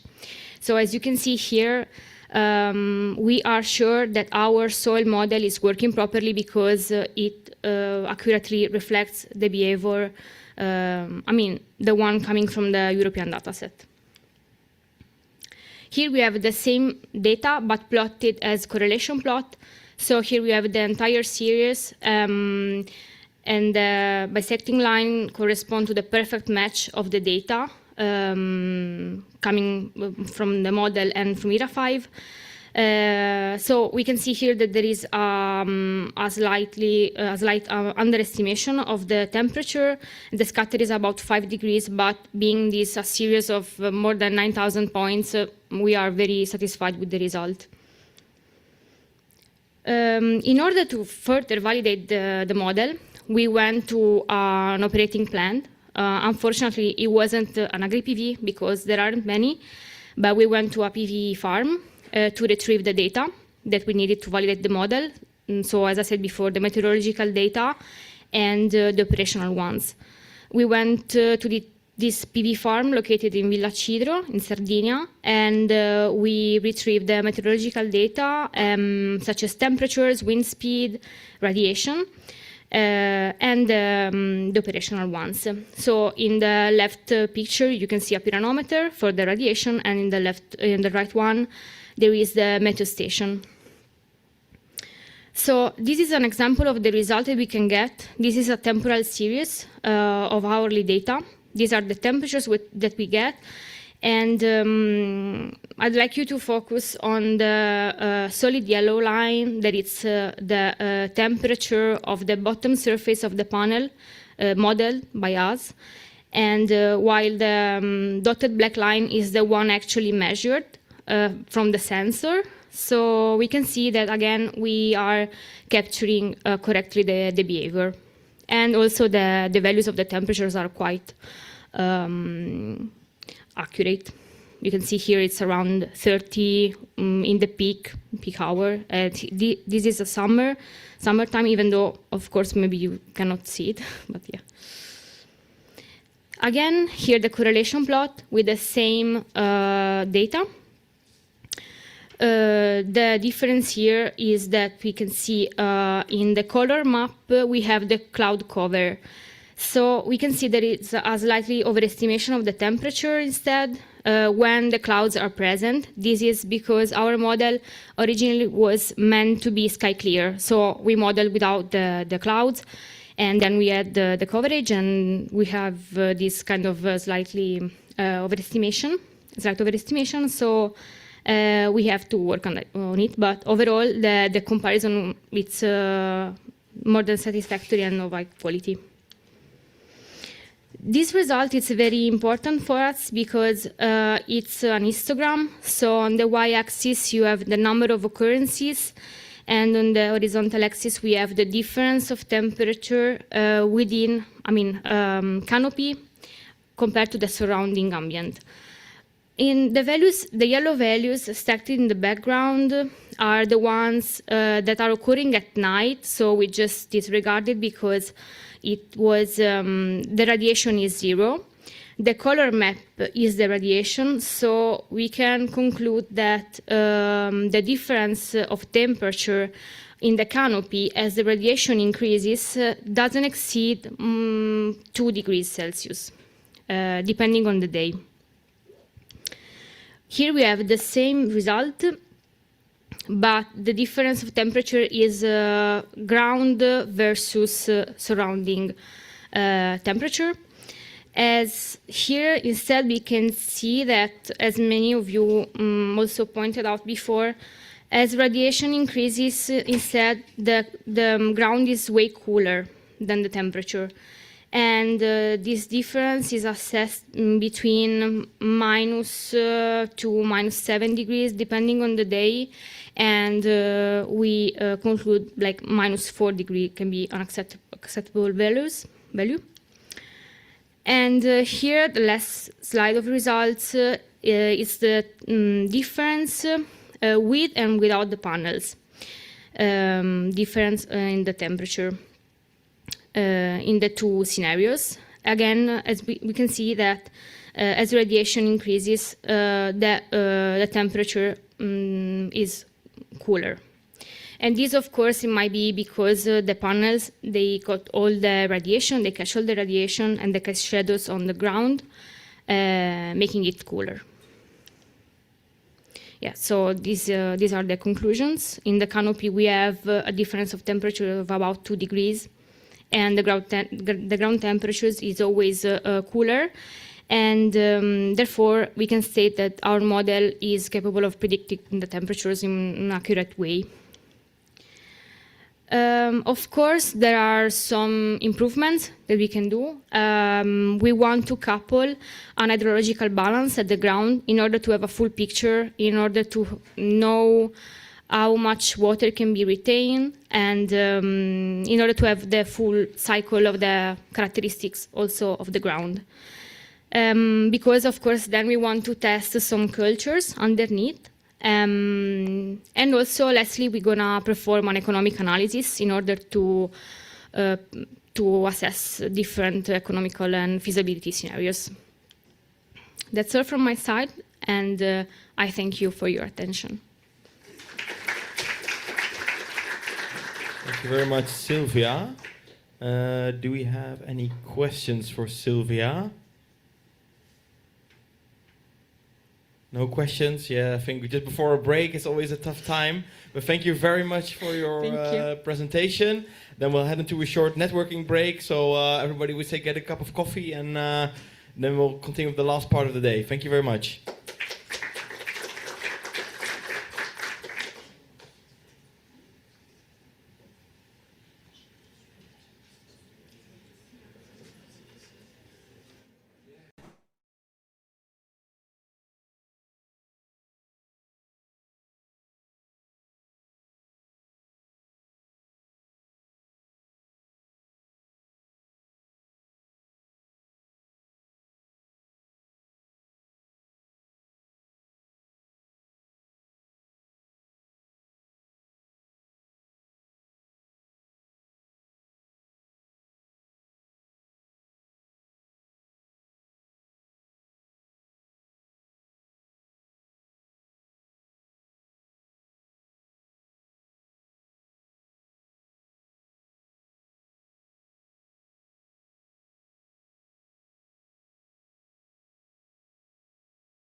Okay, all right, everyone. I hope you had a good networking break. May I request everyone who is not yet inside to please join us, and those who are inside the room to get started with getting seated.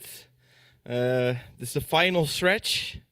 We made it through all the breaks, so we're final speakers, and then it's the end of the event. So the 2 days went by quickly, and we have another AgriVoltaics veteran, so to speak, to start after this break. Mo Horowitz, who was, I think, there already in the first edition in Portugal, so a long-time visitor. And Mo Horowitz is Chief Commercial Officer at Solar Geek.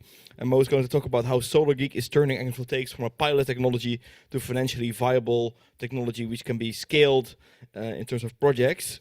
He's going to talk about the inflection points for AgriVoltaics, penciling dual-use projects at scale, and also the smart software and versatile hardware they are currently using. So with no further ado, Mo, go ahead, the floor is all yours. Thank you very much. So, Roger, thank you for the introduction. I have the fun pleasure of speaking right after the break, about an hour and a half before the Prosecco. So I'll try to keep it interesting, more images than words and talks. And the other benefit of going at the end of the 2 days, everybody pretty much told you about all the problems and why it doesn't work. I don't have to convince you about the value of agrivoltaics, nor about the fact that it's challenging. I can just concentrate on, is there something that we can do to actually solve these challenges? Okay, the benefits to the farmers, agri-first, financial models, right? We've heard a lot of that covered. We'll try to give you a sense of how we've been focused on helping these projects actually scale from pilot to fully fledged commercial projects, mostly across Europe, but we'll show you a few from North America and elsewhere as well. Solar Geek is a single axis solar tracker and software manufacturer, and we deploy our AgriPV trackers globally. So Netanel just walked in about a minute late, but he has a good excuse because he literally took this picture about 4 hours ago, about 45 minutes from here, south of Rome. We actually have quite a few projects here in the area, and that is an agrivoltaics project being constructed. Now, let's see some interesting newspaper articles. Bloomberg, technology has matured, we know it works, the remaining challenges, scaling profitably. Right? Challenges no longer in the lab, making it work in the real world. And is it easy to finance, easy to install, and reliable enough in terrain? Now, we're at AgriPV conference. You all assume this is about agrivoltaics. This was written, to John's point before, about solar 7 years ago. We had to overcome exactly the same challenges on solar. 2018 plus 7. Am I wrong, Emilia? Okay, 7. You scared me for a second. Okay, so actually, good point. When I was presenting in Lisbon 3-4 years ago, right, we showed you very excitedly this project with EDF that's about 7 kilowatts, right? And we were all very excited. It's real. It's over grapes. But now we're actually deploying real utility scale projects across vineyards, across orchards, grasslands, etc. So how do we do that? How can we actually bridge that chasm to make this work in the real world? Financially viable models, we heard that in Jonathan's setting up here, Maria on the banking side, Insolite spoke about it, everybody talked about, in Wilma's presentation, how do the cash flows work, right? We have to make sure that this actually moves. We have to make sure that it is not just sheltered in labs, but this can live and thrive in the real world. And we have to make sure that it can actually make adjustments in real time.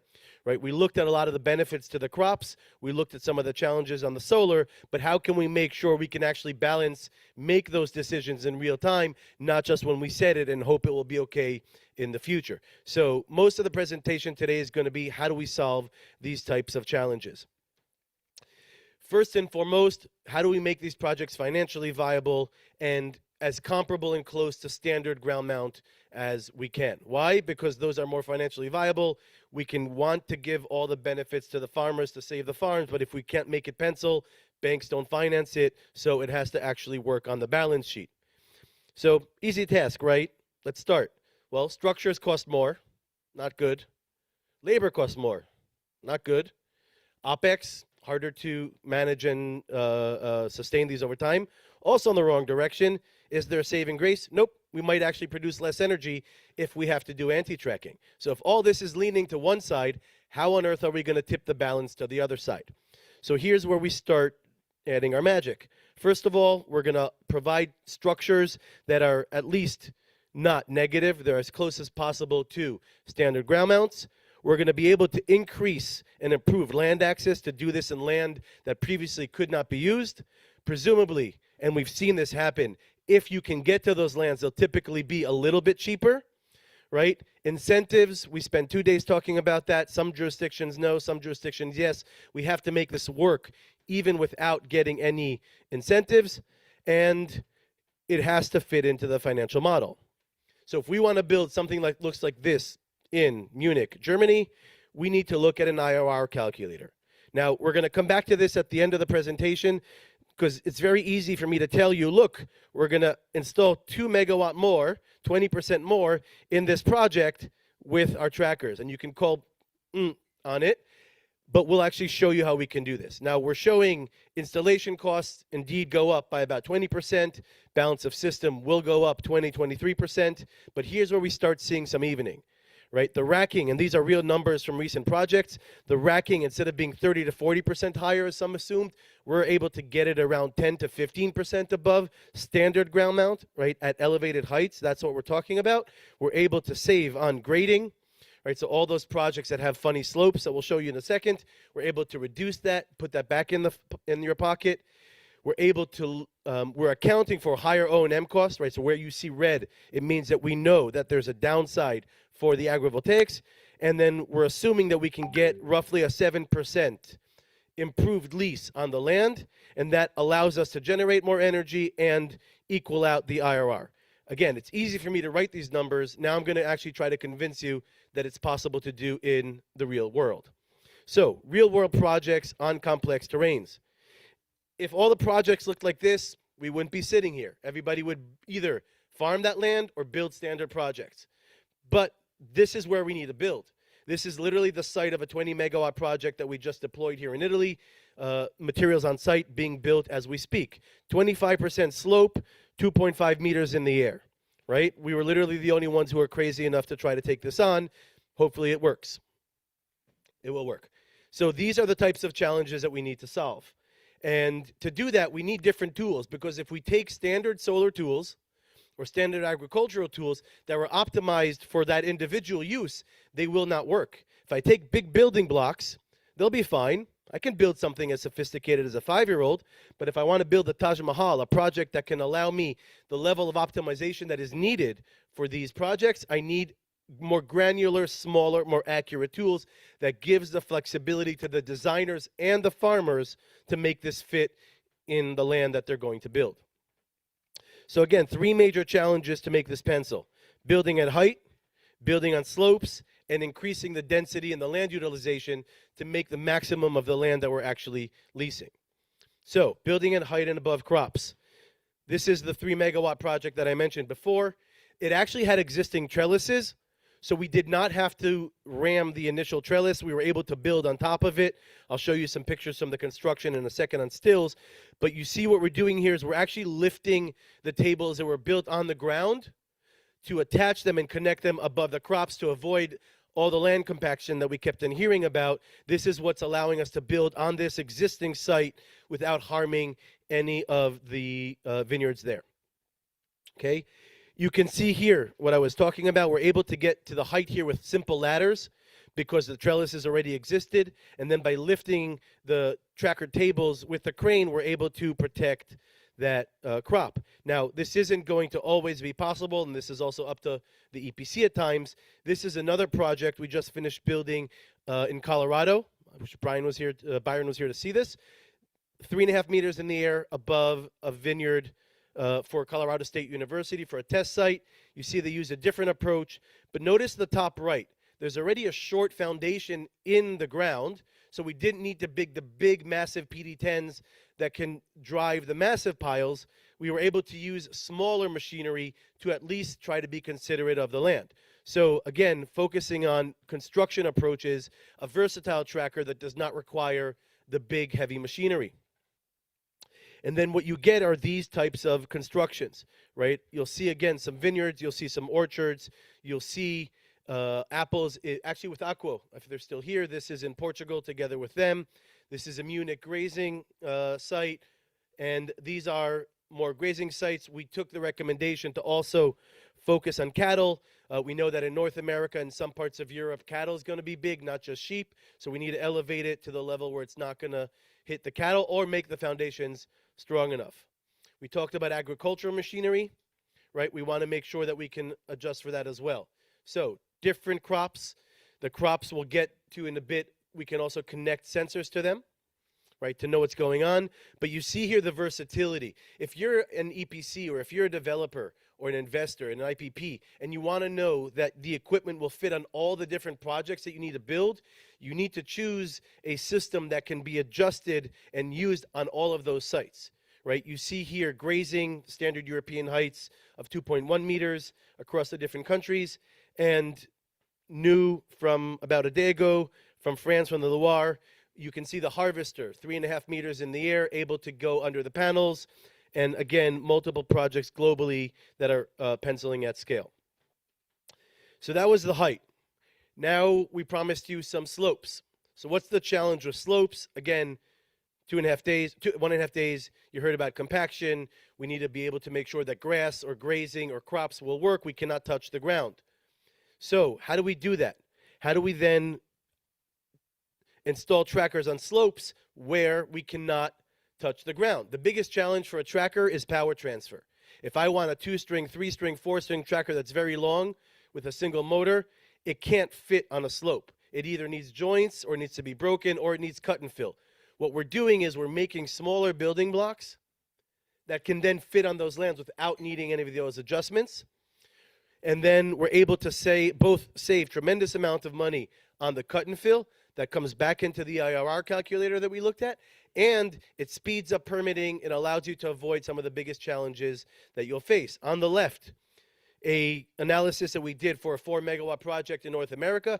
The red is where you needed cut and fill or earthwork if you were above or below 10%, as most trackers are. On the right was ours, did not require any cut and fill, and this is what it looked like. This is obviously not an agrivoltaic project, but the principles hold in terms of how we're addressing slopes, right? 2.1 meters in the air, Munich, Germany, Italy. Those are probably the main markets that we're seeing these agrivoltaics projects pencil. We're hopefully going to see that in some other countries. We heard from Yuji, we heard from Roman before in terms of some of the Central and Eastern countries where we're hopefully going to see this. And this is how we're making it work on those slopes. Power density. If you're behind the meter, or if you waited 3 years for interconnection, or if every single acre that you have is valuable and you're getting a high rate, you need to squeeze in as much power as you can, oftentimes and at the expense of efficiency. So the ability to get more out of that land is going to be crucial. Now, what are investors, developers used to doing? They're looking at a plot like this and they're saying, if this is my area and I take a standard tracker, right, that's very nice and long, I can fit in maybe, some trackers, but all that area is empty. And if I paid for that land, I better use it, right? I have to use it. And to do that, we're using, again, smaller tables that can fit into the entire land and maximize it, right? We're not talking about just pushing the trackers closer together. This is at the same pitch. But our smaller building blocks allow us to unlock these type of projects. And oh, by the way, if we talked about the value that we're bringing to the crops, we're covering all of the crops this way. We're not just doing it where it's convenient for the tracker. We're able to cover the entire field. If you look at some of these projects from above, you would probably assume they're fixed tilt based on the GCR, but they're not. These are all tracker projects, right? 33 megawatt project. It has all the crust around the middle of the sandwich. Like my kids like to eat the middle. They leave all the outside empty. What do we do with that white space? It's wasted. Well, if we take our trackers and you see those little colors around the edges, that's where we're able to color in literally the entire plot. Add 10% capacity, and in this case, that's what unlocked that project from a financial perspective. Right? A few more examples of that power density, allowing us to put more capacity into the land and make these projects pencil. I told you we'd see the slide again. So we're checking the box. We were able to add more capacity, reduce the cut and fill, increase production, and lower the land cost, again, by using that versatile tool. Why do we need to react to real world events? Well, because things happen, things change. We designed it, but we need to react to the real world. This is a comical part, pay attention. David, you have one of the worst cavities I have ever seen. Okay, have a good day. Aren't you gonna fix it? Well, I'm not a dentist, I'm a dental monitor. I just tell you when you have a bad cavity. It's bad. Lunch? Oh, yes. Where are you going? Why monitor a problem if you don't fix it? Right, so this was a commercial for an insurance company in the US that I actually happen to love, and it says a lot about where monitoring systems are today. I can tell you have a problem, but can I actually help you? Right, so that's where we're focused today, not just monitoring the problems, but actually helping you do something about it. So what we're doing is we're connecting all the components of a standard PV plant, right? Inverters, battery meters, storage, obviously the trackers, that's our bread and butter, weather sensors. And then we're not just tracking in real time and controlling, changing angles as needed, we're actually taking it to the next level and doing what we call loss analysis. Right, so based on generation signals, we can start isolating where your losses are coming from. Are they coming from the DC side? Is it the heat? Is it the temperature? Is it mismatch? Right, and then if you're starting to see where this is going in your head, the next level beyond this is going to be, what does that mean for crops? Right, and then the idea is to have as little of this as unknown as possible, because over time, as we ingest more data, we can make those smarter decisions, right, around where those losses are coming and then fix them in real time. Now, if you want to optimize for new outcomes like crops, then you need new data inputs. So what we're doing is we're deploying these agri-sensors or agri-stations, right? On the agricultural side, you're familiar with these PAR sensors measuring photosynthetic activity, humidity, rain, tensiometers, dendrometers. These are all plant health indicators, and we're pulling them in to our SCADA system together with all of the solar information that we're looking at. So one, right, we can extract and learn historical data, but more importantly, we can actually predict where things are going. We can set shading plans, for example, if there's certain times or seasons where we need to have, Laurent from Insight before spoke about anti-tracking, right, and how that works. So what we can actually do is tell the system, hey, if my plant, if the PAR drops to a certain level, the same way it would go into wind stow for wind, I can go into crop stow, right? And based off of that, I can decide that it's time to go into anti-tracking. And instead of having the crops covered by the sun, I'm giving them shade, they're getting photosynthetic activity, and we can move on, right? Problem solved. Not quite yet. As it was discussed before, well, who's paying for that? Where's that coming from? Right? And the answer is, well, first of all, we want to look for the situations in which the crops don't necessarily need the light. So we worked on this paper with Professor Greg Barron-Gafford, University of Arizona, where even for grasslands, we identified that they need sunlight from sunrise to 11 a.m. between May and June. But after 11, they don't actually need the sun anymore, and we'd rather go back into shading them.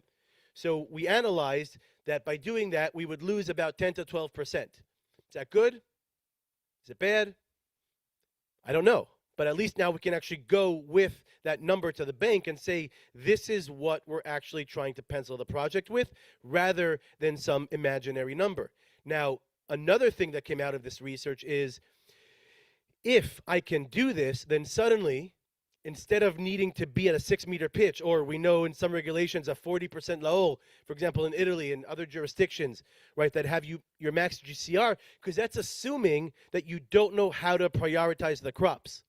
But if you actually know how to do that, you can increase the installed capacity. You can go to 4-meter pitch, go from 1 megawatt to 1.5 megawatt, still not harm the crops, right, and pull close to 30% more energy out of the same plot of land while still not harming the crops, right? You obviously need to come back to the financial model and make sure that this actually works.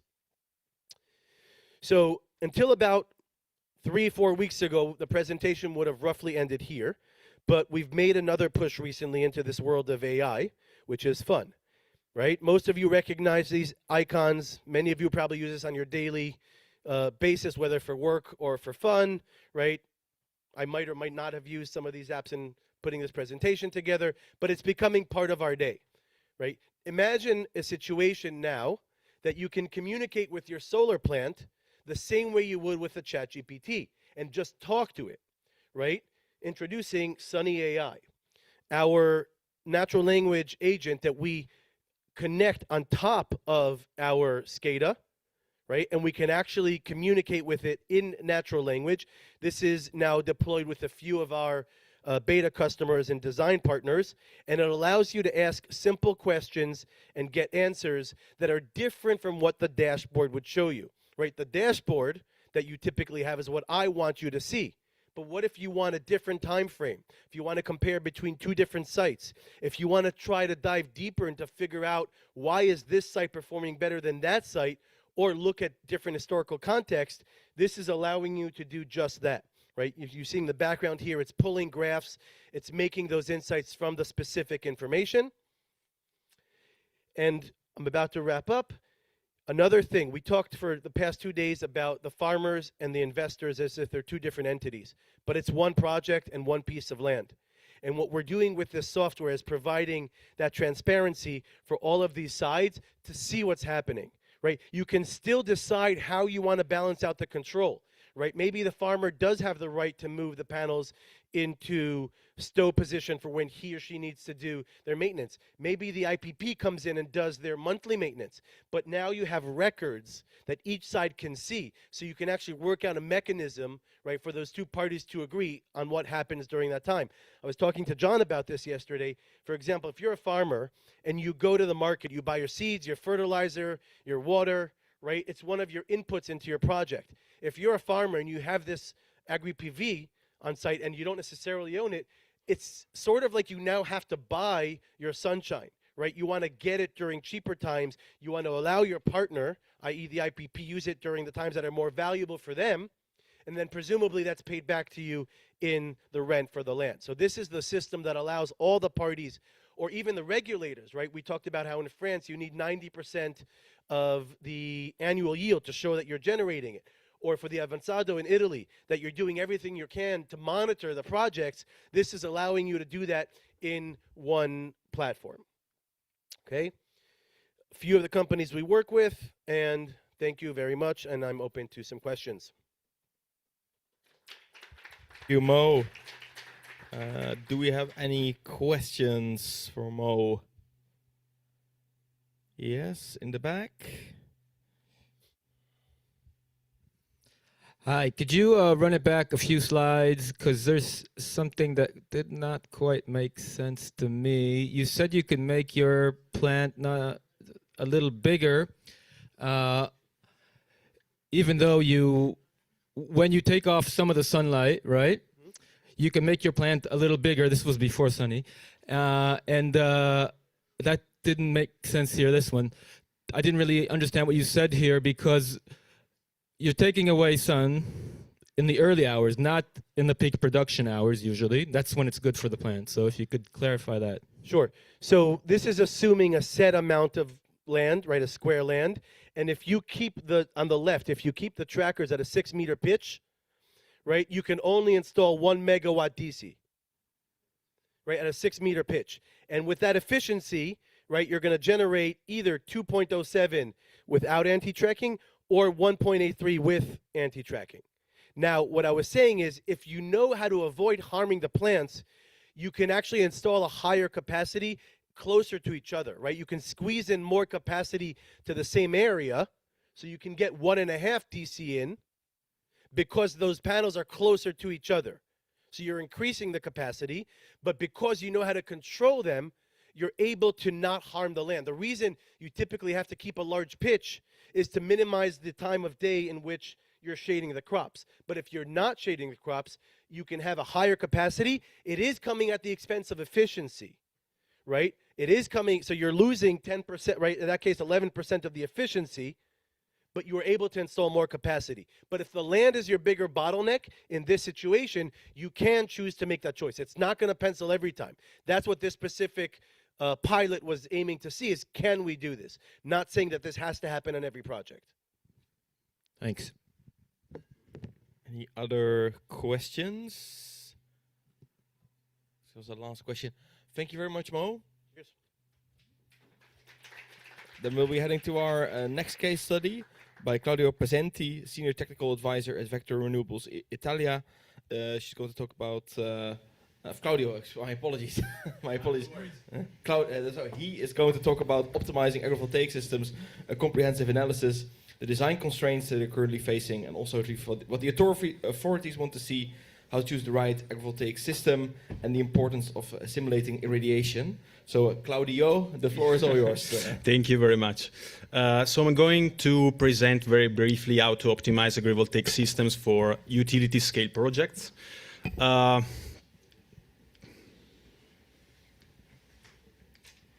Doesn't work. Okay. Here is the agenda. I'm going to present very briefly Vector Renewables, my company. I will introduce the topic, and I will talk about how to move from D-radiant simulation to layout optimization, and I wrap up the conclusions. So Vector Renewables is an international provider of technical services. We are technical advisors and asset managers. As you can see, we are more or less spread all over the world. The main offices are in Madrid, Milan, and Tokyo. And our international experience is gained in 20 years. In blue, you can see all the countries where we actually worked.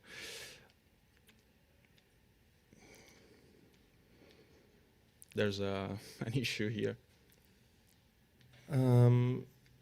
It is not working? No. There's like a lag. Okay. Yes, I think it works, but with a delay. Okay, so, okay, no worries.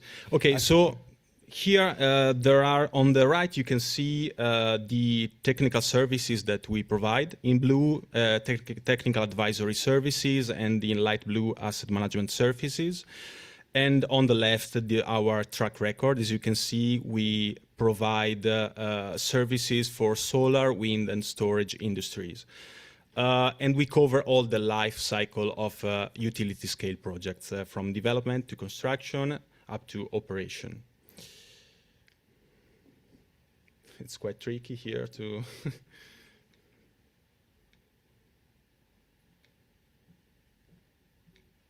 Not working anymore. Yes. Do we have a backup clicker? Okay. Moving forward, I'm introducing the topic very briefly. As we saw yesterday, there are several classifications available for agrivoltaic systems. This is the classification that we use in Vector Renewables, and it's made of 3 main levels. The first level is based on the applications, so storage, cropland, greenhouse, and husbandry. Second level is based on the crops, so we can have spatial and permanent crops, or arable crops and grasslands as main, let's say, crop applications. And the third level is based on PV structures. For sure, cropland as husbandry, as we saw so far, are the most widely developed applications, and inclined structures are the ones that are most widely used for in the Italian utility scale development pipeline. So what we see is that for sure north-south single axis trackers with interrow cultivation or full surface grazing are the most widely used structures. Then we saw so far for sure the use of south-facing fixed structures like the plant that we visited the day before yesterday. And also advanced elevated north-south single axis trackers that can give full access to the surface, both for cultivation and grazing.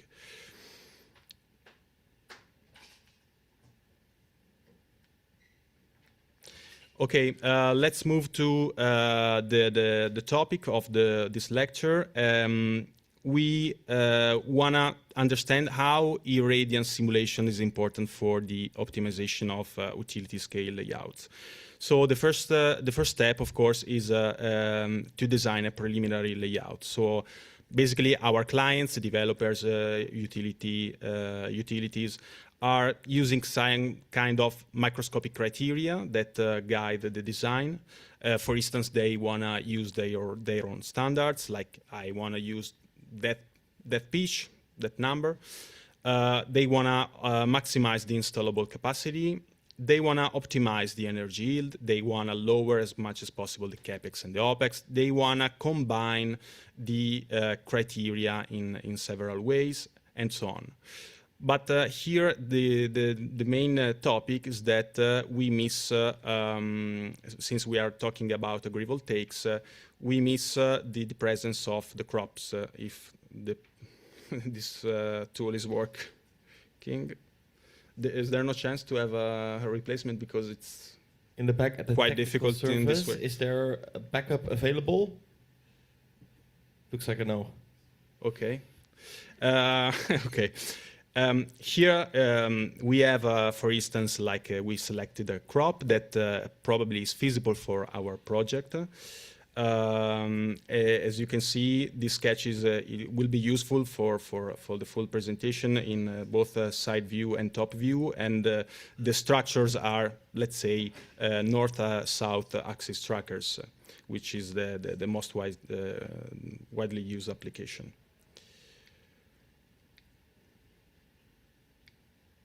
Okay, so as we saw so far, the Ministry of Energy in Italy from 2022 asked the developers to stick to several geometrical and monitoring requirements. We saw yesterday very nice presentations about it. I have to start from the calculation of the total surface of my project. Let's say, for sake of simplicity, that this is my total surface. It's not this one. It's much more complicated, but for sake of simplicity, let's assume it. And after that, what I have to check is that at least 70% of that total surface area is actually going to be cultivated. So in this case, my preliminary layout is totally fine with this requirement. So I have 70% of the total area that is actually used. And after that, I have the second requirement, which is the land area occupation rate that must not exceed 40%, meaning that the ratio between the surface that is occupied by the PV modules and the total surface must not exceed that amount. For instance, here I have 20%, so I'm totally fine with it. And after that, I have to calculate the electrical producibility of my plant. I simulate it and I compare it to the electrical production of a standard fixed photovoltaic system installed at the same site. So if I used a tracker basically with a standard pitch is always met this requirement. The tricky requirement, as someone highlighted yesterday, is the following one, the B1, which is the maintenance or increase of the production address, if we manage to move on. Okay, so the agrivoltaic system must ensure the continuous execution of agricultural activities throughout its operational lifetime, maintaining crop yield and productive orientation, which means that for 25, 30, 35 years, I have to maintain or increase the value of what was cultivated before the concept of the agrivoltaic project. This is really important because how can I assure that I will be able to maintain this requirement for all the life cycle of my plant? So I can do it only if I properly simulate irradiance that is reaching the crops. So in Vector Renewables, we developed an in-house model that is designed to simulate solar radiation distribution. And it was part of a collaboration with the Polytechnic University of Milan. And as you can see, this work was published on Applied Energy just a few months ago. So with this model, we are able to evaluate how photovoltaic panels affect irradiance on the ground, how solar radiation varies hourly and spatially, and the efficiency reaching the soil.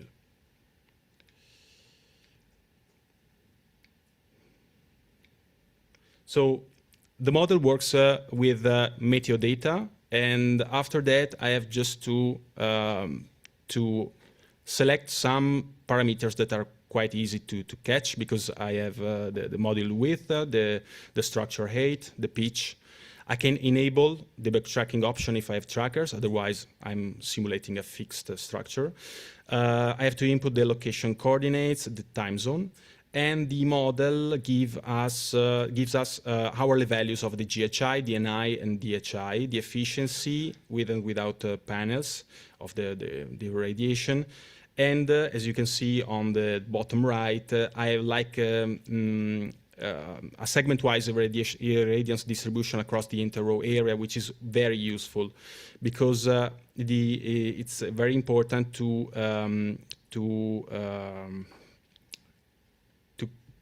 select. It's very important to select the proper crop. As we saw in a brilliant presentation just a couple of hours ago, the crop yield is primarily influenced by light availability and the land occupation constraints imposed by PV structures, meaning light and shades. So I'm going very briefly to sum up wrap up what was discussed a few hours ago. The light saturation point is the level of solar irradiance beyond which a plant's photosynthetic rate no longer increases. So it's crucial to understand how it's the interaction on the ground between the light and the crops in presence of PV modules, for what was discussed in the presentation that we saw. So a crop response to shading can be classified into two categories, like for instance, shade benefiting, shade tolerant, shade sensitive. I'm not an agronomist, but you can see, of course, that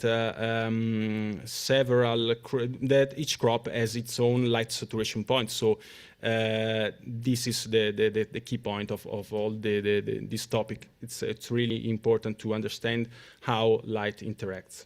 So let's move on to the layout optimization for utility scale projects. So this was my preliminary concept. Okay, so in my concept, I had 70% of the land occupied by a crop, but probably what is going on is that my crop needs a narrower area because the amount of light that he needs, because he needs just the higher fraction of the light distribution across the pitch. Okay, so probably I'm moving from 70% to, I don't know, maybe 40%. So the requirement that I was asked to maintain is not met anymore. So one strategy, one possible strategy in this case is to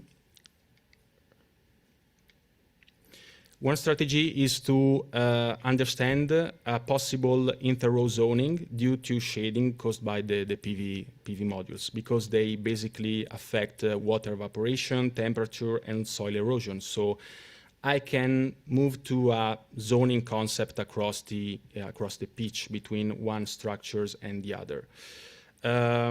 As we can see, for sure, the crop that I selected in the preliminary phase can fit very well zone 1.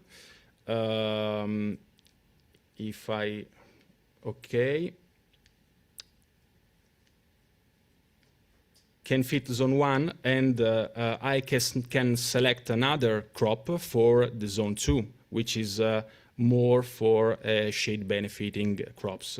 So one strategy is to maximize agricultural surface by combining different crops with a spatially segmented layout. For sure, this is not the best option for utility scale projects. Someone is doing it. It's a smart choice. I can also move to another strategy. If we go back to our previous issue, which was basically the incoherence between the crop and the amount of light reaching the ground. Okay, here. What we can do also is to change the pitch now and to select another crop. So, okay, right. So we can adapt a row pitch to meet the irradiance requirements of potentially selectable crops. So in this case, I shrink the pitch, or I just adapt the pitch. I can extend the pitch as much as I want, but of course, as we see, the irradiance curve will be modified. Okay, so now let's go back to our issue again, and we have a third strategy. Third strategy is to move the height of the structures. And of course, it's the reason why elevated agrivoltaics was conceived. It's quite difficult to present in this situation. Okay. So we can adjust the structure 8 based on the irradiance needs of potentially selectable crops and their spatial configurations. In this case, I'm elevating the trackers, and as we see, of course, the irradiance amount goes higher, and also the curve flatten out. Yesterday we talked about why we have 2.1 meters ground clearance in elevated agrivoltaics. For sure, we have safety reasons, machinery reasons, but we have also some studies, mostly, I would say, dedicated to research and development, that prove that if I have enough narrow pitch with elevated agrivoltaics at that ground clearance, I will have a more or less flat irradiance curve. So that's why 2.1 is also conceived. So let's move to the conclusion.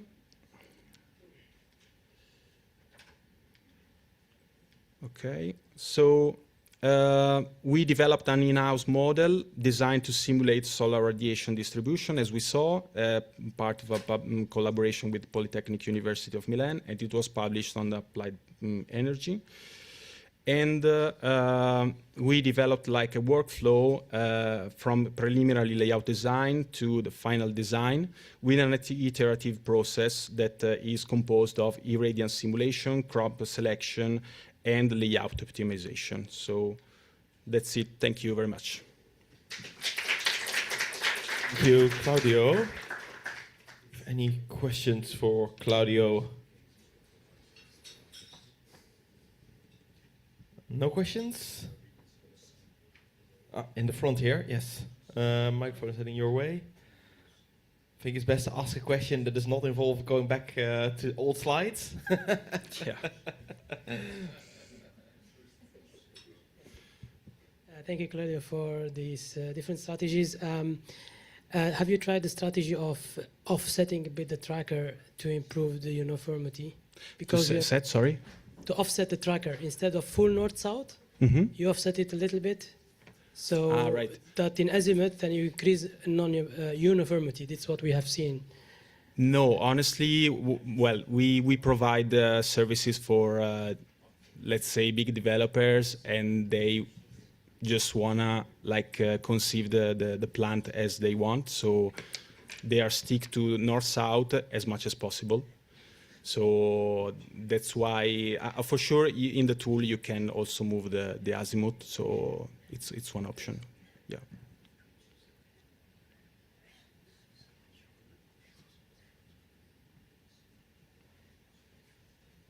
Okay, that was a short technical briefing. Do we have any other questions? And there was a final question, and thank you very much, Claudio. Thank you. Now we'll be heading to our next speaker, Eleonora Potenza, AgriVoltaic expert and development project manager at OX2, who's going to talk about concept design and scalable business models. And if the clicker has issues again, please let us know, and the technical crew will look at it with you. Yes, thank you. Okay, perfect. Do you hear me? Okay, good afternoon, everyone. I'm Eleonora Potenza. I'm a development project manager and agrivoltaic expert at OX2. And today we will speak about OX2 agrivoltaics from concept design to a scalable business model. About the agenda, I will give you a brief introduction of OX2 and its core markets. After, I will move to the OX2 approach to the agrivoltaic concept design. And after also, I will explain what kind of work we did during this year on our research and development department to develop the AgriPV tools. And at the end, of course, I will be great to answer to your question. About OX2, we are present across Europe and Australia. We develop and operate projects. We have different technology, wind onshore and wind offshore technology, also solar power and energy storage. And of course, we also provide asset management service and sell electricity throughout power purchase agreements. As you can see here on the slide, we are present across Europe, and at the year end of 2024, we had a project development portfolio of over 25 megawatt, a construction portfolio of over 1 giga, and an asset management portfolio over 5 megawatt. And we are currently more than 500 employees. About the pipeline in Italy, we are present across all the region, and our offices are located in Milan and Rome. And currently, we have in pipeline more than 1 gigawatt of projects. Mostly of them are AgriPV projects, and also as a solar technology. We have also wind onshore and storage under development. And we currently have in operation one wind plant of 27 megawatt in Apulia region. About the OX2 approach of agrivoltaic, I would like to arise 7 key principles that guide OX2 on choosing the best strategy for agrivoltaic projects. So, first of all, we usually work on utility scale projects. So we usually look for an attractive project size, more than 20 megawatt or 20 megawatt, sorry, of AgriPV. After, we would like to have a predictable energy generation, also to lowering the risk for a possible investor.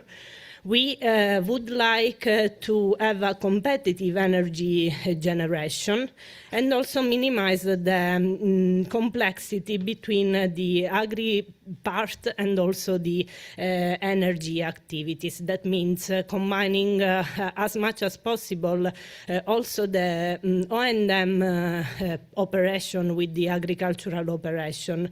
Not, of course, only this, but planning in general all the activities for AgriPV. Afterward, we would like to start from a standardized solution. That means what's the PV already offered to the market, and try to adapt this technology to our agrivoltaic plants. Of course, we want to shorten the time to market. And at the end, but not last but not least, the agri and PV need to be a win-win setup. About our research and development work, we during this year work on having some agri-PV tools that can help us from a screening activity until the late stage projects, so before the realization phase, to understand what are the needed for an agri-PV project. So what we currently use on in Italy to screen, analyze, and maybe develop the AgriPV project. We use the AgriPV GIS tool, the AgriPV configurator tool, the AgriPV business model tool, and the AgriPV simulation tool. Now we will look at each tool. About the AgriPV GIS tool, is a tool that we use once we start screening a project. So first of all, of course, we need a location, we need the plots needed to develop this AgriPV, and we use some Lucas topsoil data to analyze across Europe which kind of crop there are around that area. So in this way, you can more or less understand what are the main crop cultivated on that region, and this can lead, for example, a development project manager that is not an agronomist to have an overview on the crop.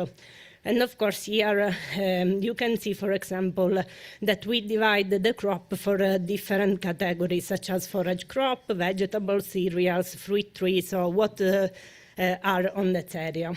About the design part, we usually use this AgriPV configurator tool. The AgriPV configurator tool helps us on understanding, according to which crop we have, and also which kind of agricultural machinery, what could be the best setup to have an AgriPV that works for agricultural path, but also an energy production that is sustainable. That means having this solution, for example, that you can see on the input of PV system, we decide if, for example, we have a tracker system or fixed system, which kind of pitch we would like to have, and also, for example, what is the maximum angle of rotation. This is important also because, of course, after you can choose the preferred crop according to the space that you have in interrow. And of course, as you can see here, there is a preferred or optional crop, not optional because you cannot use that crop, but because to fit the agriculture and provide a good energy production, these are the crop that can be used, also according to the shade adaptation condition. About the agribusiness model is another tool that we use also to see, for example, once an agronomist sends us a report if their evaluation on the revenue, on the OPEX, or all that is related to agriculture are a good estimation. As you can see here on the left, I put like a good case where, of course, we have a net present value that is good for the agriculture, but also fit with our ERR for the system, versus the right part once you choose a crop rotation that is not, that is like a low value crop. So you cannot have a good revenue, but mostly of this revenue are OPEX. So you do not have revenue in reality. And as you see here on the bar, you see this crossed bar because for each crop that we select, there are also an interaction with the shade tolerance that has each crop. So if the crop reduces production, we of course lose the revenue because we are not producing as an open field condition. So this bar helps us also in understanding the reduction of revenue on the crop due to the shadow condition, because we know already that, of course, in an agrivoltaic system, you will have a reduction in crop yield. about the last tool that we developed is the Agri-PV simulation tool, and it's a simulation tool that combines the PV configuration with a crop model.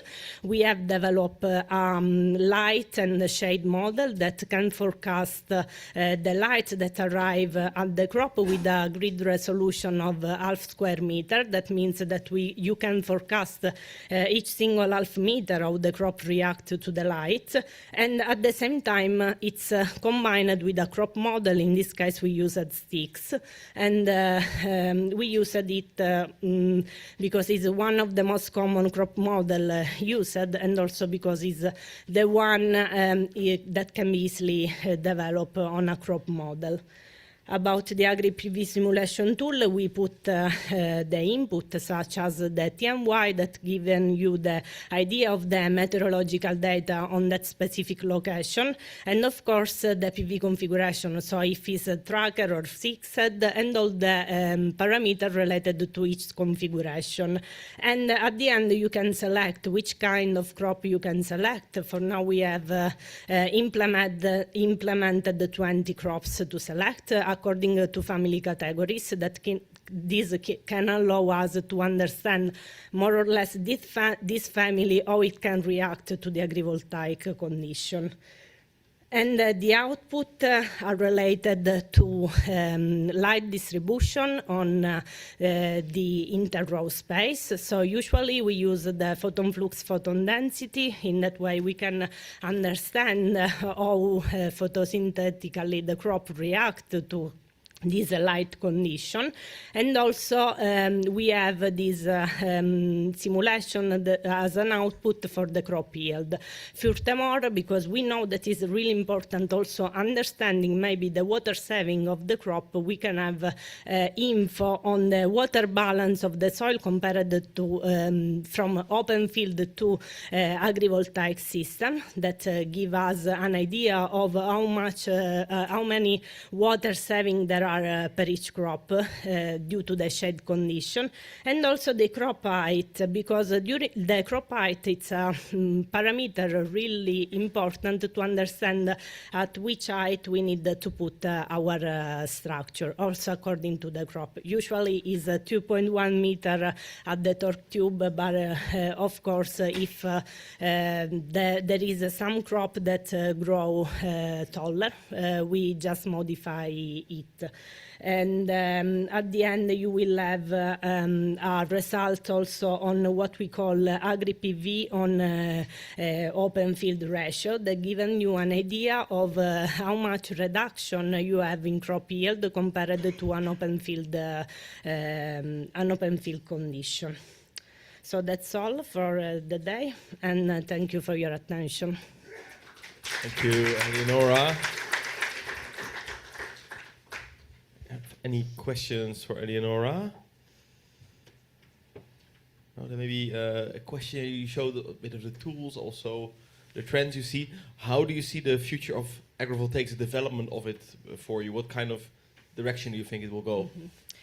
Yeah, what we are planning also internally, it's of course to try to fine-tune all this tool, because of course also receiving, for example, for the business model quotation, or also having an agri-service agreement or something like this will help us on fine-tuning, for example, business model. But furthermore will help new people that join the company on proceed alone on evaluating this agrivoltaic concept, and after coming to me, because I'm an agronomist, so usually the development team after refer to me on the agrivoltaic parts. And also I suppose that in the next year, maybe, we will develop some AI automated system to try to help us on the normal day activity. Thank you. It's also AI is of use. Thank you for the information. Thank you very much. Thank you. Then we move into our next case study by Jaber Berian, expert and deputy head of innovation and design at Bioelectric GmbH.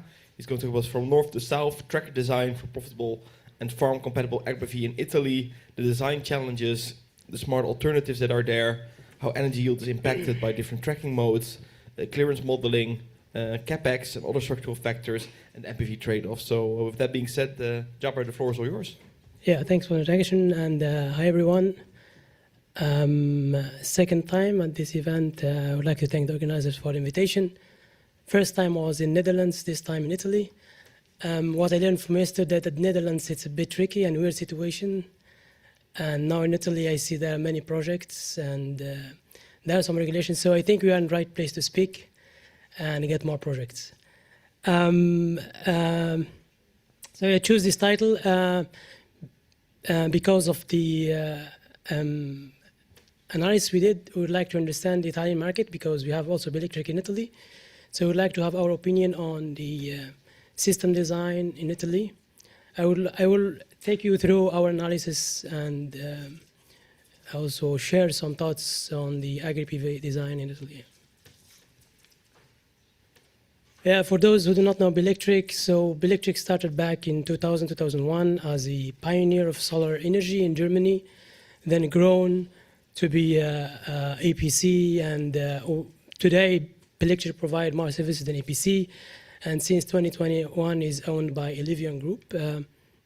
So Elevion Group is the chess company. It has a huge, let's say, group of many companies which are active in a field of energy sustainability, energy efficiency in buildings.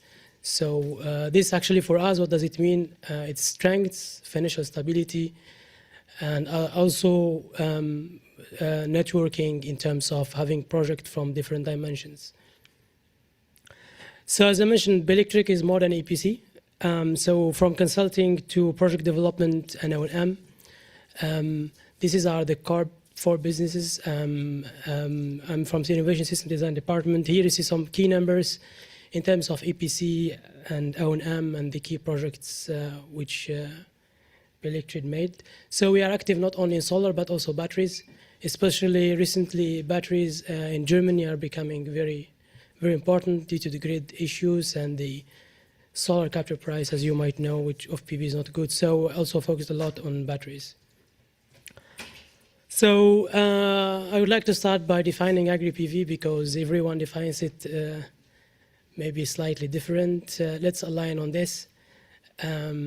Actually, this is the AgriPV definition stemmed from the CPAS, like the Italian norm for AgriPV, where we say maximum land loss of 30%, ground coverage of 40%, like you saw in other talks, maximum high 2.1. Here we are considering back then in our study the innovative solution, which called advanced AgriPV, as well as the energy yield 60% compared to the reference. I would like to comment here. So the Italian one, I see the only norm which actually gave requirement to the energy. The other norms think about crops, but the Italian norm says, okay, so if you design something where you lose a lot of energy, then it doesn't make sense. So this is what I see special in Italian regulation, then to say you have energy yield 60% compared to the reference, which is also something unique here. Crop machine assumptions. We talked about many different machines. This is what I also introduced in my slides.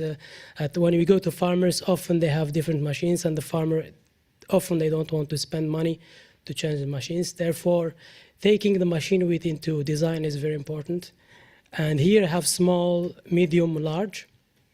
And the small is a 3 meter, a medium 6 meter, large 12 meter or more. We have heard actually it can be even 24 meters. And I'm assuming no irrigation in this case. And the PLV or crop yield loss here, I call it 30% maximum.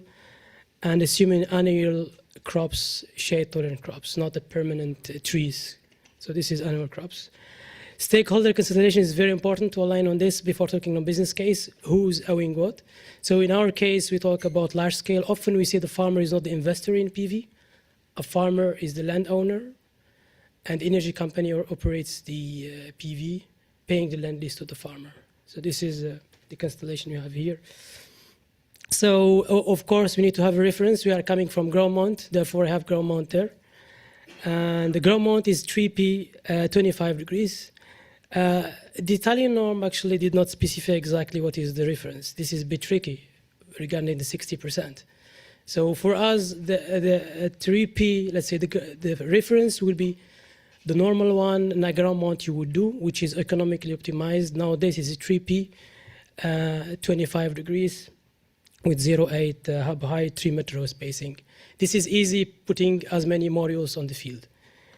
And then you have alternatives, only trackers here. You have 1P tracker, 2P tracker, and 2P adapted tracker. I will come to this. So 1P tracker here, as I mentioned, since we did this study for the innovative application of advanced agri-PV, we have to maintain 2.1 meter height and the 3.1 hub height of 1P tracker. For a 2P tracker, if you go with 3.1 hub height, then you would not make it in terms of clearance height. So you will have 1.1, which is actually, this is, it's not what we will carry on in our analysis. Therefore, at Electric, we have a 2P adapted tracker, basically adapting the solar tracking algorithm, but without increasing too much height, remaining on 3.1 meter. This is where we see supplier can provide us a tracker solution with this hub height, which has not too much, say, building height limits in terms of acceptance, as well as cost, installation cost, and other costs, disadvantage are not there. So target, looking to economic KPI, NPV, and then the social KPI, which is land equivalent ratio for all these designs. Well, this is the case study, let's say the case assumption setup. You have the optimized standard where you have always our reference, standard market cost base. Here I'm summarizing the tools we have. I don't want to talk in detail, so we are using Aurora for price curves prediction to set up the PPA for 30 years. We are using PVSYST for energy yield, PVKs for megawatt peak in the plot, and the power crop for crop yield prediction. It's in-house tool developed in a master thesis framework with the German university, Nordhausen University.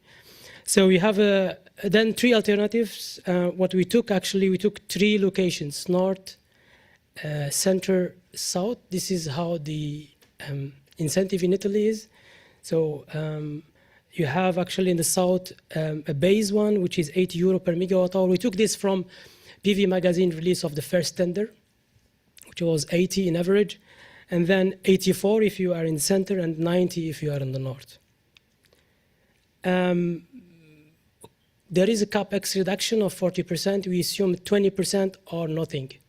So this is where we think also, yesterday we heard this is phasing out, so you wouldn't get this incentive. Therefore, we look to 20% or no actually CapEx reduction. I will show in details the north location, and then the rest I will just give you a summary for other locations. So in terms of specific yield and installed capacity, what you see on the PVSYST, for me here, left-hand side, you see ground mount is our reference, and then the trackers you have, every tracker has 3 variants, small, medium, large, 1P and 2P. Clearly trackers have higher energy yield, 15% at least more than ground mount, with 1P having higher energy yield than 2P, clearly because of the adjusted tracking algorithm. And in terms of installed capacity, you see that the ground mount has the highest. It can put 1.6 megawatt per hectare. But as soon as you go to agri-PV, you are losing a lot. This depends strongly on the machine width, small, medium, large. The lowest one would be a 1P APV system having a very large machine, which is a 12 meter. And then the one which actually have decent megawatt peaks are 2P if you combine it with medium or small machines, or 1P with small machine. If we look in terms of energy production throughout the year, gigawatt hours, it's simply the product between these two numbers. And if you do the math, the highest will be with 1P tracker having a small machine. It will produce the highest gigawatt hour. The question is whether this is the most profitable. And this is where we go to CapEx, OpEx. So here always our reference is ground mount. I'm showing a delta, not absolute value, delta in CapEx for all types of design here we have.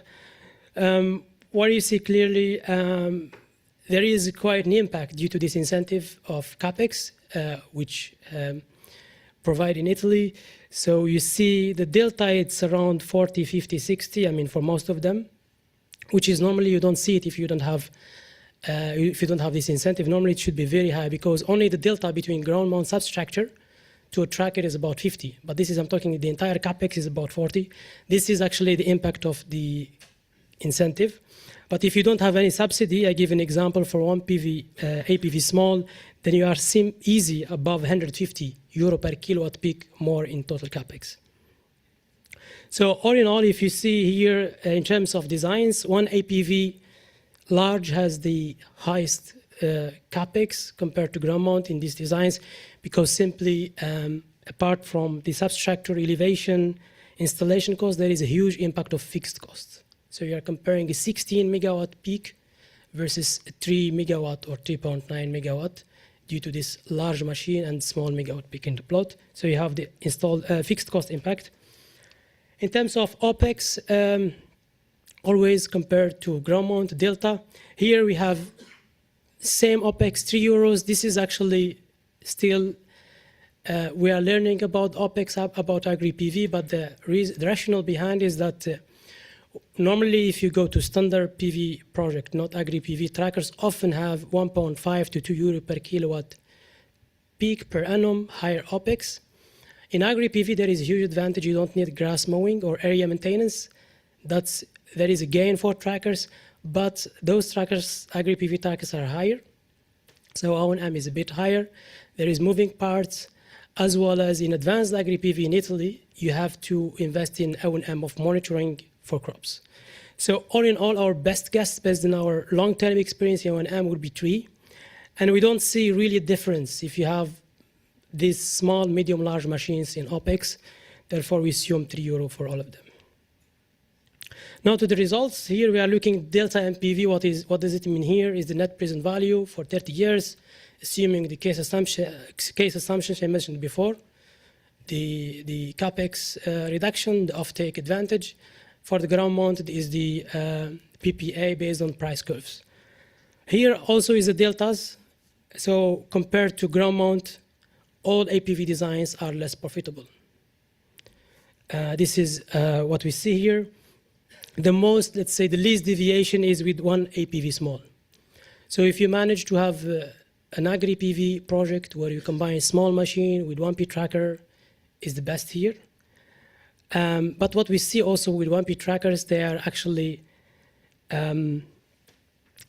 change a lot. They are not actually robust. So as soon as you have a different machine, then from being the best solution, you will become the worst solution quickly. So you see APV with medium machine and large machine are actually ranking the worst. What is more versatile and robust is the 2P APV trackers, which are not the best with small machine, but they overall, if you like to standardize a product, so we talked about standardization, then 2P tracker is a solution, adapted always.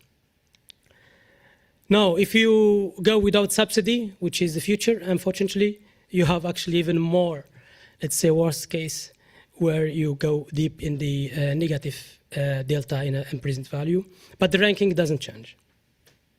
In terms of crop yield, here is the results relatively, the crop yield relative to open field. You see that most of the designs fulfill the requirement. We relate this directly to the 30%. So you don't have something below 70% crop yield loss. And the highest crop yield, you get it, of course, with one APV large, because there you allow more light compared to open field. And the terms of LER, which is the social KPI, so land equivalent ratio, if you are above 100%, then we say, okay, it makes sense to do AgriPV.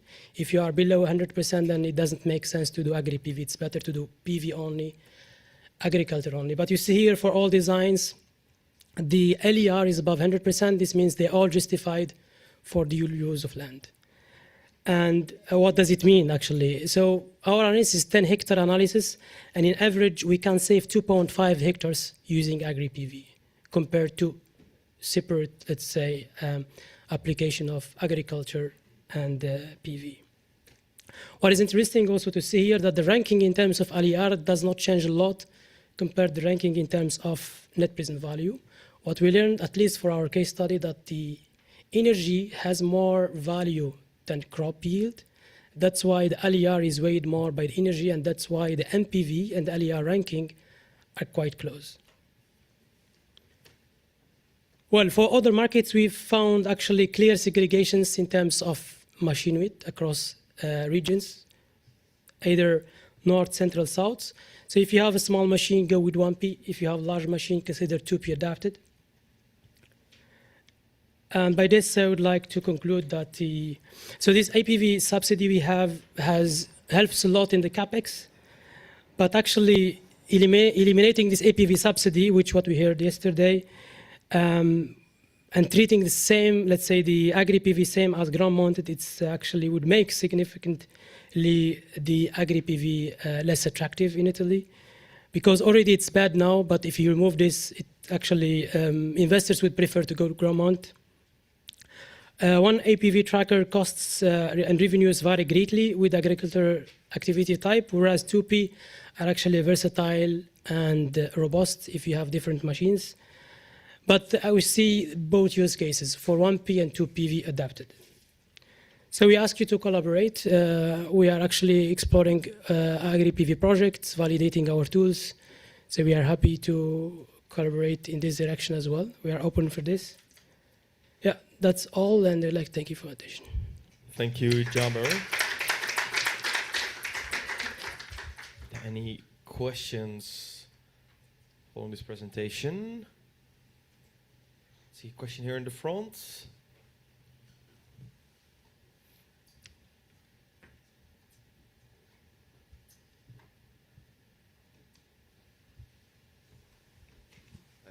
Thank you for the presentation.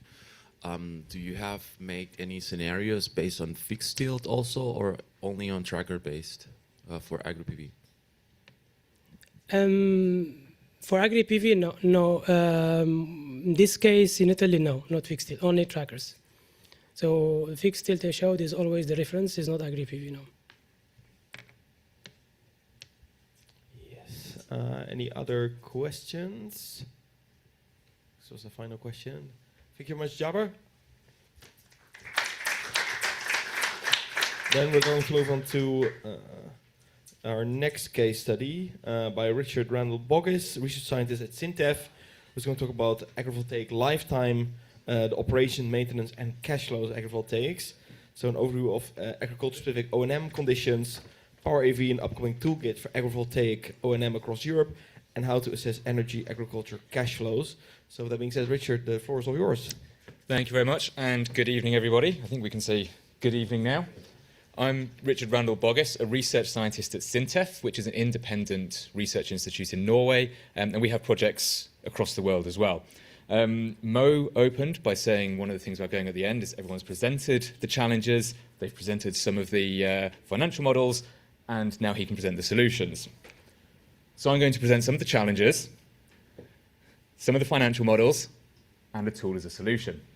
I'll go through the first two relatively quickly. It will just be an overview of some of the agriculture-specific O&M conditions and challenges facing agrivoltaic projects. I'll then introduce the Power AV tool, which is an EU-funded toolkit for agrivoltaic operation and maintenance across Europe.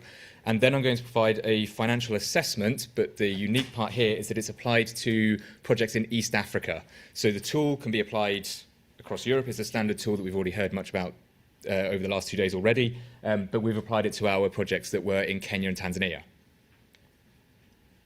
So first, just some of the considerations of some of the challenges facing agrivoltaic operation and maintenance when you combine agriculture and photovoltaics together. These are two very distinct sectors, and obviously there's a lot of work about how do we optimize the design and understand the performance, but what happens when we're then operating them for the next 25 years? And so just a few of the things that we've highlighted here. For example, you have these fixed operating lines. This is quite standard in farming anyway. But if the farmer encounters a problem in the field, such as flooding, there's a buildup of mud, they can turn left, they can turn right, they can drive off the field, whereas operating between the structures can create a challenge. This can also be a challenge for the PV developers if there's a buildup of, say, the tractor tracks, which are causing like mud issues, which can also cause soil erosion as well if you've got runoff from the lower edge of the solar panels, which is concentrated in a particular area. Some of the other things to mention, which also Mo touched on, is some of these scheduling issues. So if the farmer needs to conduct work at a certain time in the field, that may mean that the PV developer can't access the field in that time to conduct their maintenance because the farmer is conducting their spraying, their harvesting, their seeding, and this can increase the downtime for the PV developer as well. So sometimes it's a compromise for how to operate these systems rather than identifying a synergy. And we've discussed already quite a lot the yield conflicts that can arise from that competition between the sunlight, between the plants and the panels, or if you use anti-tracking, how you optimize that. There are challenges there as well. Something else to mention is also the dust and the soiling. So when you have the farming operations being conducted next to the solar panels, we may be able to optimize the design of the structures, but we can still have issues, as mentioned previously, with dust and soiling.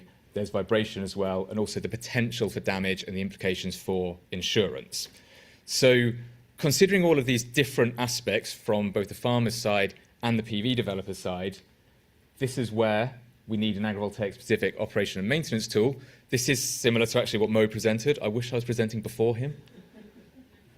A digitalized toolkit for the operation and maintenance of agrivoltaic systems. And this is funded by the EU Clean Energy Transition Partnership.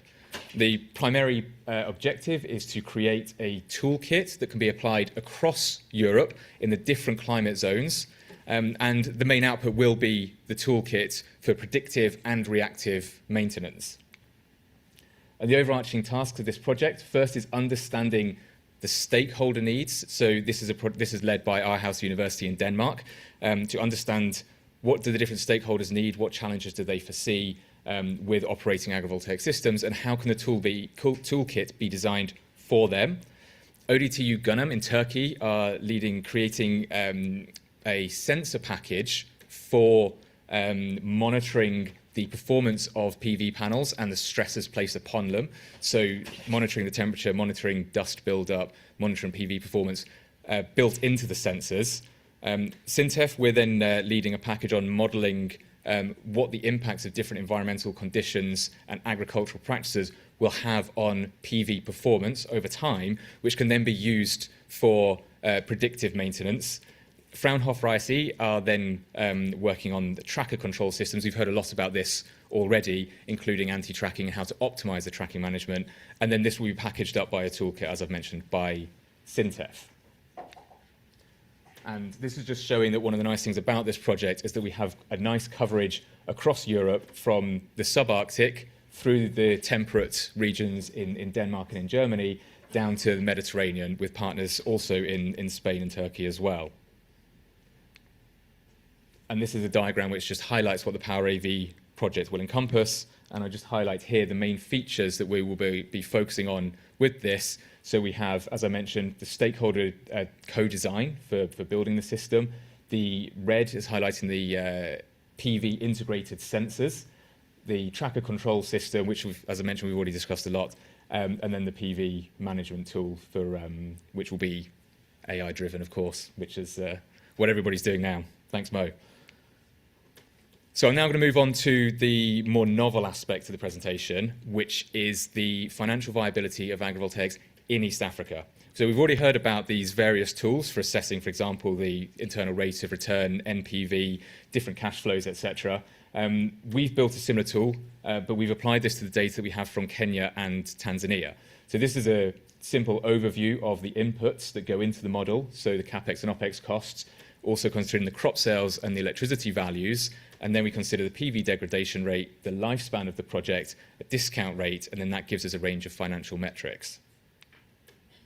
So these get broken down into more details, and more details than I'm presenting here. So, for example, for cabling and transmission, we'll have itemized costs for each of these CapEx components. We have this from the solar developer that we worked with in Kenya.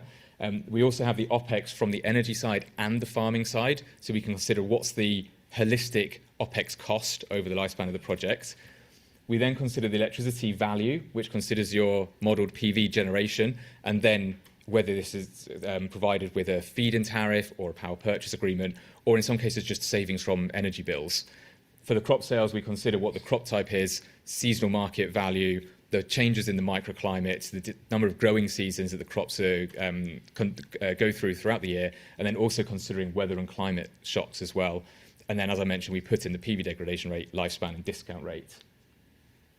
So to mention the scenarios that we've applied this to, the first 4 here, 2 in Kenya and 2 in Tanzania, are essentially what we're considering real-world applications of the financial model.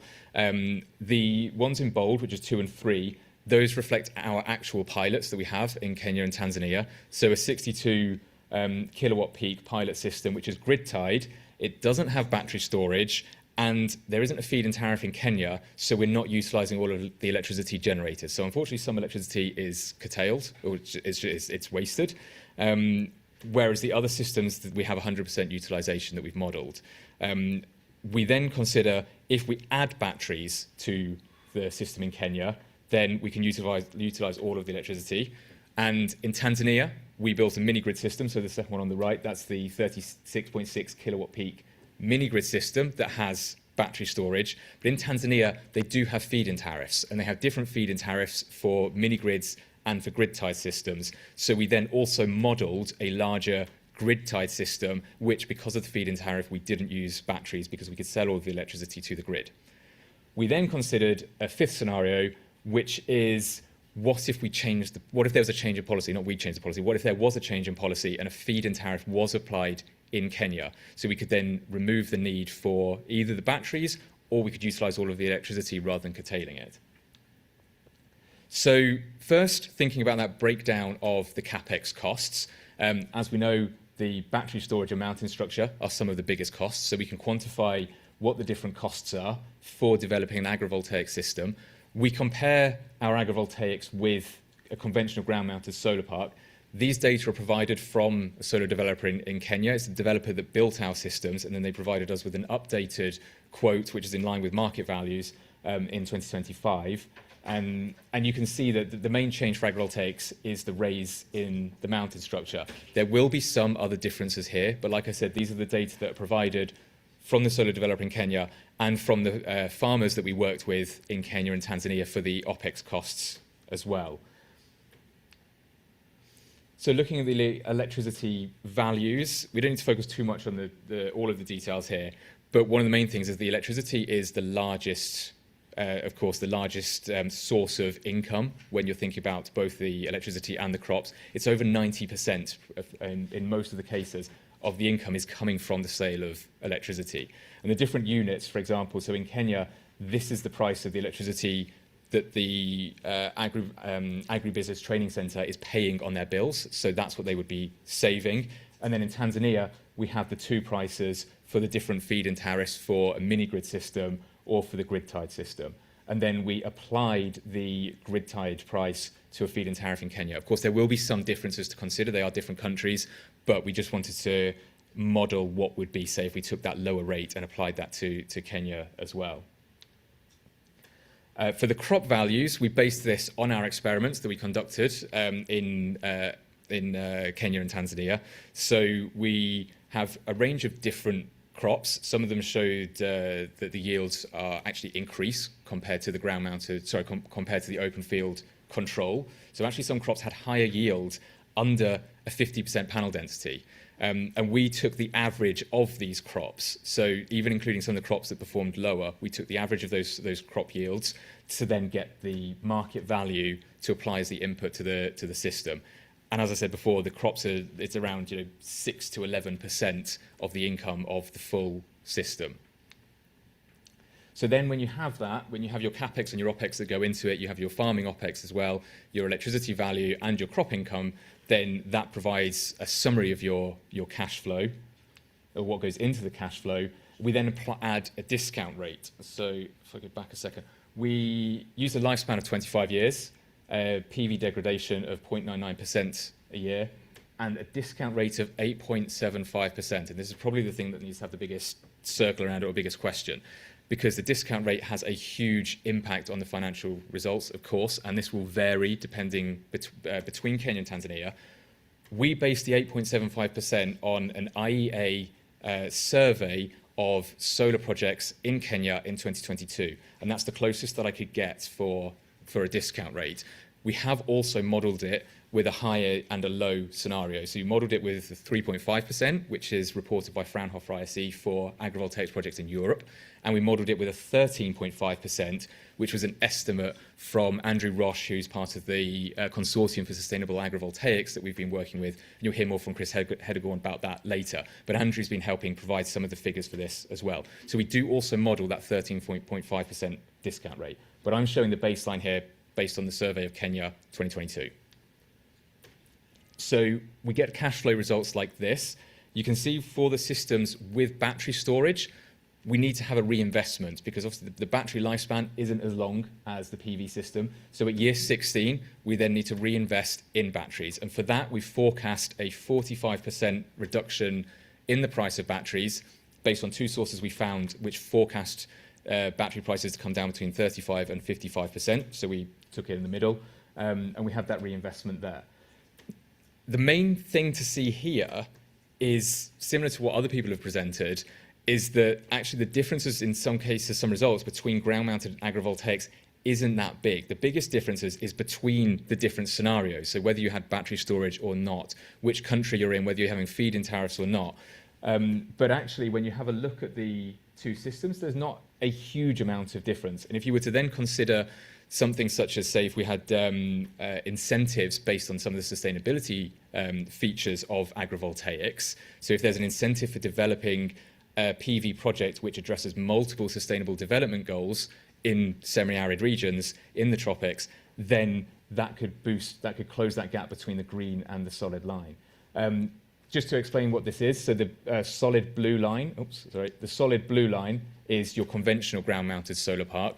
The dashed blue line is the agrivoltaics if you're only looking at the electricity value, so the electricity OPEX and the value of electricity. And then the dashed green line is when we add in the agricultural cash flow as well, if that's to be considered. We've also, just as another control, just put a dashed green line going just above zero, which you can see, and that's the agricultural baseline. So if you were just to operate the farming OPEX by itself without adding any PV at all. One of the main things to show here is also that the mini-grid system, you can see when the payback period is, when it crosses that zero mark, and you can see that although the mini-grid system is paying back still, not too long after some of the others, the net present value is relatively low for the smaller mini-grid system with battery storage.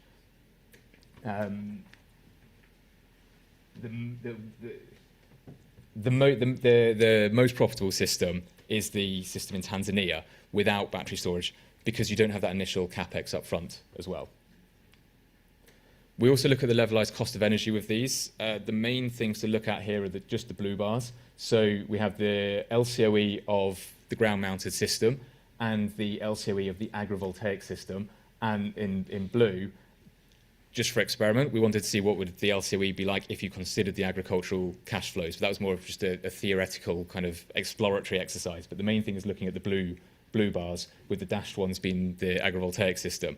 The grey shaded area is the IEA's forecast for LCOEs in Africa between $31 and $93 per megawatt hour.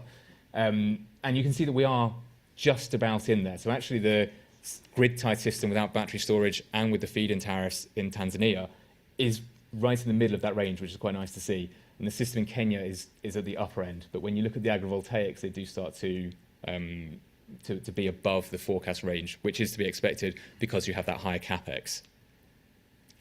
When we then apply the feed-in tariff, you can see this has a real benefit for the cash flows and the profitability of agrivoltaics in Kenya if they can have that feed-in tariff rather than just having savings on the bills. And you can see the LCOE becomes much more in line with what's expected. The capex is still low because you don't need the battery storage, and you have a much higher income from your electricity because you can utilize all of the electricity. We also have a look just to see how is the net present value, how's the profitability affected by changes in income variation. And so what this shows here is firstly that it's changes in electricity income, of course, as expected, is what dominates the change in the net present value. And this, among some other things which we've done and written into the paper, but I'm not presenting here, give an indication of essentially what's the financial risk of the projects, how much kind of buffer zone do you have in variation in, for example, in the electricity income before you're no longer profitable. And then, again, don't worry about reading all of the numbers, but this is just to show a summary of some of the results that we get. For example, and you can see some of the internal rates of return are actually quite high and relative to other projects that we've seen. And we have the net present values here. And again, this is with that discount rate of 8.75%. But if you were to take a much higher discount rate, these numbers become a lot lower. And the IRR margin gives an indication of how much leeway you have there. So again, the grid-tied system has a much lower financial risk in Tanzania than the mini-grid system. And then you can see when the payback periods are as well. And I know this is quite different from the cash flows that we've seen for projects in Europe, because most of the inputs and outputs are actually very different, which is one of the things which is quite interesting about this project. So in summary, there are many challenges that arise, agriculture-specific challenges that can face agrivoltaic operation and maintenance. There's the Power AV project, which is just starting up, which is investigating many of these issues to create a toolkit to monitor these challenges and stresses placed upon PV, and for both farmers and PV developers to manage their operation and maintenance. And then we've assessed the financial viability. We've created this tool that many of you have already presented and applied it to the cash flows from East Africa. Thank you very much.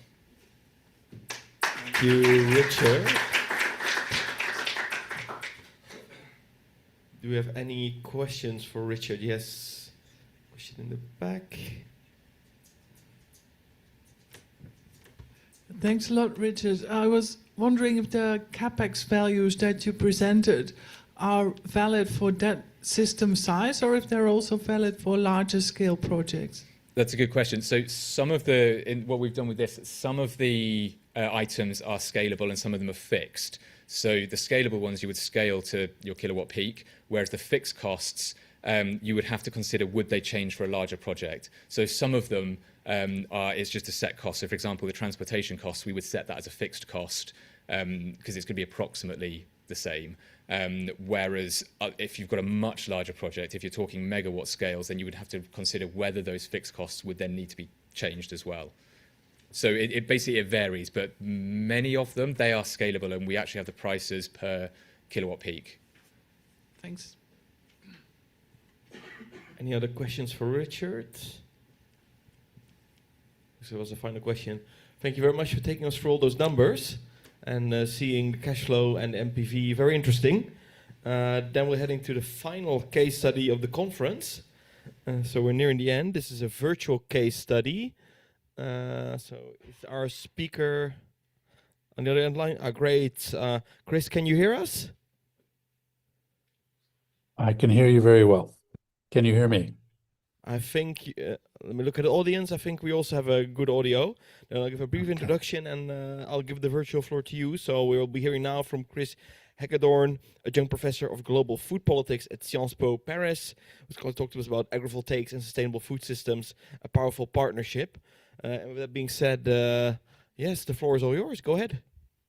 Fantastic. Thank you. I'm trying to share the presentation, which just give me 1 second and I'll hit the proper button. There it is. So before I do that, let me just introduce myself and thank the organizers, Lead Vent, for including me in this. This has been, unfortunately, I was unable to come to Rome, where I've spent 7 years of my life, so I know Rome very well and would have loved to enjoy a little of the Dolce Vita with you. So apologies, I don't benefit from the in-person contact, but look forward to staying in touch with some of you. Make sure that I put my contact details in the chat if that's readable. Otherwise, you'll see on our website. So I am, as you said, teaching at Sciences Po University. You may have heard the American accent. I'm a retired American diplomat. I spent 25 years working in our diplomatic service. And right after, I led something called the Committee on World Food Security, the Secretariat in Rome, for almost 4 years. So food security has been my main entry way into this conversation. And for the last couple of years, working with some close partners, friends, other contacts around the world, we've established something called the Consortium for Sustainable Agrivoltaics, which is and supported by a foundation which we've set up here in Paris with the idea of helping accelerate the uptake of and investment in agrivoltaics, particularly in the global south, starting in Africa, where we believe the needs are highest. So let me share this slide deck and make sure that it is playing from the start. So again, I'm the president of the Consortium for Sustainable Agrivoltaics Foundation, a nonprofit based in Paris. We are focused highly on Africa. We have been working with Richard at Syntef, who just spoke. Nice job, Richard. Richard, as you've just heard, was leading a team of experts who set up two really interesting projects in Africa and Tanzania and Kenya, the results of which have been amongst the very few publicly available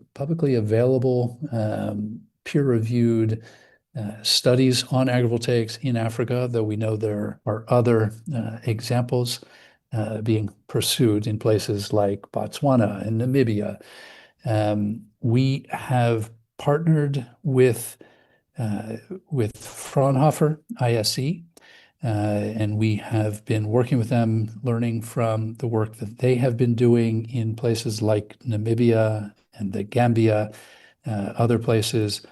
I believe earlier in the day you heard from David Lecouf, who is a French farmer who brings some great experience on not only the farming he is doing down near Bordeaux, agrivoltaic greenhouse farming, but he has decades of experience in Africa. So we've been very blessed with some great partners that have technical and geographic experience, particularly in Africa. And so that is us. That is what we are focused on. And by the end of this, if there are any of you that are interested or already working in Africa with the goal of developing markets around the continent, we definitely want to hear from you. So some of the partners, GAGLA is the Global Off-Grid Lighting Association. Many of you already know. We have signed an MOU with them and have been working with them, particularly around thought leadership. They are focused mainly on the productive use of solar energy for agriculture. It's a little different than the agrivoltaic conversation that we are having here, but very engaged, a really super group that is GAGLA, doing some really interesting work particularly in East Africa. But they put together some events this year. For example, in September, the African Food Systems Forum, which was held in Dakar, Senegal, GAGLA was able to bring with their partners quite a number of ministers of electricity. This is mostly a food and agriculture forum, but they have begun with the goal of strengthening this nexus conversation They've started to bring the energy community together with the food and agriculture community, and it's obviously something we want to build up, support, and contribute to. So that is us.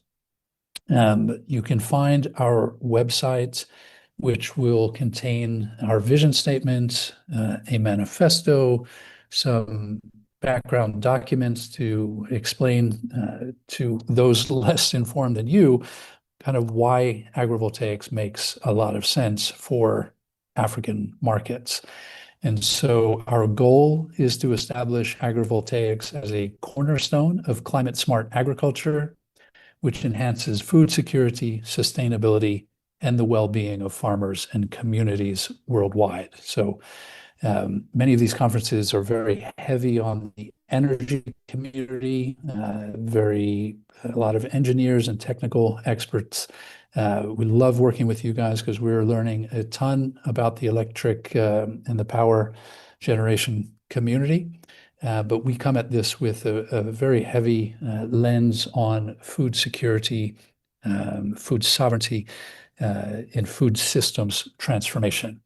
So why the nexus? We believe that the only way we are going to achieve global goals, whether they are the goals enumerated in the Sustainable Development Goals, the 17 goals, is to approach the issues of food, energy, and water security jointly. And we see an absolute wonderful opportunity with agrivoltaics to do just that.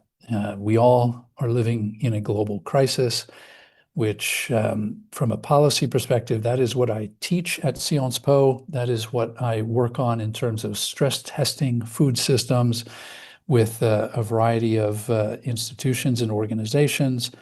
But in reality, what we see is the need for action on the ground that avoids the siloing of the solar energy or the energy generation community, siloing or not working together with the food and agriculture communities, the water communities, and others that contribute to healthy food systems writ large. So our focus is the food, energy, and water nexus.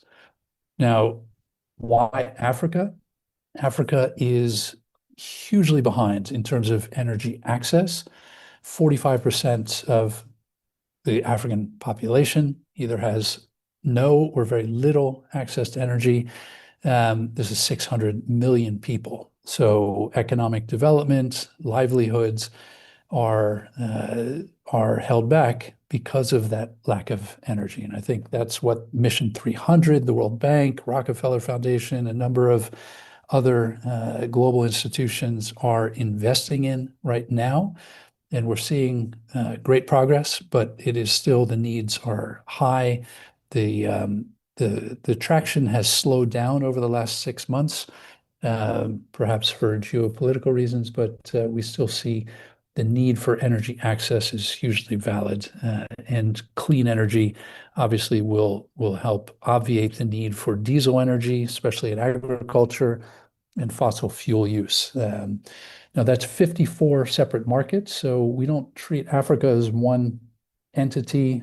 We understand that 54 markets are vastly different ethnically, linguistically, politically, and we're trying to identify a few governments that are willing to commit to policy actions at the regulatory and policy stages to get an agrivoltaics industry supported from the ground up. But we also understand that food insecurity in Africa is the highest around the world. And without effective investments in food systems, including that food, energy, water nexus, that our global efforts to achieve zero hunger and zero malnutrition are just going to continue to be not met. So we understand as well that Africa is suffering the most from global climate change, heat stress, flooding, severe weather, pests and disease vectors changing with higher temperatures. So these are all the challenges that we are working with those in the background to help propel more investment in agrivoltaic solutions. Now, this is a slide I've borrowed from the Global Solar Council, another entity with whom we are working. And just if you can't see it from your seat, what it says is the opportunity for agri-PV potential by region has Asia in the lead, but closely behind Africa. So we know the potential is great. It's really kind of getting at the policy basis and getting the investment pipelines activated to have market-driven returns and viable agrivoltaic projects over their life cycle of 15, 20, 25 years, as in other regions. So we, as you would imagine, coming from a policy background, from a diplomatic background, we have worked with the G7, other governments, and we managed to convince the government of Italy, grazie mille, to insert this text into the Pescara Declaration of Development Ministers last year, Pescara, Italy, paragraph 25. And in case you can't read the small print, I will read it out loud. Again, this is the G7's Development Minister Statement last October in Pescara, Italy. It reads, "We will work towards G7 Africa partnerships for agrivoltaics investments that combine agriculture with solar photovoltaic energy production. So to enhance land use efficiency, generate renewable energy, increase crop yields, and add value for farmers through increased productivity and profitability while conserving and sustainably managing water resources, protecting soils and livestock, as well as conserving and sustainably using biodiversity." Now, this was a joint effort with the African Development Bank, with the African Union Commission, and with Confagricoltura, the oldest farm union in Italy. Now, what has come of this?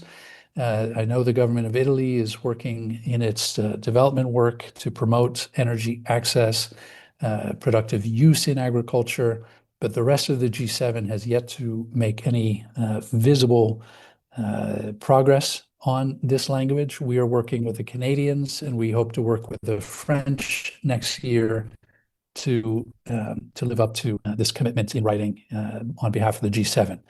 So that gives you a sense of where we're working, what we're working on. We have, I can't seem to advance this screen.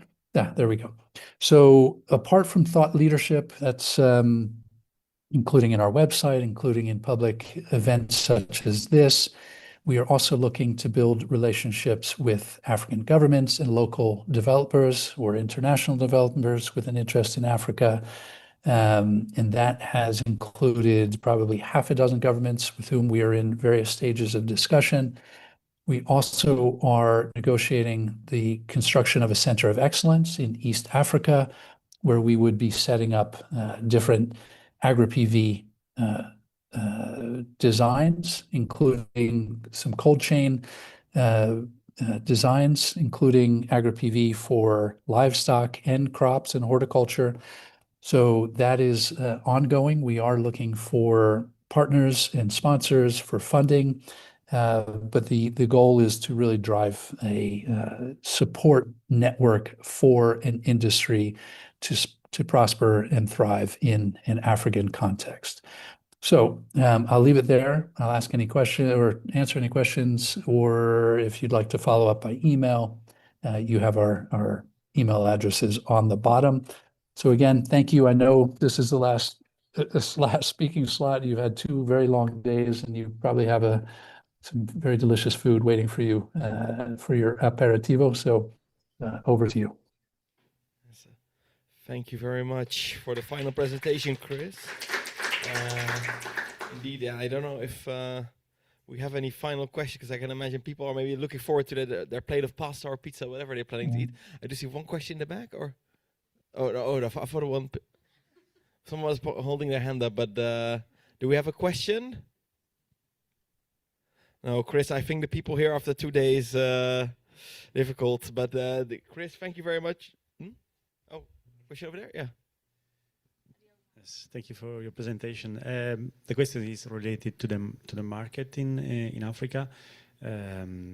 We as a group are trying to invest in some projects there, but the problem is always the final market. So the security of course our facilities, and especially the price of electricity, which is not really very appealing. So how do you see this evolving in the near future?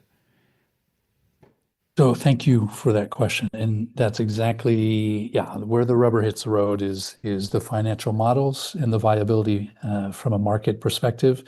We understand in what we're working from the approach that we are approaching donors to provide seed capital for reducing risk. So our initial idea is to pool some funding to de-risk investors.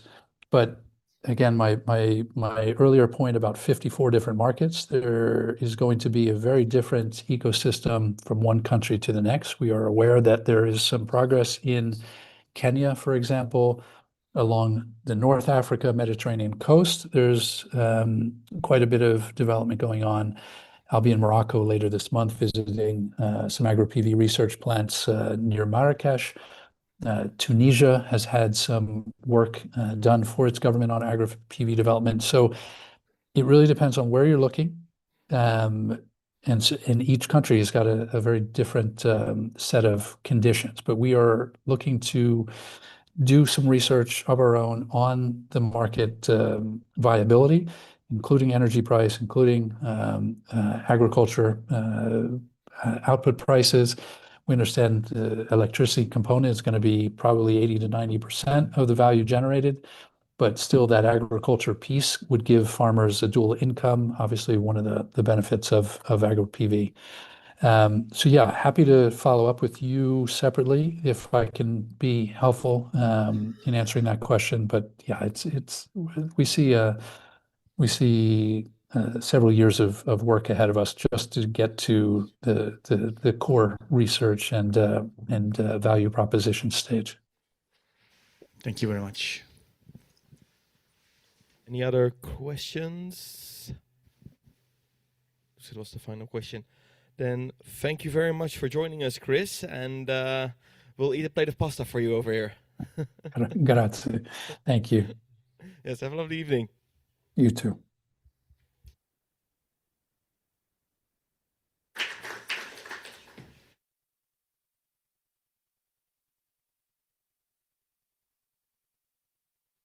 No more. Yes, then we've already. I was about to say we have arrived at the end of 2 days, so I hope you still have some energy. I won't keep you too long because it's been a long 2 days.